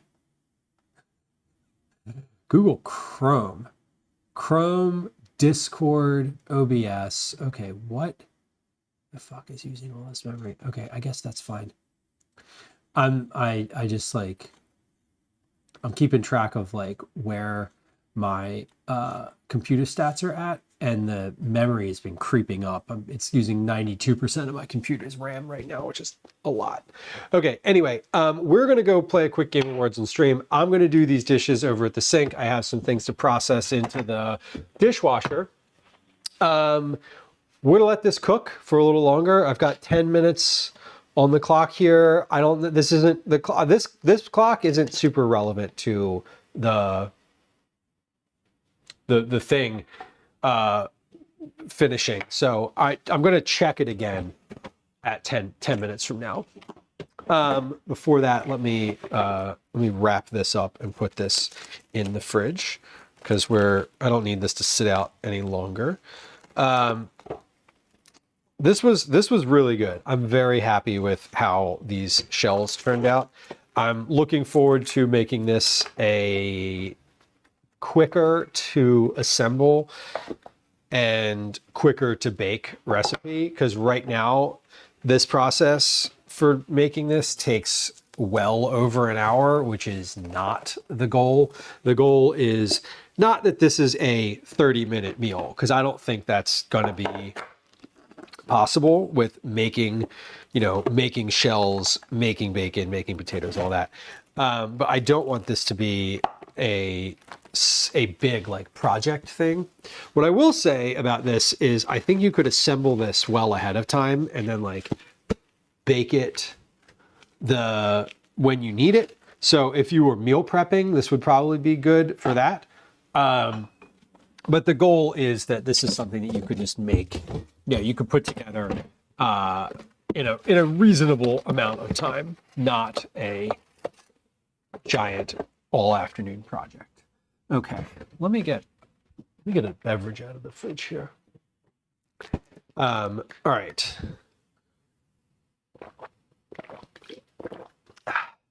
Excuse me. A little green tea, tasty. How's my microphone doing? All right, we're still pretty good. I don't have too much longer. My microphone's still in the green. Maybe I could plug this in for a few minutes while I'm doing dishes. I don't like having it plugged in while I'm streaming, because then there's just like a cord, hanging out from my shirt. That's not ideal. But I guess if it's just like that, actually that's not that bad at all. Cool. All right. Well, microphone's charging.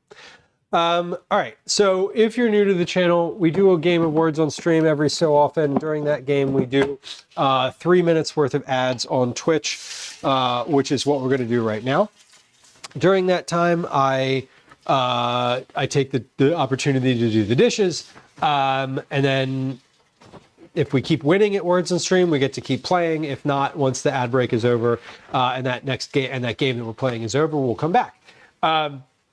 When we come back, we're going to check on the fish in the oven. I don't think that's finished yet. I don't think it'll be finished when we check on it either, but you know, miracles do happen. But we have a coming up at around 5:15 p.m. Eastern Standard Time. We are going to do our drawing for Cookie Club this month.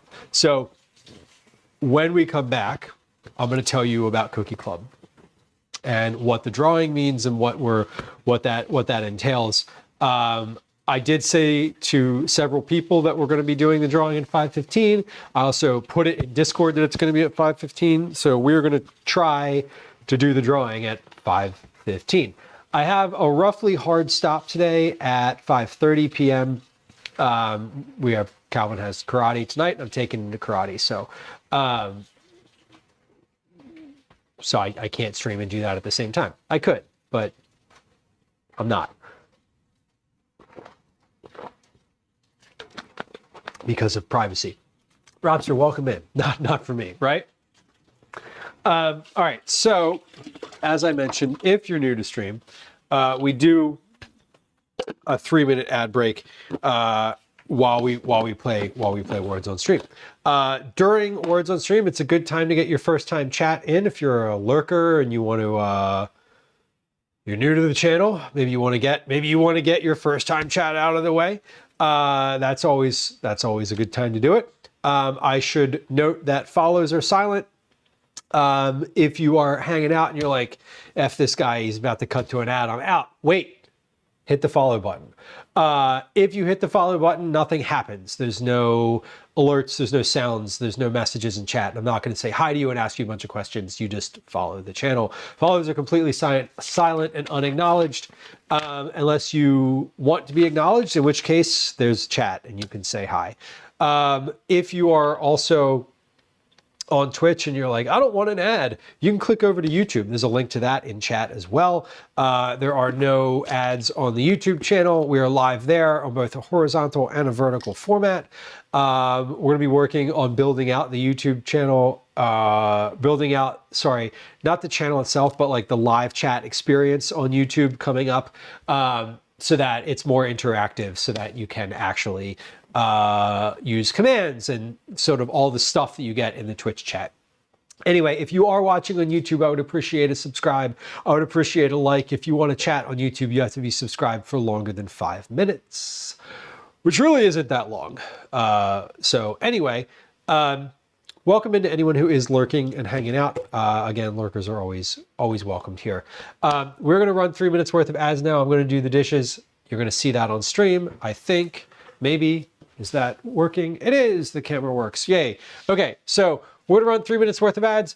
Here comes a game of Words on Stream, if I can find it in my browser. There it is. And here comes 3 minutes worth of ads on Twitch. We'll be right back. Okay, bye. Hi, welcome to another edition of Commercials I Hate. All right. Also, for those of y'all who are hanging out and are hearing the sound of my voice, I appreciate you. That means that you're a subscriber or you're watching on YouTube. But anyway, regardless, I do appreciate you. Thank you for being a subscriber, whether you are here from a gifted sub or your own sub, or maybe Twitch is just being benevolent and not giving you an ad right now. Who cares? I care, and thank you. All right, but we're loading up the dishwasher first. That's always the move. We load up everything that goes in there, and then we do what dishes I can in the time I have left.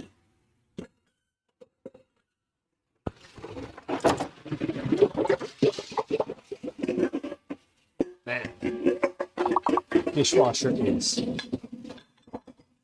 slammed today. It is really full at the moment. We used a lot of dishes. Anytime I'm doing like development of a recipe, but really anytime I'm cooking, I end up using a lot of dishes. It's just a thing. It's a thing that happens. Okay, but let's wash a couple things here. So I've got my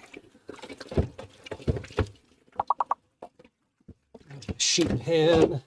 This is my bacon sheet pan. This was soaking for quite some time, so everything on here is good and done. Oh man, Words sounds disappointed. I always feel bad when Words is like, you didn't do good enough to get a good sound. It's fine. It's fine. Y'all are doing great. I promise you. Okay.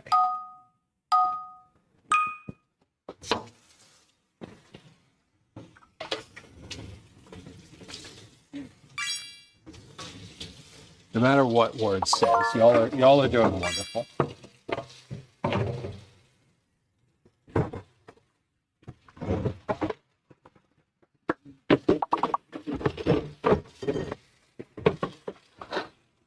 Okay, we're working through some dishes at the moment. This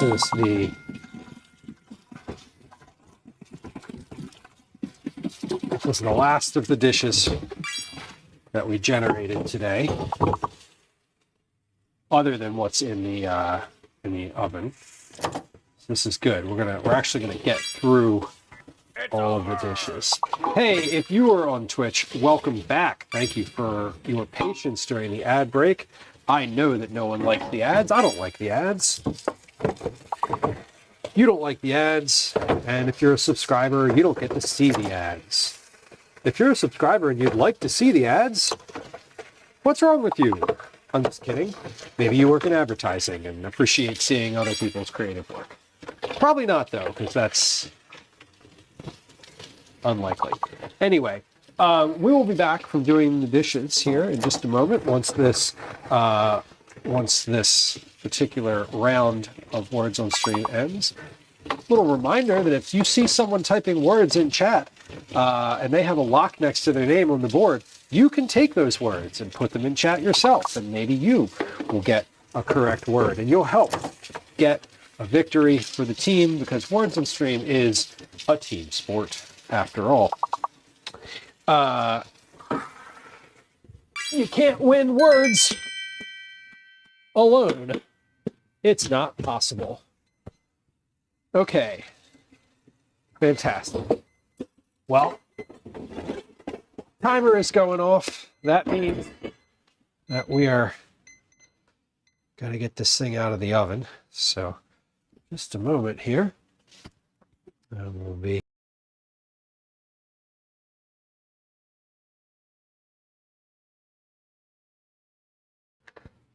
Oh, whoa, was that a board? I didn't see that that was a board. Okay, hold on. We got to get another one. Okay. We got to get another one. Here, hold on, we'll be back at this camera. All right. When we get a board, that means we get to do another one, because that means that y'all did really well. And I think if you complete a board, you should get a reward to see if you can do it again.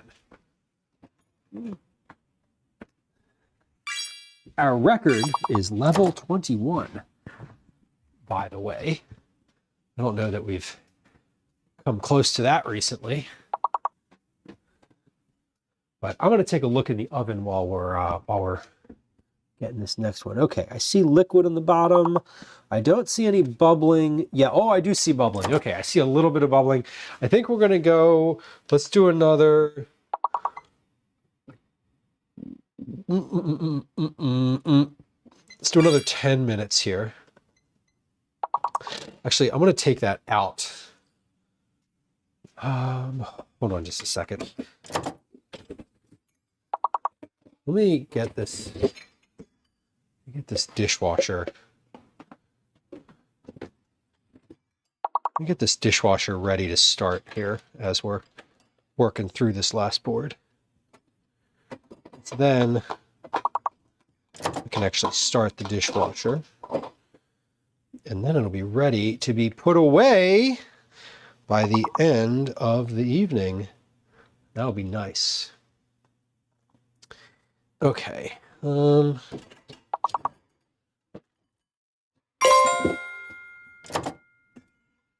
Yeah, that is pretty good. Okay. And last thing.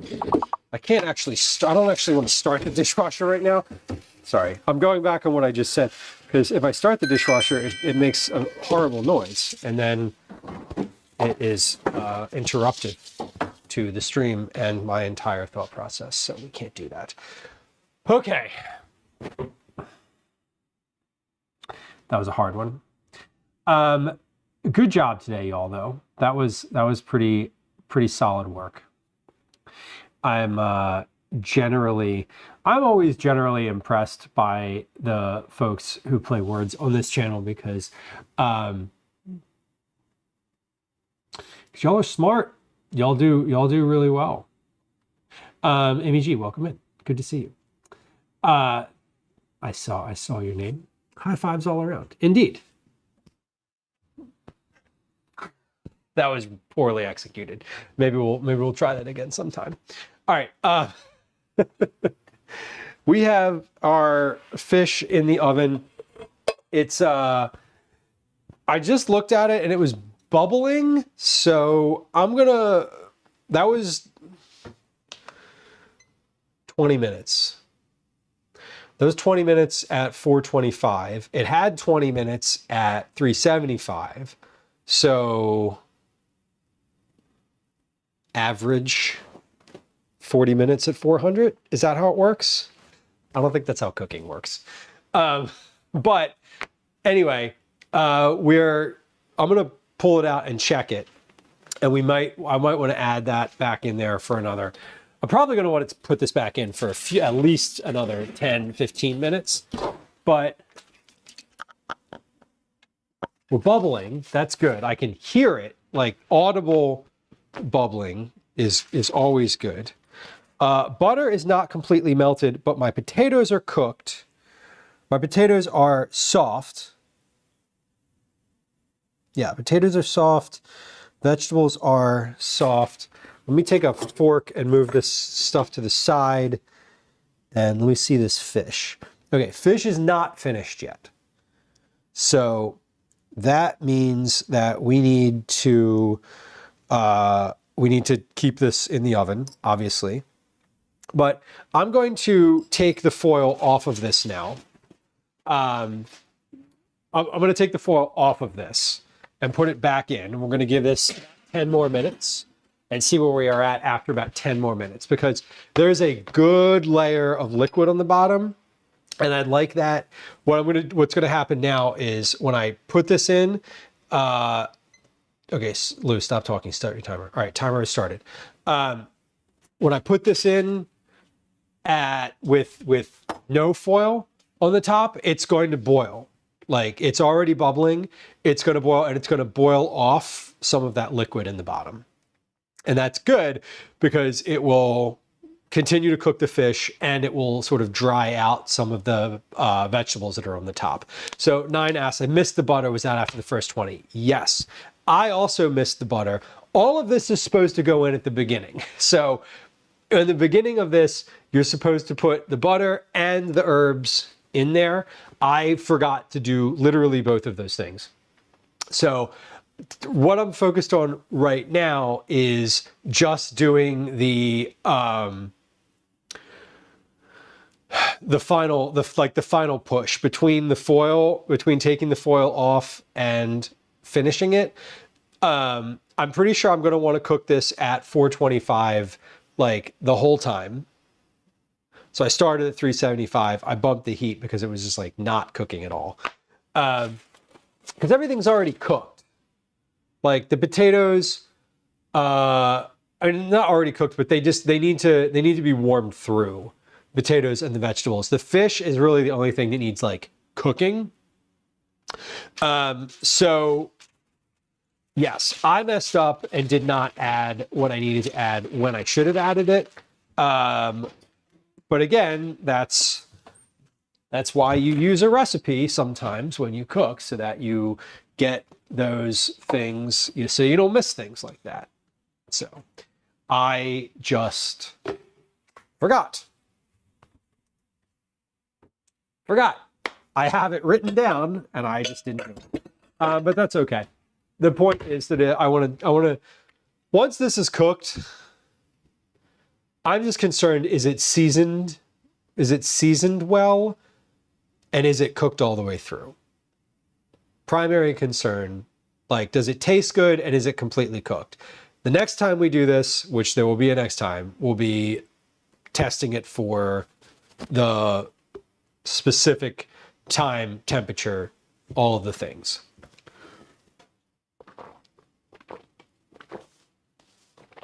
Elliot Fox Mulder, welcome in. Happy Tuesday. All right. So we're almost to our Cookie Club drawing. We're going to do that Cookie Club drawing in about 10 minutes or so. I've said to several folks that we're going to do it at 5:15. But before we do that, I want to tell you, I haven't actually like talked about Cookie Club in a while, like how to enter, what it means, who's eligible for what and when, that type of thing. So if you're like about to tune me out because you've heard all this before, that's fine. I'm going to say it again. Come back in 10 minutes and we're going to be doing the drawing. So Cookie Club is our rewards program for folks that hang out on the channel and participate in the community in some capacity. It doesn't mean that you have to spend money, but that is part of it if you want it to be. Basically, one of the first streams of the month, this is the first stream in the month of February, so today we're going to be doing a drawing. Everybody who had an entry from January is eligible for that drawing. I have all of the names printed out, cut up on little tiny strips of paper, and they are in this bowl. So everybody who's entered into Cookie Club, there were over 100 entries in January, has a name on here, in here. There are prizes. So when we do the drawing, we pick 10 names out of this bowl. The names that get pulled out are, we pick 10. Those folks do not have to be present to win. I will contact you on Discord.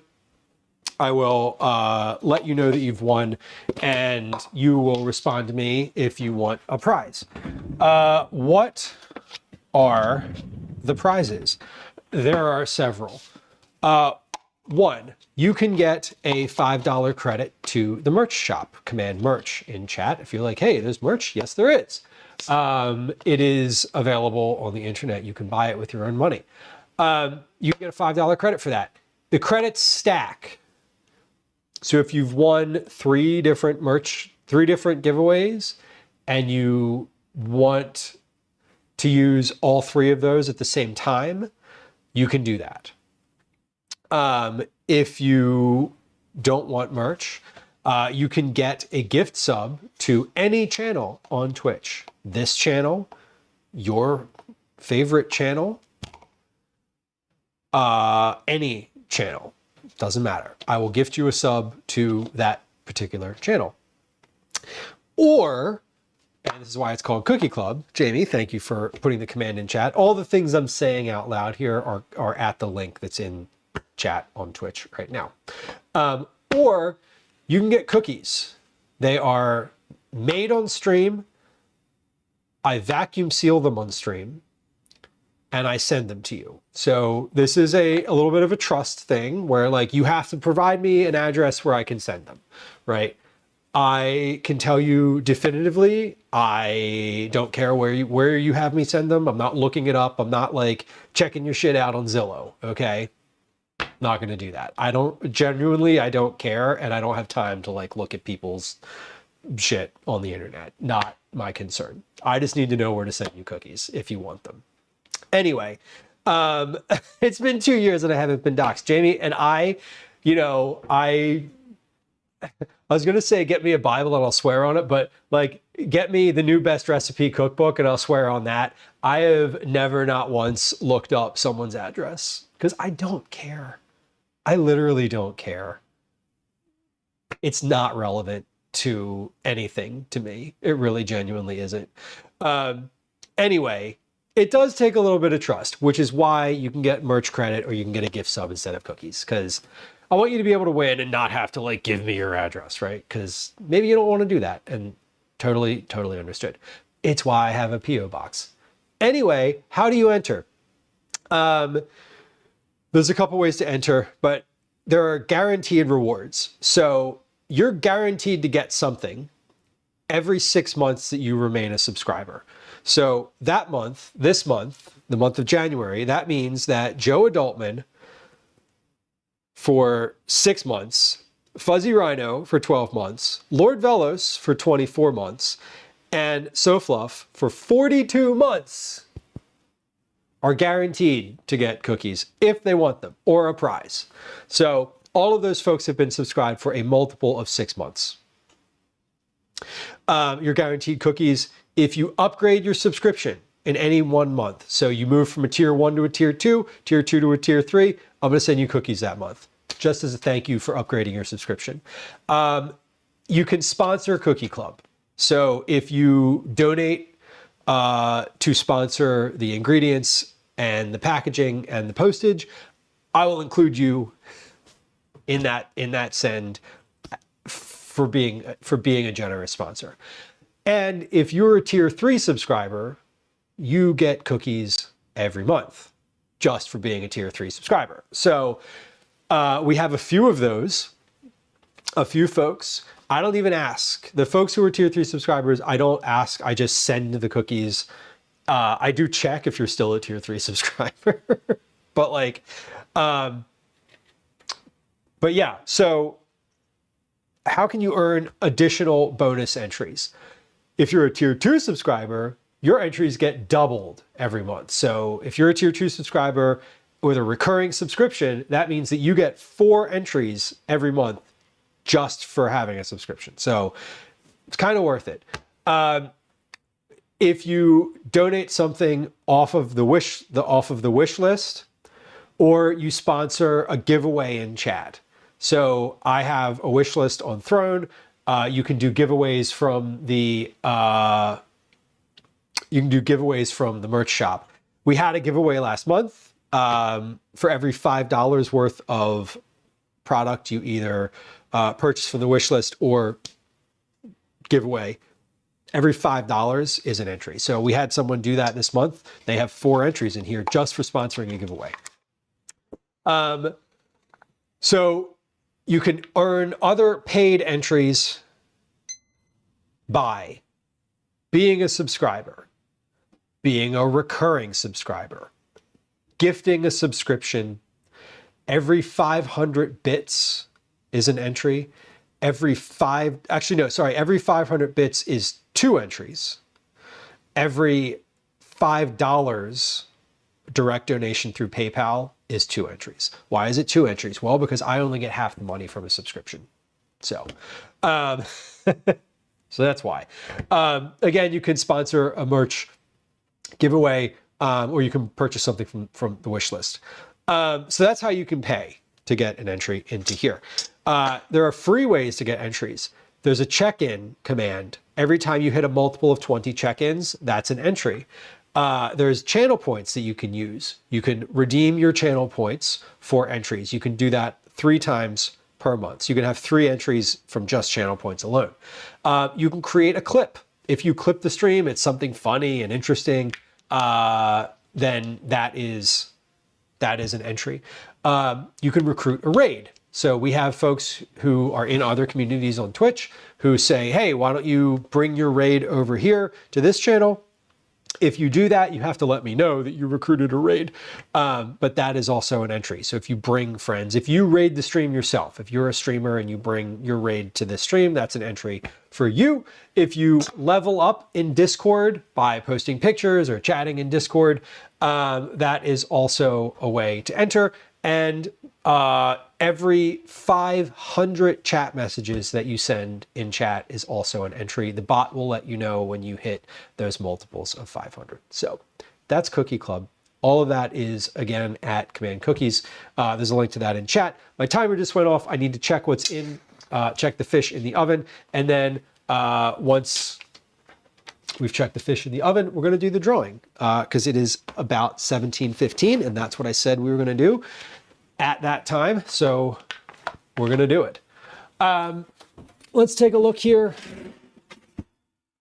We are just about finished. We need 5 more minutes or so. About 5 more minutes of this.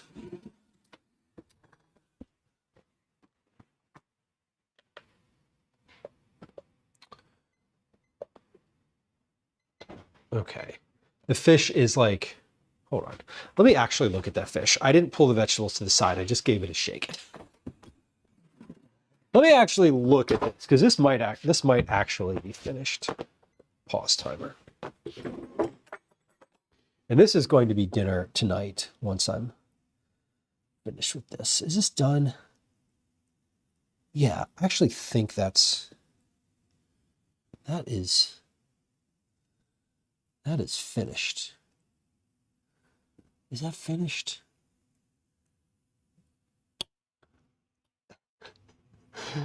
This recipe has been beguiling me today. I'm not gonna lie to y'all.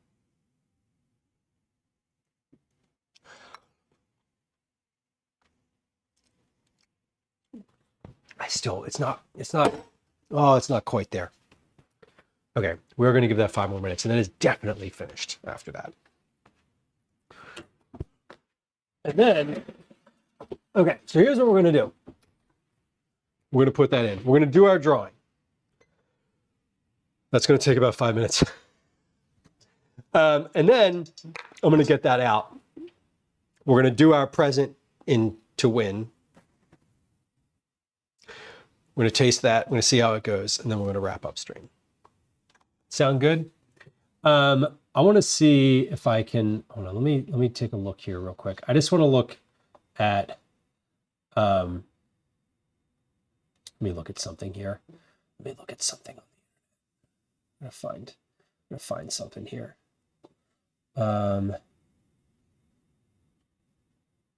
Okay. 2, 3, 4. Okay,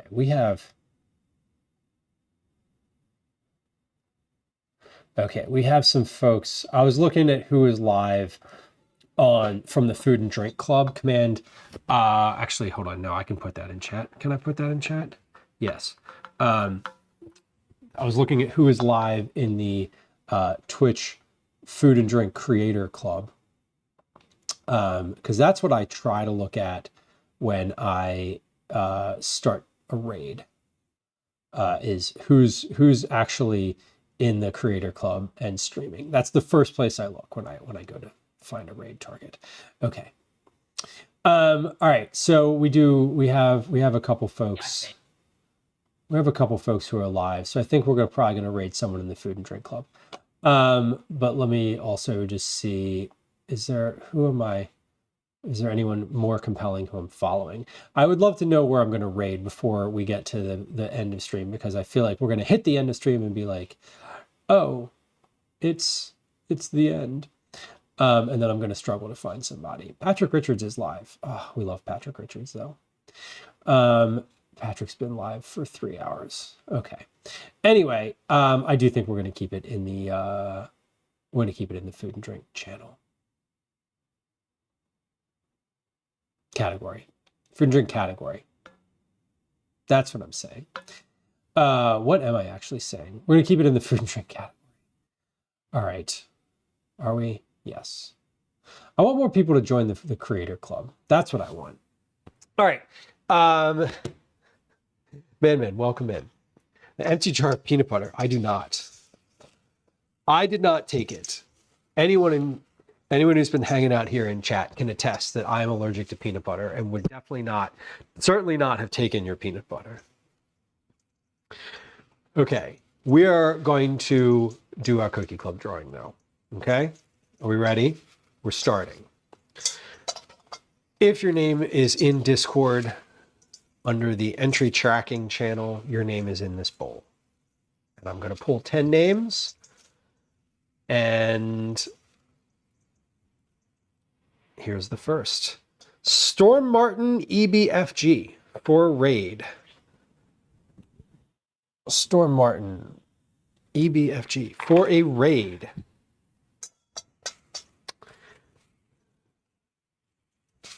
Friend of the stream.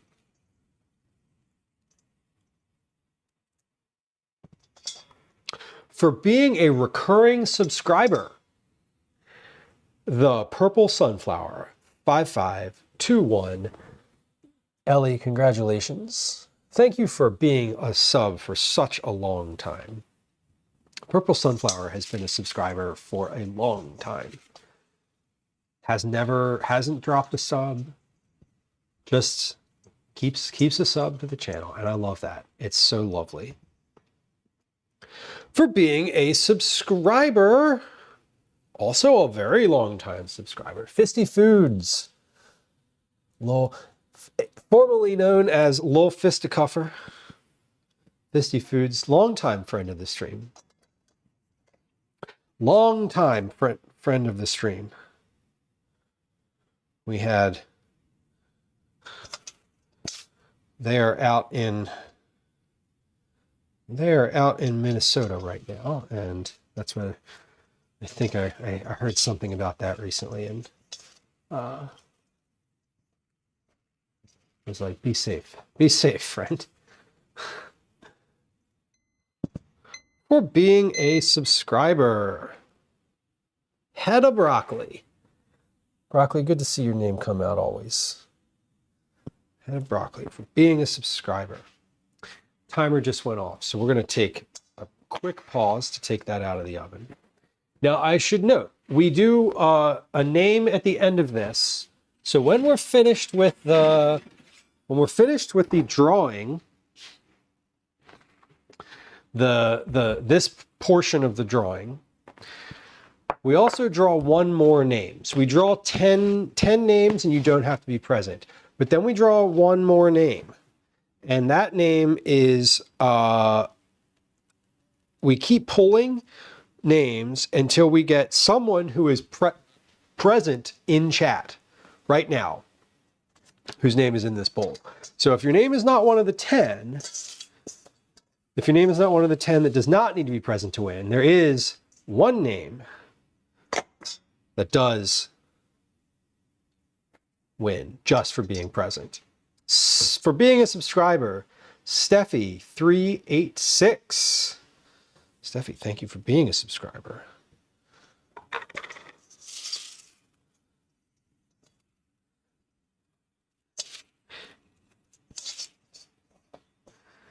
Nine, you never know. I pulled someone's name last month. It was the first time their name had been pulled. For being a subscriber, Rim Job Shart.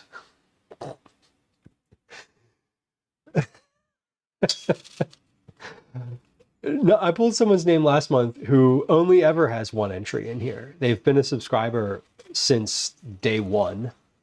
No, not since day one. They've been a subscriber for a long time. Someone I know in person who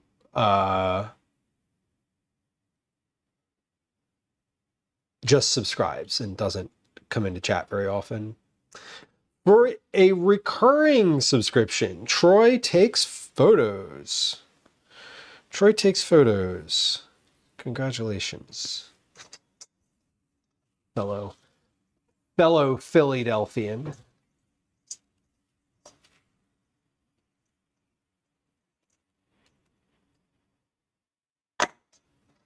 for being a subscriber. Chefy J.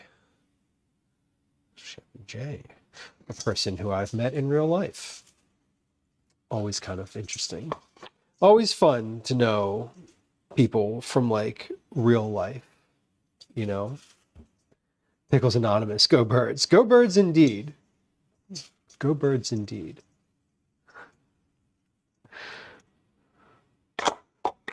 For gifting a subscription, Cyborg K Chop. Cyborg K Chop. For gifting a subscription.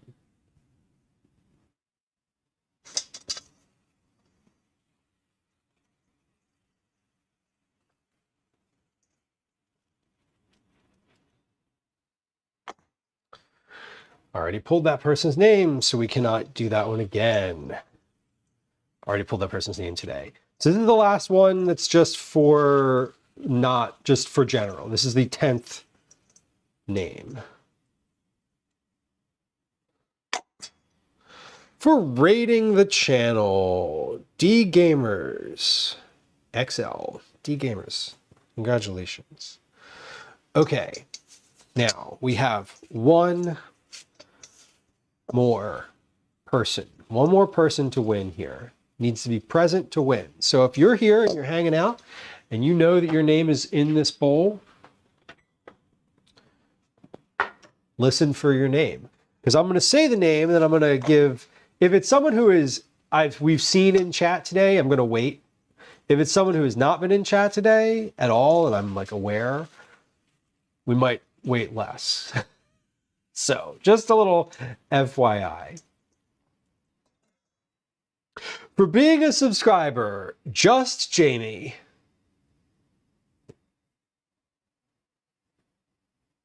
Just Jamie, are you still here?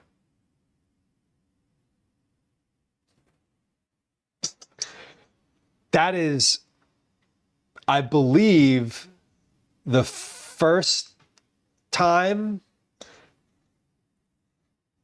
It might be it's one of the few times. It's very rare that the first name that comes out is someone who's actually in chat. Okay. Congrats to everybody who won or whose name came out this month. You know what? One of the things that I love, one of the things that I really love about Cookie Club is that while we do have repeat winners, we always have at least one repeat winner. Every month that we've ever done Cookie Club, I have mailed cookies to someone new. So every single month, someone wins for the first time, and I get to send someone something, a brand new winner, something new. That's a weird way to phrase that. I get to send cookies to someone who's never gotten them before for the first time.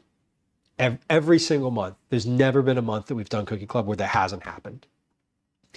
And I'm waiting. I'm waiting. This month is not going to be the month because I know that there are several folks who have never won here before at all, ever. And I have to believe that one of them is going to want cookies. In fact, I know one of them specifically who I've met in person and is a fellow Philadelphian who I will probably meet in person to get the cookies too. Anyway, I do love that. For everybody whose name is in here who did not get drawn, I want you to know how much I appreciate you because I see all of the folks who take part in this channel every month. And whether or not you do it, whether or not you hang out here because you just want cookies, I have to believe that maybe you like hanging out here for other reasons too. And so I want to say thank you just in general for like being part of the community, being part of this stream, being part of the conversation. And, you know, for the folks that continually have your name in here month after month after month, I appreciate you deeply. I would love to send cookies to more people every month. I've said many times, if I was ever to hit like a larger tier of like total number of subscribers, I probably would just send more cookies every month instead of like, I don't know, instead of other things. But anyway, thanks for the folks that did that. I'm probably going to reach out to you from the sidelines at karate this evening. So if your name was in here, I will very likely be reaching out this evening. So that's not meant to go in there. Okay, let's let me try. I'm gonna try this fish. Let me yell up to Calvin to make sure that he's ready to go to karate. 1 second, to mute myself.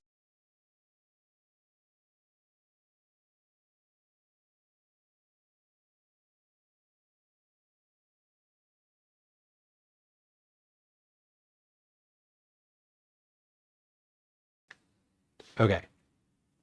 So this is what we made today.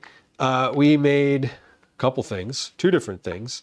One is a fish and vegetables, which is, this is going to be our dinner tonight, but I want to get a little portion of it to show and share. It doesn't look like that stunning, I'm not going to lie. I think it has too much liquid in it, if I'm being real honest. But here's the view of that. We have a whiting fish. This has a bag of mixed vegetables, a bag of red potatoes, and some dill, salt, pepper, and butter. And this is literally dinner tonight. It also happens to be a recipe that I'm working on that will need some improvement because the process here was not ideal. Flavor's good though. I mean, these are, unsalted bagged vegetables. They're not stunning to look at, not gonna lie, but we put enough butter on anything, turns out okay. The potatoes are supposed to be in an air fryer. That's their like standard. They're very soft. They're not at all the crispy potatoes that you would expect to come out of an air fryer. But these weren't air fried, so it shouldn't, not really a problem. Fish is cooked all the way through. This is good. I mean, this is what I expect. This is literally like what I was expecting. So I'm happy with it. Not happy that I forgot the butter and the herbs until a little of the way through. I'm not happy that I started it at a temperature that was too low. We'll figure that out next time. But this is good.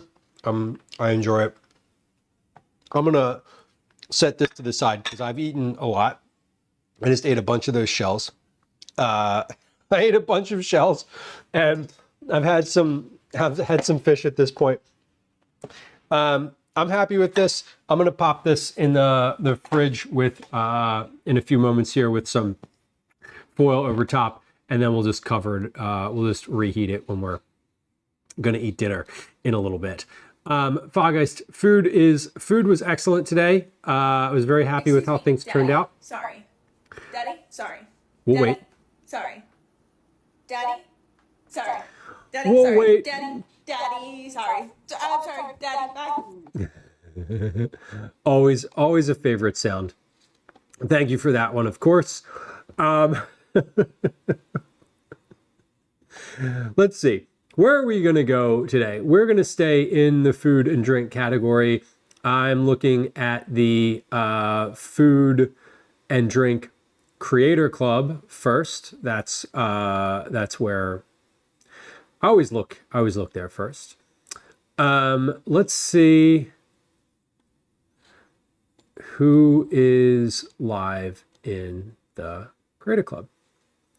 Okay, I think I would like to go maybe today, take you all to go see Mer Bakes, who is doing a chocolate something. I can't tell what she's doing.